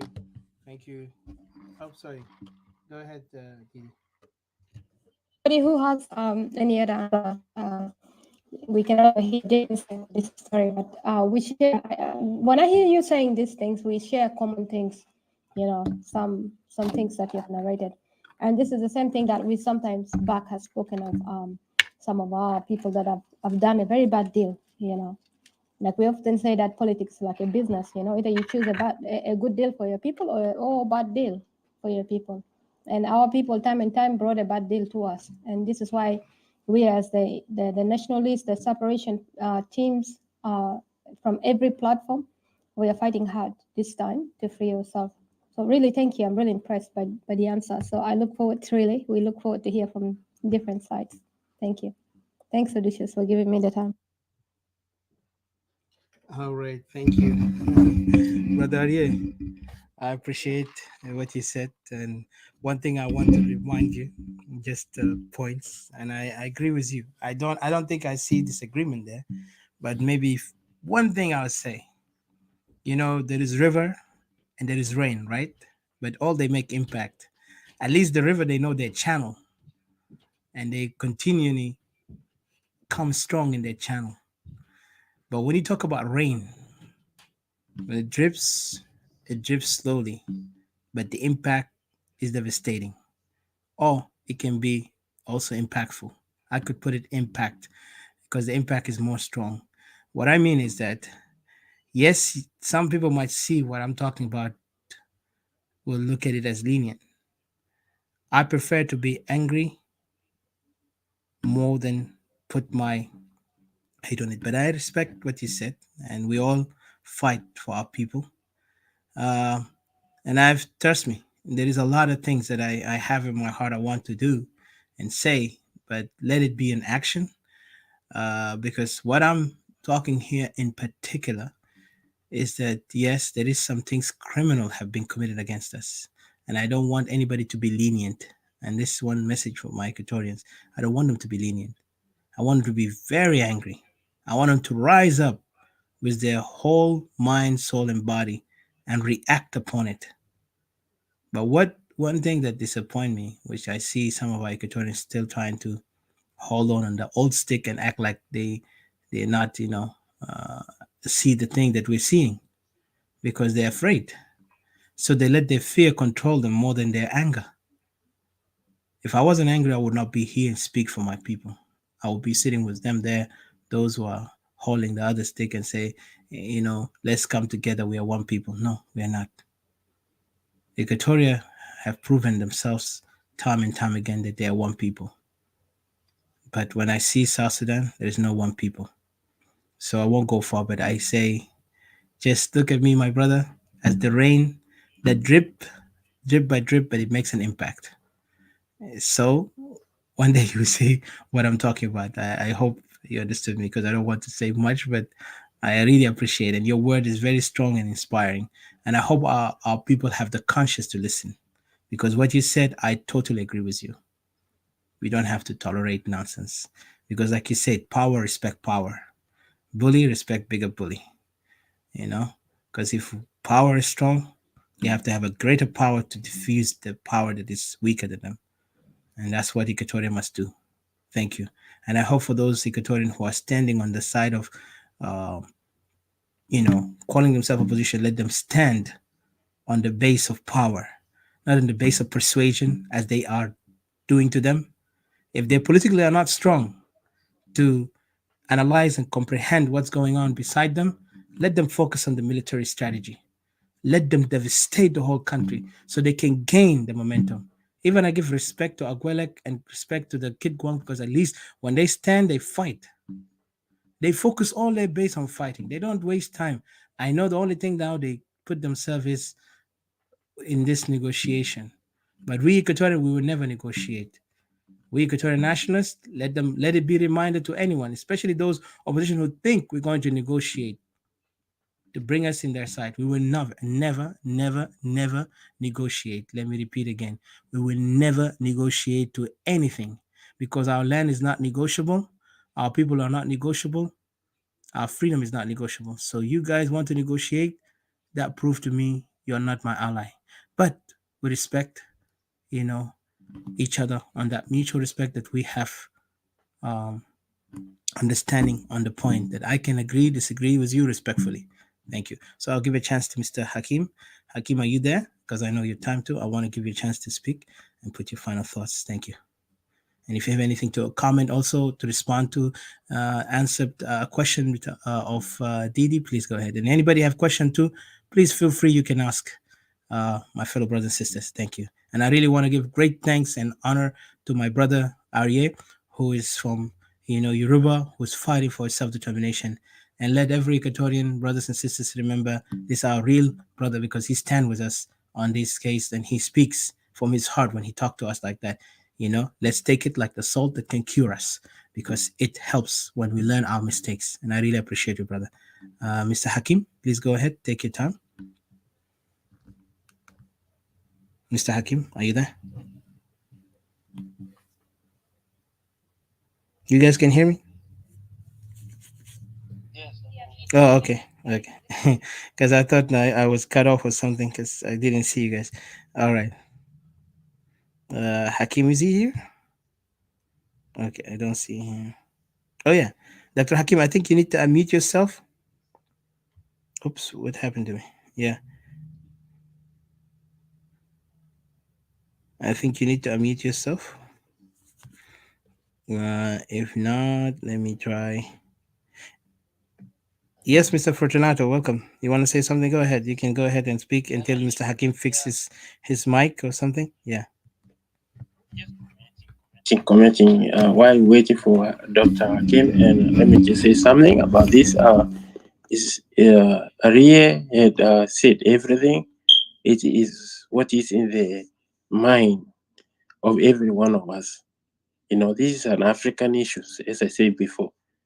The issue of the land is very, very, it is just about life and death. Imagine in South Sudan, we have 3 regions. That's what made South Sudan.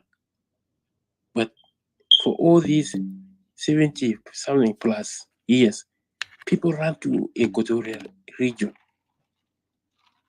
That's why we have 1947 Declaration of Juba.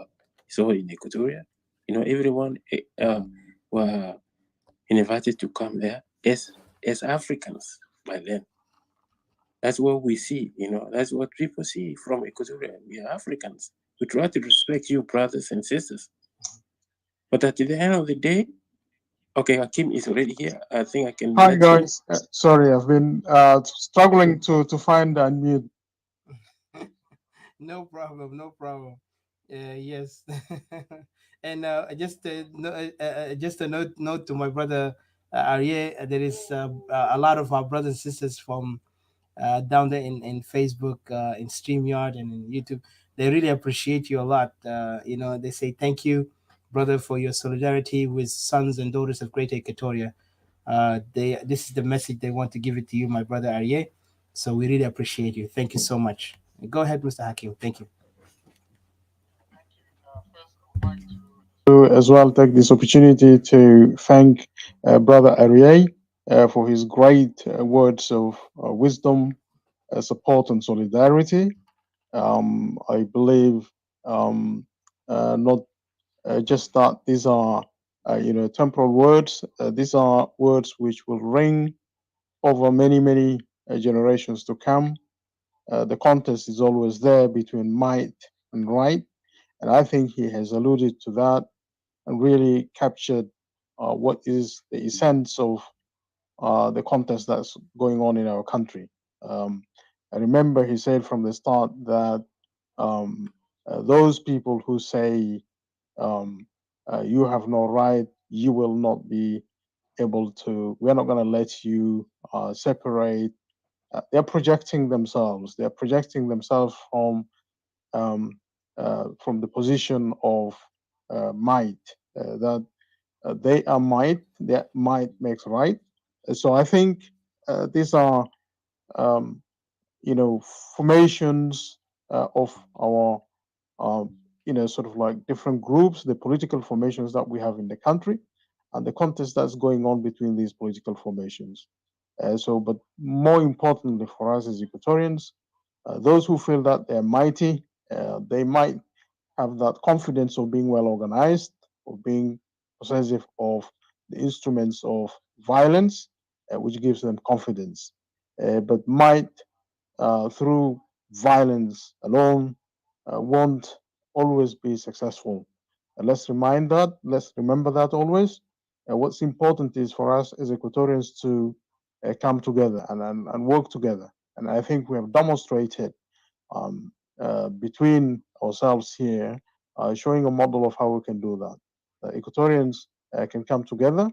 You may be, in Equatorial Civil Society Association, you may be in EPA. But what's important is the group dynamic in the sense that if we come together, we work together, there's a huge potential of us making a huge difference because it's not only important that we have the cause that we fight for, but there is also need for us to, um, leverage our team spirit, our teamwork, because that's where we express our sentiments as a nation. If we want to come together as Equatorial nation, we have a mission. Then there's an obligation on all of us to come together and work together so that we can uh, materialize what we perceive to be the goal of our people. So it's really very fundamental that we team and work together. And I want to echo the words of Brother Ari that you've got to come and work together. You've got to really push forward without fear. Fear should not control where we want to go. It's important that we take this on board as a lesson for all of us. So I just really take this opportunity to thank him once more for all the wisdom, all the great words that he has shared here today. And on behalf of many of my colleagues, all of us here, we say thank you for being a brother, for offering your advice without um, fear or without favor, as they say. So great words from you today. I'm really inspired. All of us are inspired by the support that you've given, and there's a lot more for us to share as we go forward. One thing that I just wanted also to highlight here in terms of the agenda of today's discussion is the book written by, or the report rather, written by Alan Boswell. Alan Boswell pointed to one thing that while there is an ongoing conflict in Equatoria today, there is a little bit of a concern that there's a vacuum of leadership, political leadership in Equatoria. And that has not been a surprise because the might of violence that has perverted the country has created a situation in which Equatorians were disorganized and they were caught unawares at these times to be able to mount an organized response. And that's why we are facing an existential threat.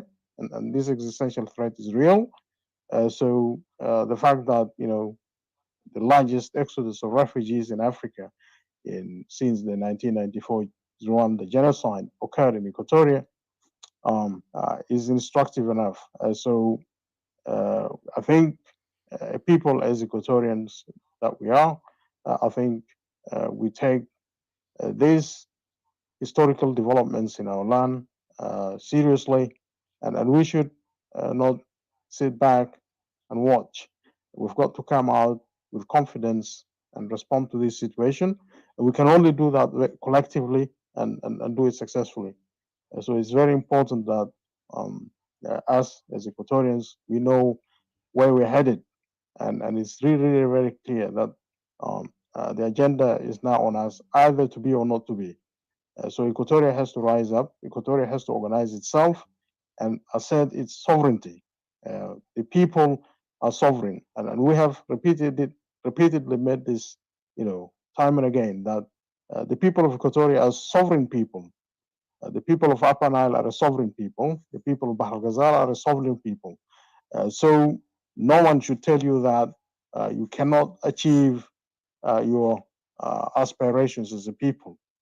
I think it's all down to us as Equatorians to organize in the eyes of the international community that we are a sovereign people. If you look at the model of other countries that today live in peace, even after many, many centuries, you can point, for example, to the United Kingdom. They have got 4 nations, and each nation governs itself, and they've got a right to self-determination. They can break from the UK if they wanted. That has come, of course, at after a very long history and a struggle. We can learn from the examples of these countries, and I think there is opportunity for us to resolve the crisis in South Sudan through peaceful means, by sitting down as a people and agreeing and saying, look, we're all sovereign. If we're all equally sovereign, there should be no reason why one region should be more sovereign than the other. One region should be more powerful and mighty than the other to impose its will on the rest of the country. And that is not what we want to be, where we want to be. Equatorians, today are far more, peaceful in their culture, in their practices, and in they undertake, for example, issues of coexistence among themselves, and they have coexisted for a very, very long time. That's why they have formed themselves into a nation. Whereas by comparison, we have not seen the same level of stability in these other 2 regions that now want to impose their will on Equatoria, imposing on Equatorians to stay in one country. And they also are unable to govern this country. That's why we are today in crisis. So I think we should be confident as Equatorians. There's nothing that can stop between us and what we want to achieve. By way of example, because we want to live in peace, and our people want to live in peace. They deserve peace, and they can assert themselves in this world, regardless of what the international community thinks. But as we know, the international community would only act if you help yourself. And we've got to help ourselves and really assert ourselves as a nation so that we can speak to other people as a nation. We do not take away the rights of other people, but we do care and want to preserve our rights and preserve the rights of our posterity. That is really what's important. So it's very important for us as Equatorians to organize. And I want to end with this note that organization is far more important, far more fundamental for us as Equatorians to share knowledge, to manage it, and to pass this on to our next generation. So it's very, very important. Organization is really very important. So I want to thank you once more for the opportunity. I will continue to have these conversations, I hope, on other occasions and to intensify it because we have not really been giving it a lot of attention, giving it the kind of urgency and the degree of attention that would really make these conversations bear fruit in the sense that we are able to be more informed. And today, I think many of you would go away being more informed because we've brought into the conversation people like Ari, who has experience of going through the same problems in their country, and they share this experience with us here today. And that is very beneficial, informative, and would help us also to move forward. So thank you, and may God bless you. God bless Equatoria. God bless you all. Thank you.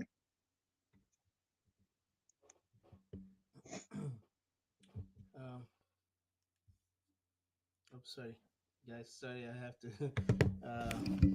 Just give me a second. All right. Thank you so much, Dr. Hakim. I really appreciate what you've said, and you have put it well. And I appreciate, and I really thank you also for being a great team member with us in Equatorial Civilization Council and EPA, working together for the benefit and the betterment of Great Equatoria. I know we have so many challenges we faced, but regardless of that, we never give up.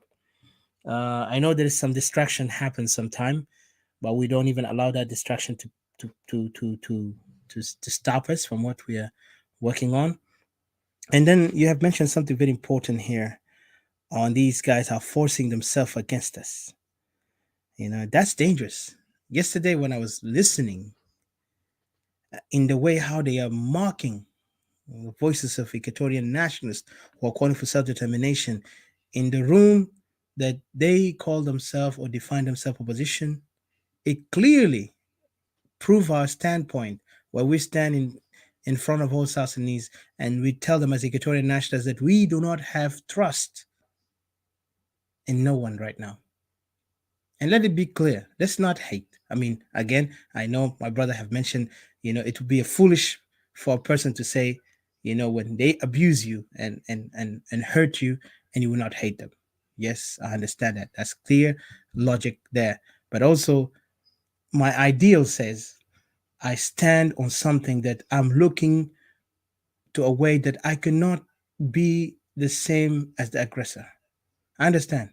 There is a lot of way we can go. Like I said, people are rivers. If there other people are rivers, I'm a raindrop. So, but the raindrop make an impact because you see how flood comes, right? It doesn't come from the river. The river is always there in the same channel. It always goes to the sea, comes from the mountain to the sea. But if you look at the rain comes everywhere. It flood the whole town and destroys everything if it wants to, and it can help everything if it does. So this is how I see things on that matter. But what I want to say here about those guys speaking in that language, I was disappointed but not surprised. Disappointed that they said they understood what Equatoria are calling for. But when they come up and begin to act as if they understood better than Equatorians, really it's so shocking. And even it is not the like of what we expect from such gentlemen like them to speak on that word. That when we talk about our land, our people, our culture, our history, and the crimes committed against us, they supposed not even to utter a word, negative word that will try to say that you guys don't have anything. We are all South Sudanese. When you put that word South Sudan, you have become my enemy. Because South Sudan have caused us so much pain and heartache. Today, Equatoria are suffering, and we are calling out. Some people call us emotional before. Some people call us like, you can just, Equatorian people are just emotional. When we solve this thing, if we take this guy out, Salva Kiir, you just hold them, tap them on the shoulder, you hug them, and they'll forget everything. That was uttered by somebody. It was so shocking. And I'm sorry. I mean, I could say his name, but it's just, the guy was actually, he's not a friend of mine, but I'll tell you, the guy was saying this in a mocking way. And I apologize in behalf, I have to say his name because he said it was an insult to Equatoria, and let the history and all Equatoria remember who this man is. It was uttered by Solomon Dandara, a man who said a word that Equatorians are so easy to be, they are gullible. Like easy emotion because they're emotionally captivated. Just hug them, tap them in the shoulder and say, I'm sorry, and let's forget and forgive, and let's move on and take this guy out. And they will forget it. Like he was mocking our people, mocking the pain. He put us lower than the shoes itself. Those are the words of such gentlemen who call themselves oppositions. Yet you don't know where they stand. And that's why, as Equatorians, we don't even have trust anymore in oppositions, nor in the regime. Of course, the regime is number one. But when I see the opposition are speaking, recklessly, talking some things that don't make any point, it gives me a clear understanding and clear hint that these guys I cannot trust because they can switch their word anytime. And they don't even have any pure conscience, pure intentions for us. All they have is like negative intention. So anyway, it doesn't matter. But what I want to say is that Equatorians, we have to understand that we cannot put our trust on people who were part of the regime before. Now they are willing and they are participant of the negotiation to come, because now a lot of them are preparing for the negotiation. That's why you see today the game of people are trying to make solidarity. Oh, I'm solidarity with these guys, with this guy. Listen, we Equatorian, we're talking about ourselves, and let's talk. And that's not shame. And we're not doing any crime here. We're talking about the genocide committed to our people, and we want the international community to understand that there is. And I agree with brother Arye that there is something going on here when it comes to our skin color. But I will not give up, as we are fighting this holy war for our people. We are fighting it nobly, and we will do whatever necessary. And I like what Brother Hakim mentioned. I think he beat me even in better on the Shakespearean word, says to be or not to be. And that was the quotation of Helmet, where, it's a question. And we are in this question now, in this dilemma. Either Equatoria will be or it will not be. And for us, Equatorian, there is no such thing as not to be. We have to act. And so you guys who are listening, like I say, contribute, not in finance only. We need you, your mind, your commitment. We need everything about you, either in EPA or Equatorial Solution Council. We have those places we can do, but all our objective is to make a difference for Equatoria, and we will do it. And I really prefer you commit to me with ideas instead of your finance. Because we don't worry about your money, but we worry more about what you can prove and provide, because that will show me that I can put my trust on you. You can able to lead us. You can even be the next leaders and do the difference. And we're not looking here to be leaders, but we want somebody who's responsible, because leadership is responsibility. It's not, people just want to get praised and say, oh, this leader, this. I don't care about your status, but what you can do, show your responsibility on that matter. I know there's a lot of challenges we face, and I tell you, even there'll be a lot of things happen not the way you want it, but let's stand on the point. I'll give a chance to Brother Fortunato, because I see you earlier. You want to say something, and again, I want to give you thanks to all of you, Mr. Hakim also for being our ally and our also working together as a team for the sake of a greater Equatoria, and let Equatoria rise, and Equatoria will be free. And we will do our best by any means necessary. Like our brother Ariel said earlier, he said, we have to do it with any means necessary. And that's true. That's what we need to do. So, Mr. Fortunato, please go ahead. Your final thoughts and conclusion on that. Thank you. Yes, always to go ahead where I stopped. It was about I was saying about the land, and thank you for bringing about the guy Sandra, Selman. This guy, I didn't trust the guy even way back. Even I still don't trust people like that. They can talk something here, in another room, he will change into something. In another room, he will change his color based on the situation. The same way, just like those Equatorians who are confused, other oppositions who try to say we are solidarity with what is going on in Abe. Yeah, we know these people. The culture of killing is in their DNA. It is their culture. You can wish them, solidarity with them. Tomorrow they will get on you. So you have no any chance of that. They turn against you. So you need to stand your ground. Ariel said the same thing, that we want to take this to our own stand. That the power, no matter what, nobody care whether you are what, nobody care to sympathize with you once they have the power. That's what we as Equatorians, we have to stand at that level. That's federal system of governance, that if it were to be done well, that's what will give us, we are at the same level.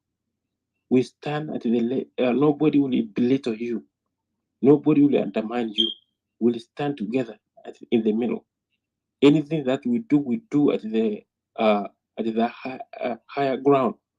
So we respect each other according to what you have. And when you look at what is going on in South Sudan, you need to have the gun with you in order for those people to respect you. You need to put on uniform, military, if you want to be in Juba. And everybody will respect you because you are military. They cannot touch you. You have the gun. The power is equal. That is all about in South Sudan. It's just militarized. The country is militarized. Everywhere. And that's not the country we dream about. That's what we need Equatoria as an independent country, to have our own power, our own people to celebrate and to enjoy their culture the way they want to enjoy, to be in control of their own economy. When you see the economy in South Sudan, in our borders, who control this? The same Kir JC government who are controlling the economy. Equatorians, yes, I was in another room yesterday. They were talking about only the power based on Dinka hands, in their hands. What they were saying in the office of President Kir, that there are only two. They have two groups or three. They have the group from Warap, the guy called Ayi, and then Buana Malwal. Those control the people from who try to gang about Abe people or something, about the North. They want to kick them out of South Sudan to go to North Sudan. He said that is Bona Malwa. He's a very powerful guy over there. Then the guy called Ayi. Then Jen Council of Elders. Then the politician from Bor. You see, these are all Dinka. And they said they don't want to give any space to the Dinka who are from Awil. So they want to control the power. This is only one office from the president. They want to control the Dinkas. They want to control the power over there between Warap and other places, Toing, where the national security is coming from. Akol, the guy from Warap, and then the people from the board, they say they are making noise because they kick them out. And then after that circle, after that trouble circle, we have Nuer over there. We have the guy called Tutkeo. Tutkeo and the vice president Hussein. He's a Dinka, but he's a Muslim, but he's taking the faith, Muslim faith first before his tribe, and they gang against the Tutkeo. Tutkeo is a Nuer, but both of them, they are Muslim. They are taking this power in the name of Islam to connect these issues to the North Sudan. That's it. They pull. There's a tug of war of the power over there. They want to get the power over there because Sudan, they are the one who manufacture guns. South Sudan don't have any. They can buy the gun. They can run out of ammunition, but because the ammunition come from Sudan, and these people from the Islamic kind of radical in the same government, they have this power supported by those people who are Islam in Sudan. That's what the power. That's what Kir issue a warning. Kir issue warning a few days ago that they will be split in the SPLM.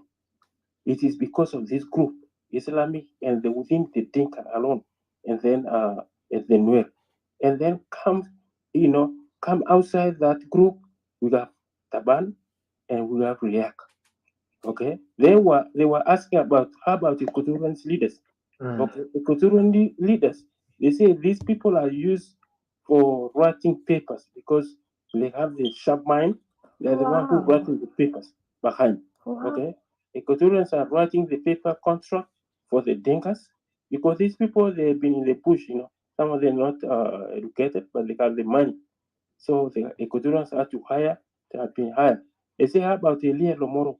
Elia Lomoro is the one who writing contract because this guy, that's why he's very powerful. At the same time, the same thing what Aria was talking is a power. Alia Lomoro have a few militias. They afraid him a little, and then because the guy have the man, he writing the contract at the same time. This is the game within that. It's a mafia. Those people who are in the government, you see, there is no government. It's mafia. And then when these people are over there, then they have the military, the connection between military and themselves. And they forget about citizen, what is burning outside. They don't. Somebody asking, he was asking, how about the money? Now they say the money is not in South Sudan National Bank. Once the oil money coming like $200 million a month or more, they will, after they reach the airport, Kir is the one who distribute a call accord, taking or running all this. The money will run out of the out of their hands before even reach a bank or anything. The money will be used for buying the people, buying the influencer, buying the Equatorians who are have a little power. How about you, Wani? Can they trust to give the Wani power? If Kir died today, if he dies today, they say no. They don't even Dinka don't even trust non-Dinka to give the power. They say if they give power to Wani, the Dinka they are going to rebel. Why? Because they have the militias, they have the Matanganyo militias, they got the Tiger division, all who are Dinka dominated. So those who are in what the SPLA, what they call South Sudan, what SSDP, those who are not Dinkas, they are not given money. The Dinkas are the one who been given money in order to buy them to control situation. That is how the game is playing inside, and those who are issuing the press release about what, because there are people who are now they are waiting to hear anything from social media, because another society in the social media now, there are people who wonder what is going on. If there is something going on, they will hire people to write anything as as as quickly as they can in order to diffuse situation, like the government is in charge. But in reality, it is a ghost. It's a ghost government. It's a mafia. It is just confusion after confusion. That's what Equatorians are being used, and the military are being used to displace Equatorians in their own land, and backing by the powerful military and the gun and the money and the weapons that they have.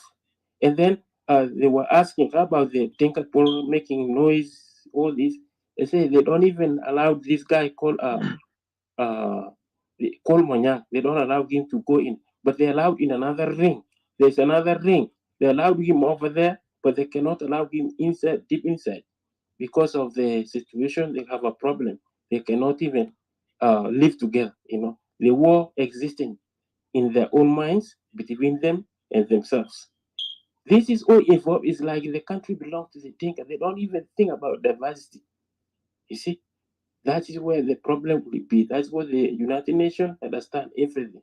And the empty brain for these people only care about the chaos, about how to steal the money and how to distribute this money. That's what is for us, Equatorial, painful. 3 regions. Imagine, in these 3 regions, they have the tribes in it. Equatorians, Equatorial tribe, like 56, we are 56. Imagine the tribe from these 2 regions coming to Equatoria, and we have already people over there. The land is not like a sponge that can spread to all everybody. The land is just there. It's not like a sponge or spread. That's what we need our own country in order to protect our resources, our land. And these people coming to Equatorial because they don't know anything. They just see the mango trees just there. They just grab and cut down. They didn't know we are the people who made the Equatorial beautiful the way it is. It took generations to plant the tree.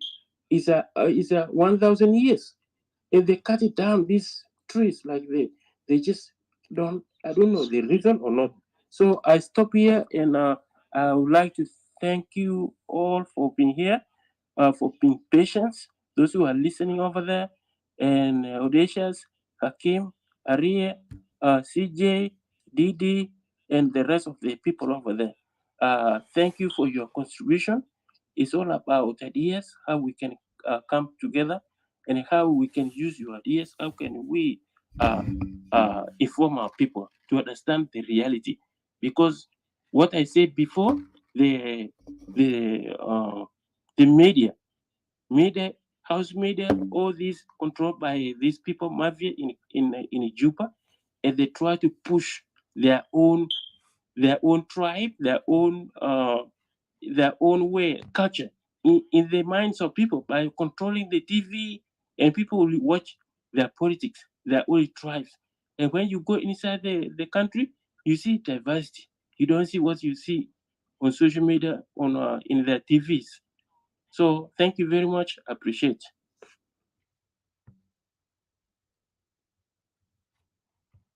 Alrighty, thank you. What you said, Brother Fortunato, is really something that I've kind of like seen it too. In particular, what you talked about, those calling us, we are only paper pushers. This is the term we use it in America.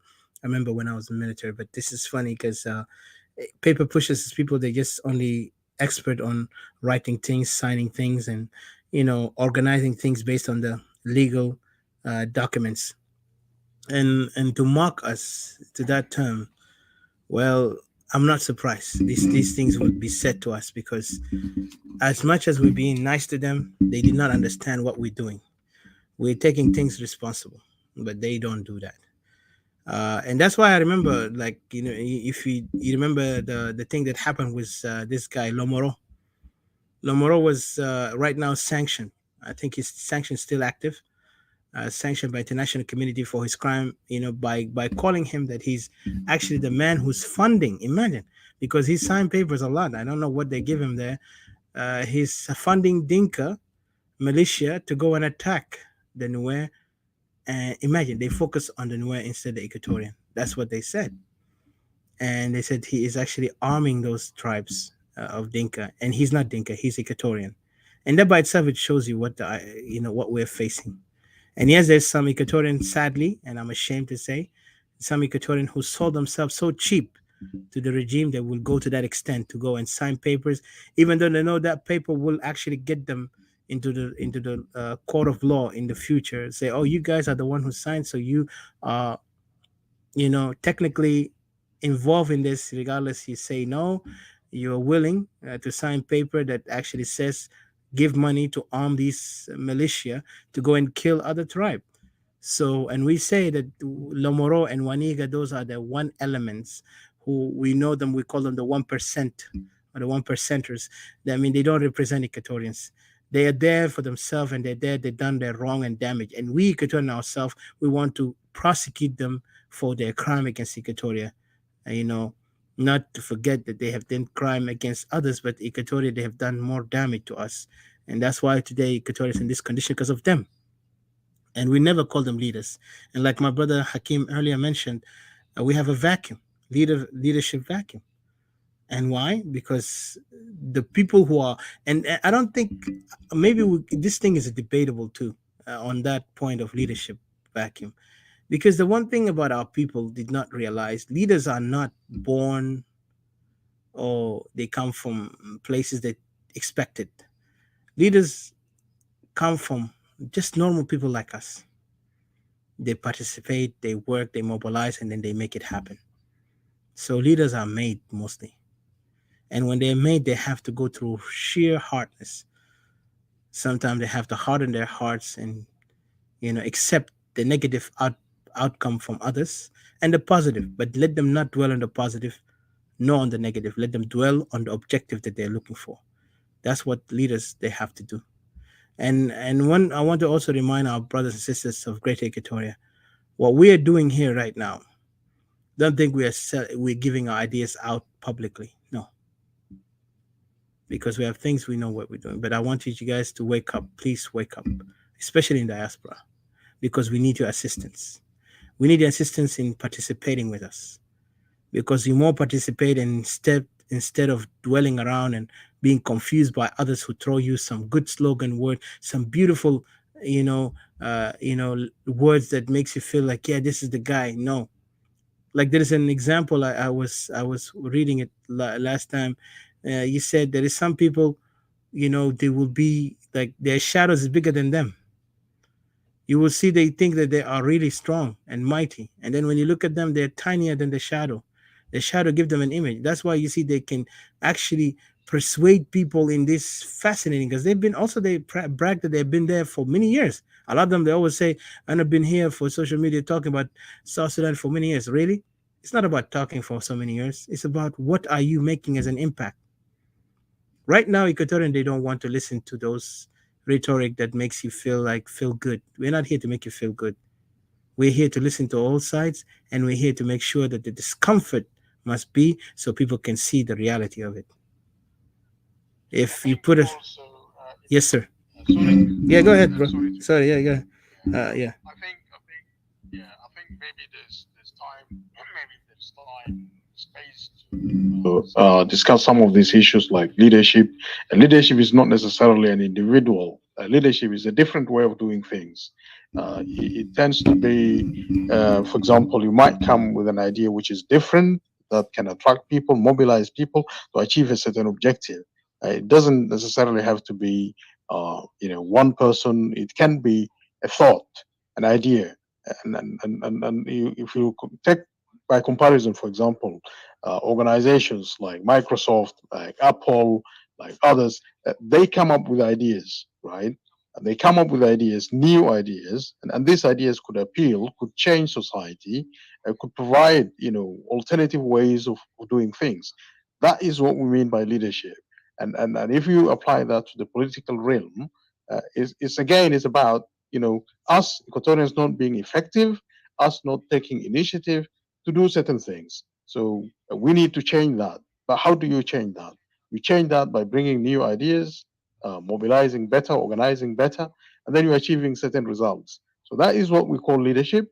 Leadership is about everyone contributing with ideas that can move our society forward. So the bigger thing is, if you look at us as like a big, community, how do we move this community forward? How do we make this community to be cohesive? How do we make this community to recognize and realize that they have a mission, not a mission of individuals, but a collective mission of all of these Equatorians in the diaspora who want to do something for their people, for their future generations. How do they make that effective? What is it that they need to focus their minds on? What is it that they need to do, to be resourceful, be impactful, and to actually, influence political developments in the country? That is what we mean by leadership.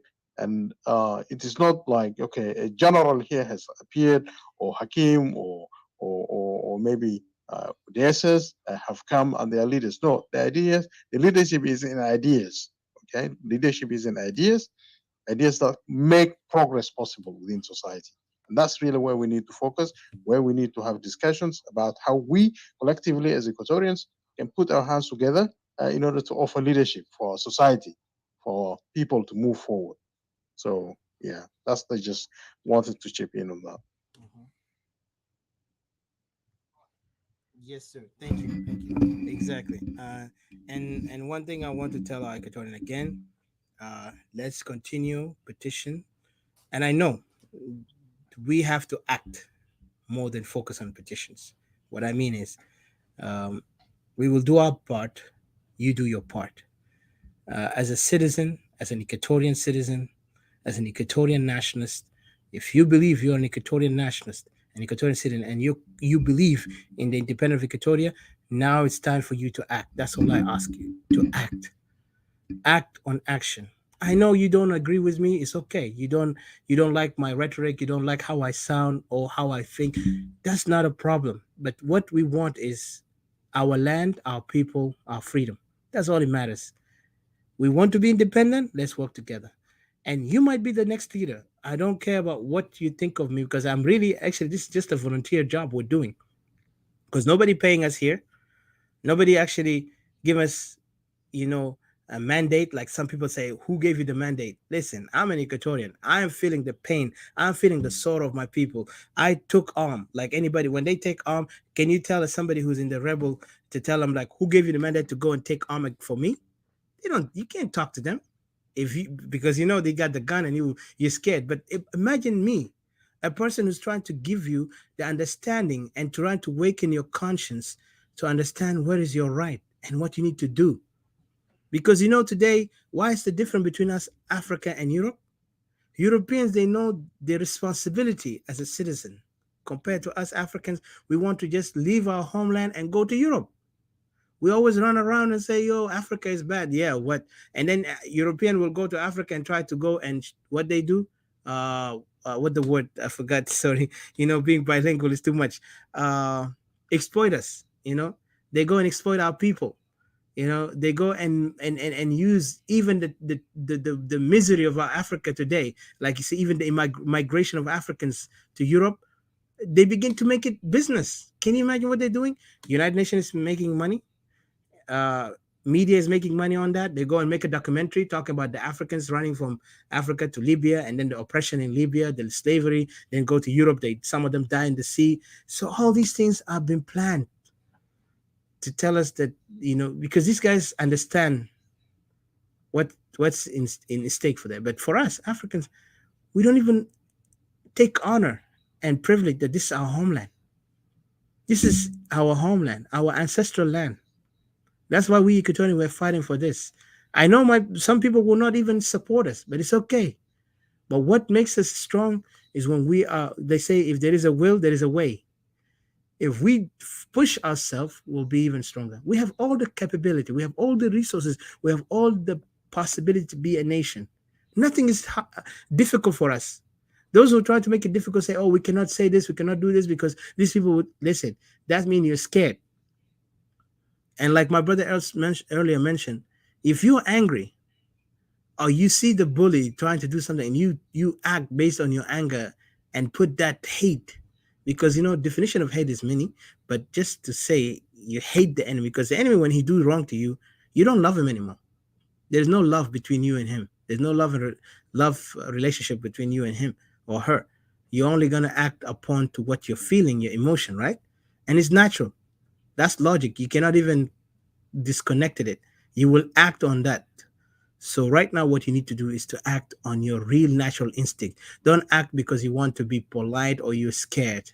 Because fear is not, I'll be honest, if somebody say fear is natural, I still doubt it, because fear is something that because you lack understanding that, like I can't even describe it in a better way, but if I put it in a way of adrenaline rush in the military, like when I was in a war before, and I tell you this thing happened.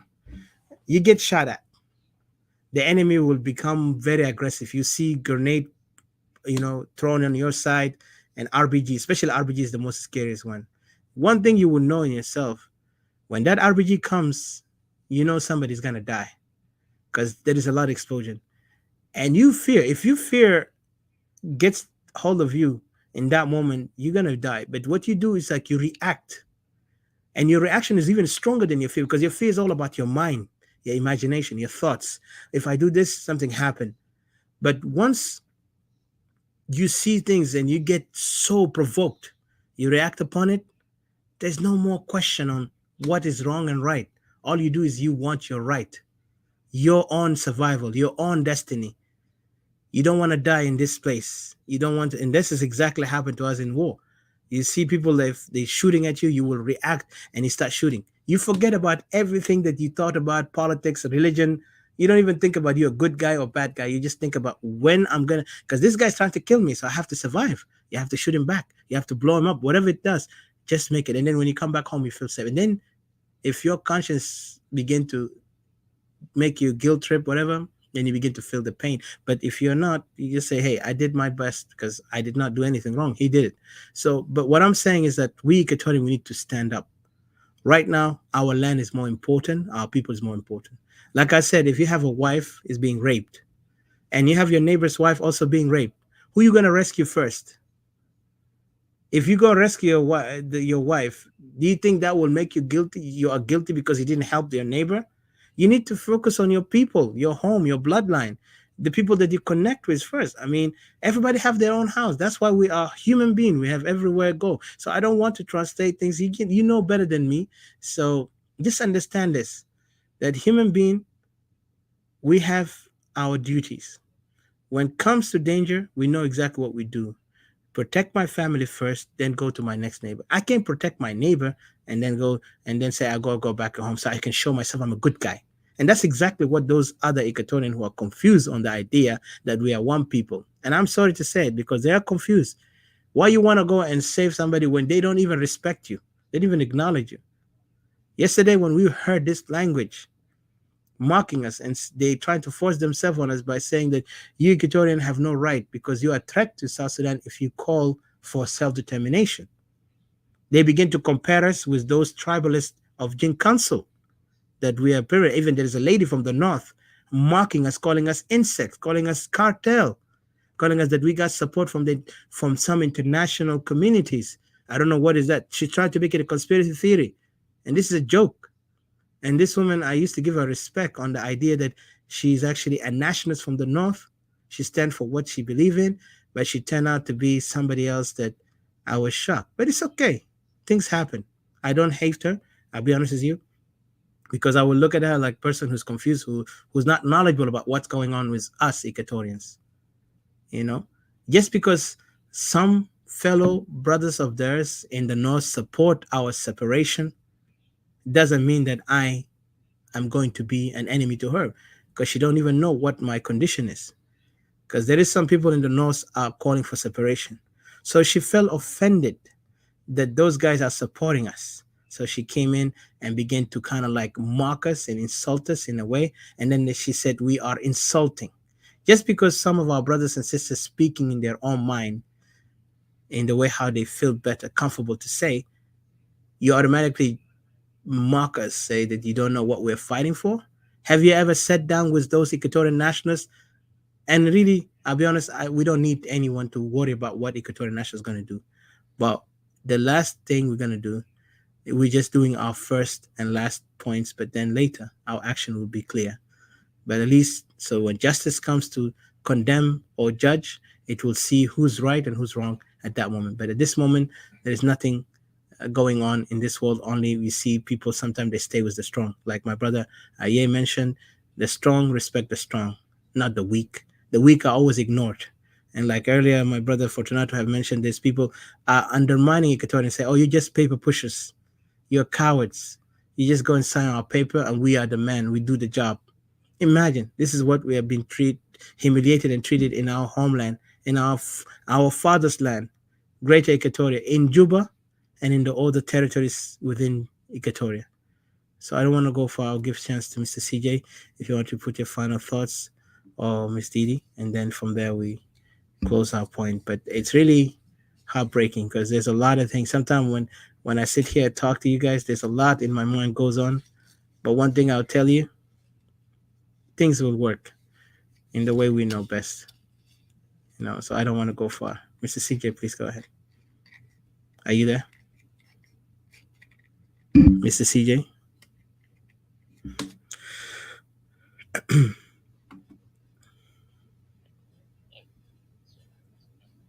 Oh, sorry. Yeah, hello. I don't know why my recording. Just give me a minute because I need to mute this so I can live.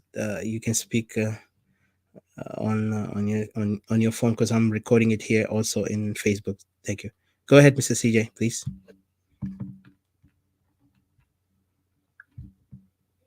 Yeah, let me. Thank you one more time, actually, once again for the chance. Yeah, what I wanted to talk about is what our brother have said. Araya. Yeah, indeed, brother. What you have said is perfect.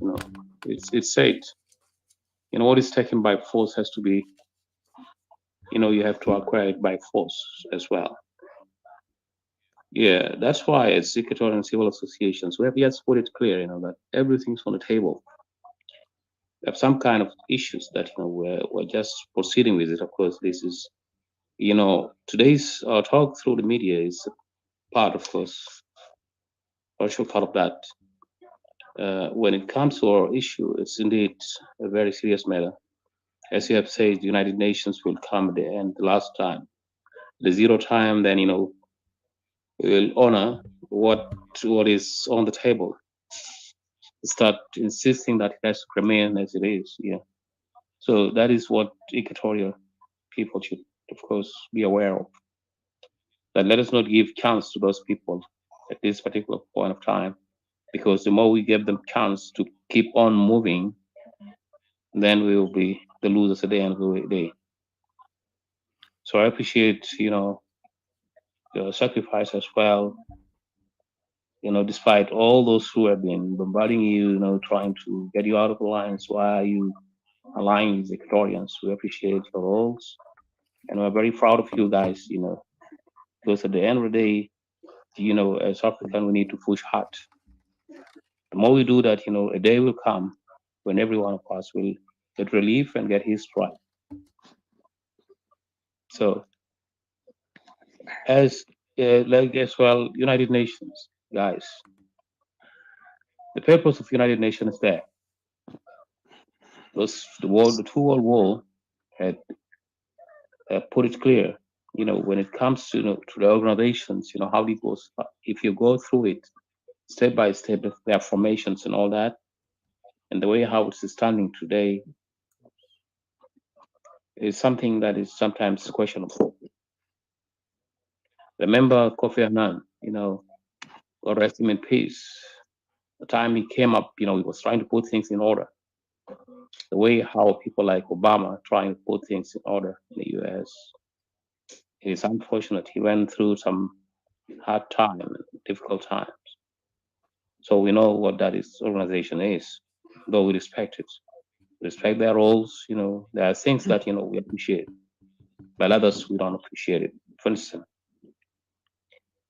the presence of the United Nations, as I've said, in that country to this day, if indeed they are really genuine in what they have set up, bringing their troops in, by this time, South Sudan wouldn't have been in the conflicts.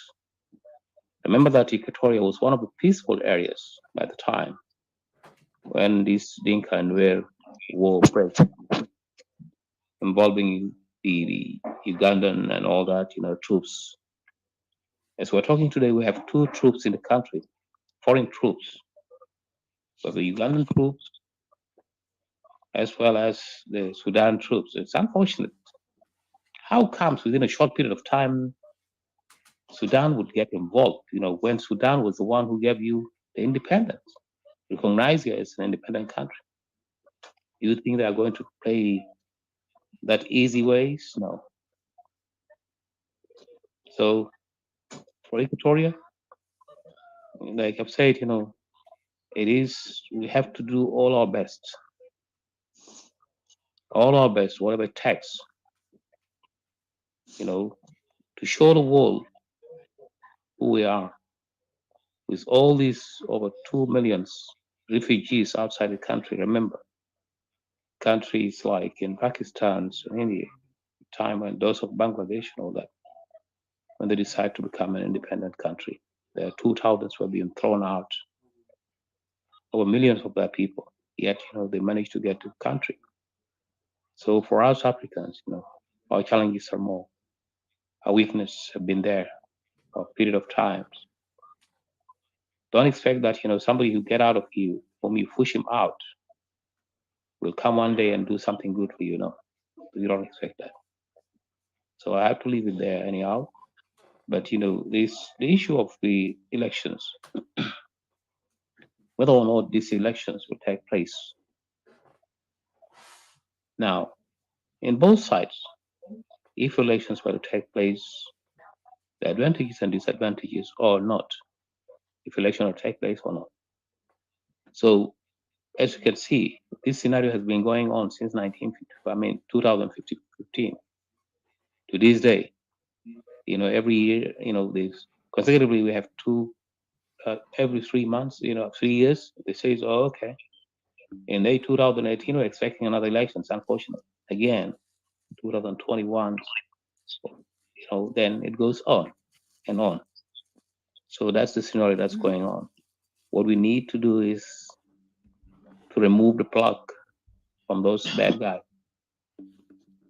If we can understand, remove the plug and we will be better off. But how should we do it? Within the three regions, under the three region context now, probably possible, of course. There's mistrust between us and those people. So even talking about the sort of Upper Nile and Bahar Ghazal, as you can see in actions, they're totally parallel with us. When Equatoria seems to be stretching their hands and says, okay, let's go together. No, it doesn't work that way. It is our role to play the leadership's role. I mean, we have to play the leadership role this time around. Otherwise, if we're to go and follow up and say, okay, that one is 70 and the other ones and all that, no, that's not going to work for me. Neither for any one of us in the long run, because we have tried it all. As you can see, people like Paganamon, which has come up lately, start bringing up that kind of things, rejecting the idea of separations of Equatoria, calling for separation, all that. The man is clear.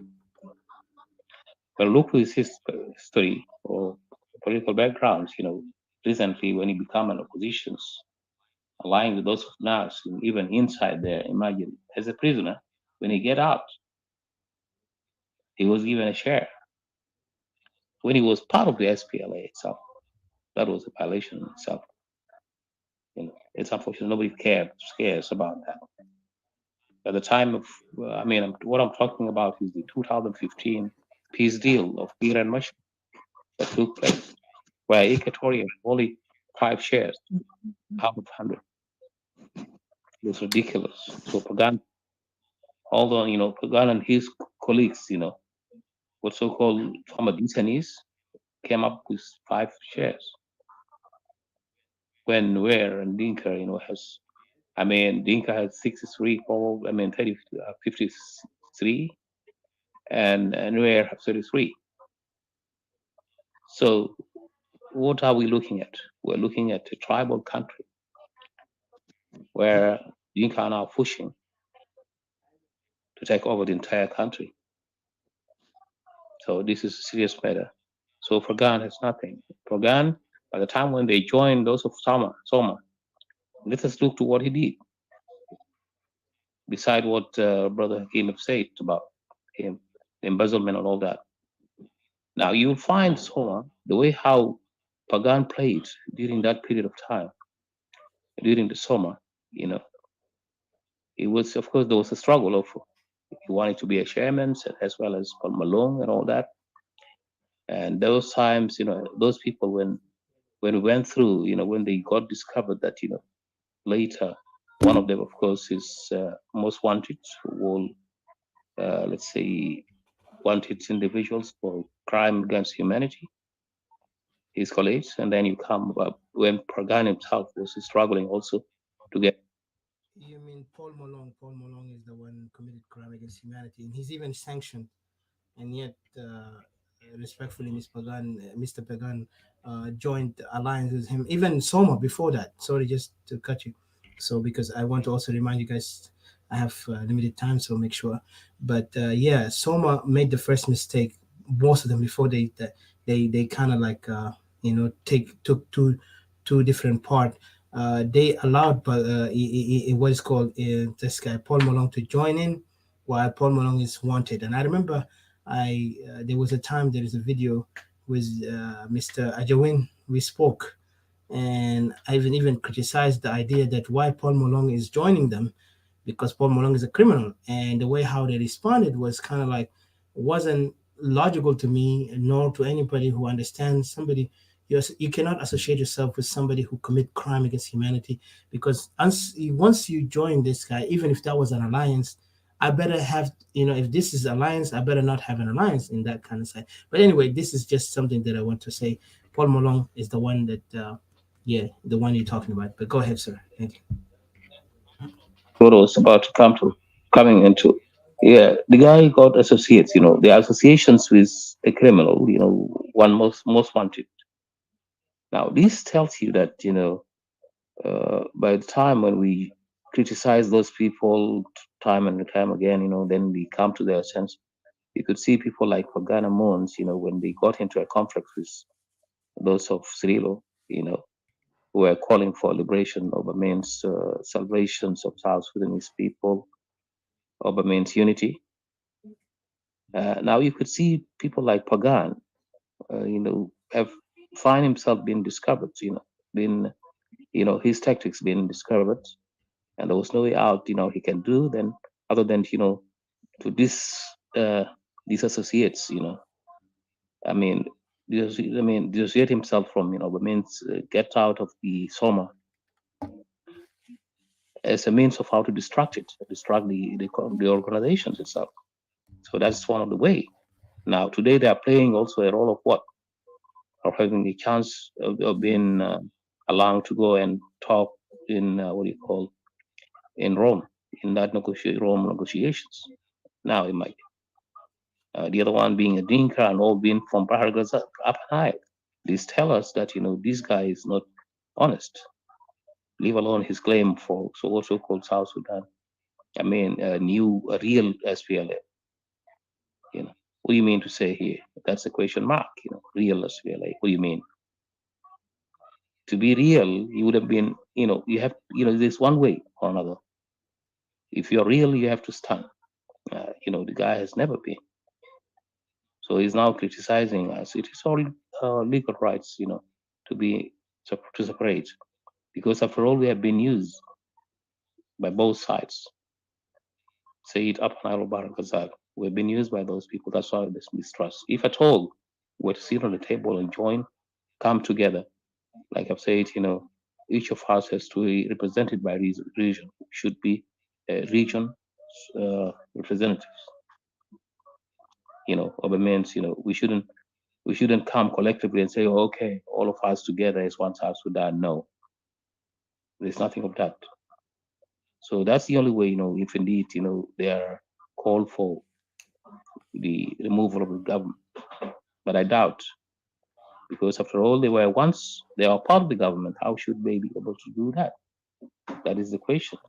And none of them would have answered it. So again, the third part I wanted to discuss about is the agreement, the peace agreement, the 2015 peace agreement. That peace agreement is a partial peace agreement. That is something that none of us could recognize it or respect it. So we should think about that particular piece, which result into what we call revitalization, peace deal. Yet they twist it into what's so-called national unity government. That is nonsense. That's not national. That is a coalition government of two individuals or two tribes. Two tribes. With respect to the Nuer, where we have some of the people who are standing, they're even divided among themselves. They're still in conflict with themselves. Others are saying, the way how Machar is doing is not acceptable. When Machar seems to be allying with Kir, who's also undermining him. Yet we don't know what is going on in this man's mind. If you look to how Taban Deng last time took over. So those are processes that, people of Equatoria need to think about it twice, that, there's a game that is ongoing against Equatoria in a way or another. So it's for you guys to stand firm as people, fighting for your lands and your people to come back to get to their respective area. That is what I can conclude with, and thank you very much, my brother, if I prolong. Sorry for that.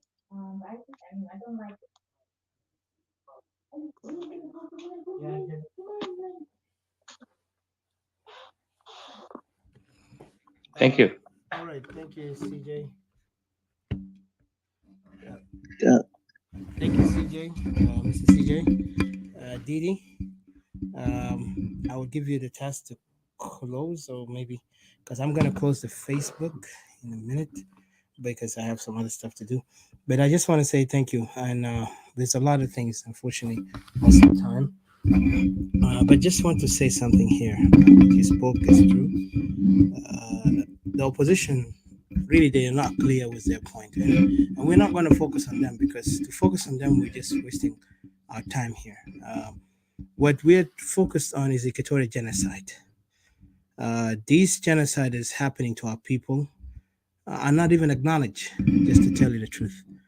Our people in Greater Equatoria have been displaced, um, under, disrespected, undermined, and you have seen how we went to the extreme of speaking out, and we are hated for that. But we're proud because to be hated by majority is not mean that the majority are right. When was the majority right if Jesus Christ himself was crucified by majority? When the man himself did not do any wrong to others. Yet he stood out there speaking the kingdom of God. And then at the end, the Jews went and crucified him, sent him to the Romans and say, let's kill him. Even the majority was not right when Galileo said to the people of the world, like, hey, the earth is round. The Catholic Church want to execute him, say, repent because you committed a sin. Imagine. And he proved his point on scientific facts. But yet they go crazy on him. So majority are not right all the time, because most of the time they just go by the emotion or by the way how people persuade them. The best people are the one who question things based on truth, based on facts. They don't follow their emotion based on what people say to them, because we don't want people to follow. Any revolution comes out based on just persuasion. That's not revolution. That's called new slavery. True revolution starts with knowledge. Even Robespierre himself said that. Of course, Robespierre, of course, he was executed later. But one thing about it, it starts with knowledge. Every revolution starts with knowledge. And people begin to see the truth and they act upon it. And yes, also today we are in the 21st century. Let's be careful. Not every information we get is true knowledge. Because knowledge, if I define knowledge, it'll be very much, something that scientifically based on what. For example, let me just reiterate what knowledge is, because it starts with cognitive realization to what knowledge is. So just give me a second here, please. I'm having a hard time here with my network is acting up. Hold on. And Didi, you there? Hello? Oh, okay, I see. I hear you. Yeah, I'm having a hard time hearing you, but just give me a few seconds, because I'm also. No. I'm not. Okay. Yeah. So I'm focused with you guys. Yeah. You hear me, guys? Hold on a second. Yeah. Knowledge, like when I'm talking about, revolution, right? Knowledge begins with senses. What is senses? It's, we know what the sixth sense is. Sense is something that you see, you feel, you can grasp in where you can understand. Because once you grasp it, you understand it. I'm not an English speaker, remember, but maybe Mr. Aria will be better than me, on that point. But knowledge is that point. And then, oh man, what happened to my phone? Sorry, guys, I still having a hard time here. Just forgive me for that, guys. Sorry. You hear me? Oh man. Okay, thank you. Yeah, it says, like I say, knowledge begins with senses, then proceed to full cognition, and then ends to reason, or ends with reason. So for our people need to kind of get that, because what we're doing is our revolution have to be understood, and we know we live, because for us, the people down there, they already feel it and see it and understand it. But for those who are outside, who have the greater impact to help our brothers sisters down there, it's time for us to rise up. So I won't go far. Didi, please take over, and then you know, let the revolution continue. Let Great Equatoria be free. And yeah, it's really sad. And I want to say thank you again to my brother Arie from the Yoruba, who's fighting for his people. And we support you with all our heart and mind and soul, my brother. And we appreciate you for your stand for Greater Equatoria, standing with us. And also we stand with you. And definitely, revolution continue. and I'm really proud of you, and I thank you, and I take your word, seriously. As also what you're advising me, I will take it seriously, and I appreciate, because this is what I want. I want to hear from my brothers speaking to me with facts and honesty, and I really appreciate that. And also, brother Hakim, I want to thank you again as an ally. You joined us, you're supporting us also, and let's continue the revolution for Equatoria to be a nation. And also, Brother Fortunato, for your great achievement. And I want to give you a heads up, guys. We're going to work on doing another rally on DC soon. And I was going to talk about the Dinka program. Mr. Hakim earlier sent it to me, and it's going to be another topic. Maybe tomorrow. I will do it in the afternoon if possible. That will be in Hakim time, maybe evening time. But I think, Mr. Hakim, you know about that. You sent it to me earlier, and I was like, wow, I was surprised. The Dinka Council, whatever they did, a new program. It's, in, let me just read quickly because I have other thing to do, but I just want to get to read it to you. It's very shocking. Where is it here? It says the Dinka, this is a new program they did. New South Sudan Dinka Alliance, that's what they call it. Launched just like yesterday, and today they were in DC trying to meet with some of the United States foreign affairs. But it's funny. I mean, those guys are trying their best to silence Equatorian. So remember what they're doing. And they have some people, we will discuss this next time. They are really working hard politically. And so for our side, it's our objective and our mission is to stop them in their political side. And then for those in the ground, they need to do their best to achieve the objective. Take Juba, the whole thing will end. So Juba is the main center. This is our crown, our jewel for Equatoria. It's almost like Jerusalem. So let Equatoria rise, let Equatoria continue. Didi, please take over, and thank you. I will end here, and I appreciate you guys. And please understand when we speak here about our people, we're not here to, again, we're not here to uh, make it a personal thing. We're just talking about what they said out there, and we are criticizing of what it was said out there, because I respect all the people who we interact with them, regardless you agree with me or disagree with me. But when it comes to the point of truth, we have to speak out. My people matter more to me, than anything else, than friendship, because friendship can comes and go. But when you are respecting me and you show your brotherhood to me, I will look at you as my true brother. So I don't want to go far. Please, Didi, take over and end the show after this. But I thank you guys and have a blessed day. Thank you.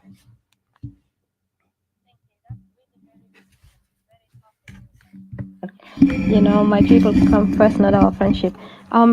I just wanted you to let me know if we're running out of time so that we don't lose the recording. You just interrupt at any time. You can intercept.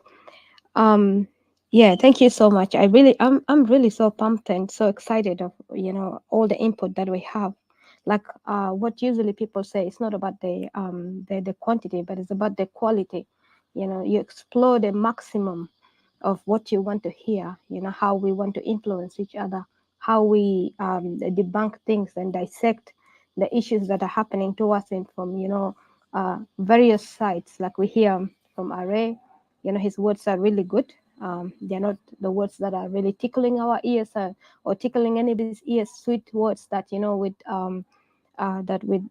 do you call it? That, to make you feel like, oh, this sounds good and stuff like that, but really rather to refresh you and to wake you up, like almost chastising you really properly to wake you up. And the same as, Brother Hakim, CJ, this is you, and Fortunato, really thank you. And the things that you've spoken really made me just ended up saying, wow, really, the fact that Equatorians are, they're just for paperwork. And this is what people have been saying since from the beginning, that Equatorians are only used for paperwork. They're the secretaries. They're the, running around and stuff like that. And this is coming right out of the book of Dr. Is it the report or the book of Dr. Carol or something that says that, you got to put the Dinka with the person that is knowledgeable and let them learn. The uneducated Dinka should be put with the unknowledgeable, with the knowledgeable person. Then later on in time when they learn, then you can get rid of them out and keep the Dinka in that position. In conclusion, I will not say really much, and I will just thank everybody and say that and also thank once again Brother Ray, and say that this connection that we make here right now is not a connection that gonna end here. It's a long-term relations and connection that one day will serve us really greatly in the future. And this is something that we're building on, and the mindset that we all have. I know we speak here, and a lot of people will think that that's all the ideas that we speak here. Imagine if we could speak these things here, and then what do we do in the closed doors? That's what people behind the closed doors, that's what people don't know. So we have great plans that will really further our people, that will really inspire our new generations to come, that will really help us both, how we can influence and help our people, both the people in Nigeria and around Africa that is really fighting for their self-determination, and really debunking all these ideas and these colonization mindsets that have trapped us in a coliseum whereby we've been watched to kill ourselves, and it's been supported by certain elites watching us to kill ourselves like some kind of animals in a coliseum, running around killing themselves. And what saddens me, like in our situation, we're dealing with a common denominator that is all the time on and on being an offender, and a common denominator that is ascended from the same descendant that you were really wrangling with over there, and we're wrangling with the same descendants. It's just because people, when you have clans and different names and stuff like that, but it goes back to the same line. And the fact that people just could not understand it, the fact that people just are very submissive to these tricks, So I just wanted to say that it's really good, and we will keep on building in these cases, and we will build more, even new, stronger, stronger forces and stronger ideas that will surround the plans that we're having, for our separation, for the nations that all Africans who want to separate, including, some of our brothers from the Upper Nile and stuff like that, what do you call it, a backbone that will support this, something that will serve us and serve Africa, so that we can all have peace, So I just wanted to thank you so much, knowing that, we, as much as we observe from you and you observe from us, and this is really good. So coming back to our situation, there is not much really to be left there, really. Nothing really for us. No hope, no nothing. The fact that it saddens me that the case of saving South Sudan is lying on the shoulder of victimizing Equatoria. The case of separation from Sudan, it lies on the backbones of occupation and genocide of Equatoria. That really saddened me. The fact that we don't even relate to one another, but yet this relation has been forced to us as a curse upon the day that we have accepted to join the SPLA, has become a stumbling block to us, has become a curse to us, that people has legitimized themselves and given themselves the honor to speak over us like we are children, like we are their slaves, and they are our master. And we have watched South Sudanese doing that over us, and it's so painful to sit here and seeing some people, asking us, questioning us when we begin to complain and speak out, telling us that, like what you just said earlier, that who gave us the mandate, to speak on separation. But what the questions that is missing out on them, that they're not asking themselves, who gave them even the authority to question us? Where did they get this mandate to speak to us the way they're speaking to us? And who gave them the authority to step their feet in their land? I mean, to our land. Given that everybody has their home. Given that you can stand up and fight from over there. And this is what our leaders in the SPLM should have done. That, you know what? Bahar Ghazal, you fight from there. Upper Nile, you fight from there. Equatoria, we are creating something. We are fighting from here. because the common enemy that we had, the North Arabs, they were not only fighting, they were not only found in Equatoria, they are found in all these regions. I have seen the people of Upper Nile and Bahr al-Ghazal affiliated with them. They even live the tradition of these people. They love the tradition of these people. So why fight this battle only one way out in the side of Equatoria for the plans of creating a genocide and occupation in Equatoria? Why? This is just the question that is left out there. This is a manipulation question. I mean, a manipulation tactic. And the fact that time and time again, that the one that hurts me the most, that, you know, even the person that says that they're the victim, they're victimizing Equatoria. This is just not on at all. This is not really right. You cannot cry you're the victim, yet you're victimizing the victim. This is one thing that we all have to align ourselves with the truth, and the truth that is very hard. And that's why you see people are very angry when you're talking about separation. People started thinking about how many lands they're going to lose in Equatoria. Their presence in Equatoria is not going to be there. Their plans, you know, to annihilate Equatoria is not going to be there. Their plans, you know, to mix themselves with Equatorians, to assimilate themselves with Equatorians. It's almost like they plan that instead of people fighting, you know, I've seen that the two regions, instead of people fighting what is up there is eating them, they rather help the thing that is eating them and come in Equatoria and, okay, let's mingle. Let's mingle together. This is the idea that is going to happen. Let's mingle together and everything will be okay. Let's just keep butchering ourselves. And let's become one race, one people, one nation in this country. But this is not ideology, really, ideological, really. And people started bringing the federalism of the West that doesn't really add up, doesn't really make sense. That's how you know that these people are speaking out of ignorance and claiming that they're intellectual, claiming that they're politicians, claiming that they're educated people. Because if you must be an ignorant if you had to bring a system, you know, a white supremacy system into South Sudan. You must be really an ignorant, really. You're ignoring, first of all, you know, the fact that the people that we are living in their countries, that the white supremacy has created the federalism in those countries. These people are victims. They've been victimized. They're living in really horrible conditions. They're living outside their cities. They have no control, and they're always protesting the system of the West cultures. And the West themselves have to steal their native land, their homeland, which is called the Europe. Each of them every year, or at their retirement, or at a certain age, they get up from America. I've seen in these programs like the house hunters, they go back home to Europe, you know, after they have benefit so much from those lands, you know. And the natives of these lands are really crying out there, poor, living desolate, in places that they should not be. Their kids are walking really barefooted, not going to school. They're always carcerated in prisons.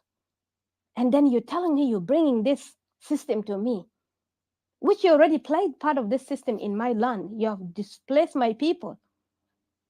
My people are living outside the land. They're hiding in graveyards, seeking refuge with their dead ancestors and their dead people, their dead fathers, their dead children that you have killed.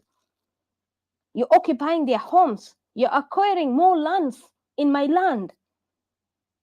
South Sudan, why do you do that to us? Why? I want to ask you, do you really have any guilt or any remorse in you? South Sudanese, why do you do this to Equatoria? Why? What has Equatoria done to South Sudanese? I'm not only speaking this to the Dinka, but I'm speaking this to the South Sudanese. What have we done to you? Has the union for freeing ourselves become a curse upon us? Now you made us to regret ever knowing you, to regret ever uniting for a union of this SPLM with you. Because this union has given you now the rights of you now insulting us, of you now telling us that we don't know what we want. You're our masters, and we must obey what you're saying. You took our rights off. You're acting like you owned our land, yet you can't even own your home. Your master, the Jenge, is owning everybody's land. But then also you are turning around, strengthening the Dinka against Equatorians. Why is South Sudanese? Why? Why? Why this nightmare that you're giving us? And it's really a hard root awakening that have woken up to find out that South Sudanese hated Equatoria, and they preach against Equatoria all the time, and especially the opposition parties. They preach against Equatoria with so much hatred. You're almost building your case on nothing instead of building your case on who has done you wrong. So I will just not take it further, really. Hakim, sorry, I think you wanted to say something. No, sorry, Didi. I think my movements kind of like generated Okay. noise, but I'm okay. Yeah, I really appreciate your words. Very passionate.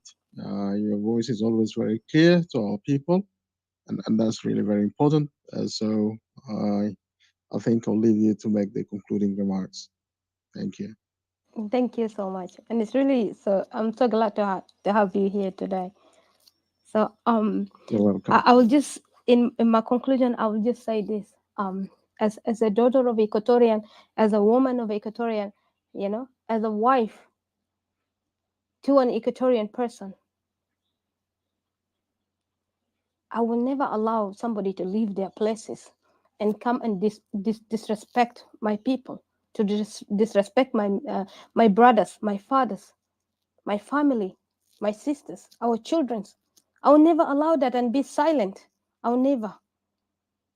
Like I always say that a king in his home is a man in his home is a king in his castle. He has all the rights to claim his home without nobody objecting him, without nobody speaking over him, without nobody telling him anything. If any man dare, if any man dare have a right to fight, let him fight for himself. Let him free himself first, and then tell me you can free me.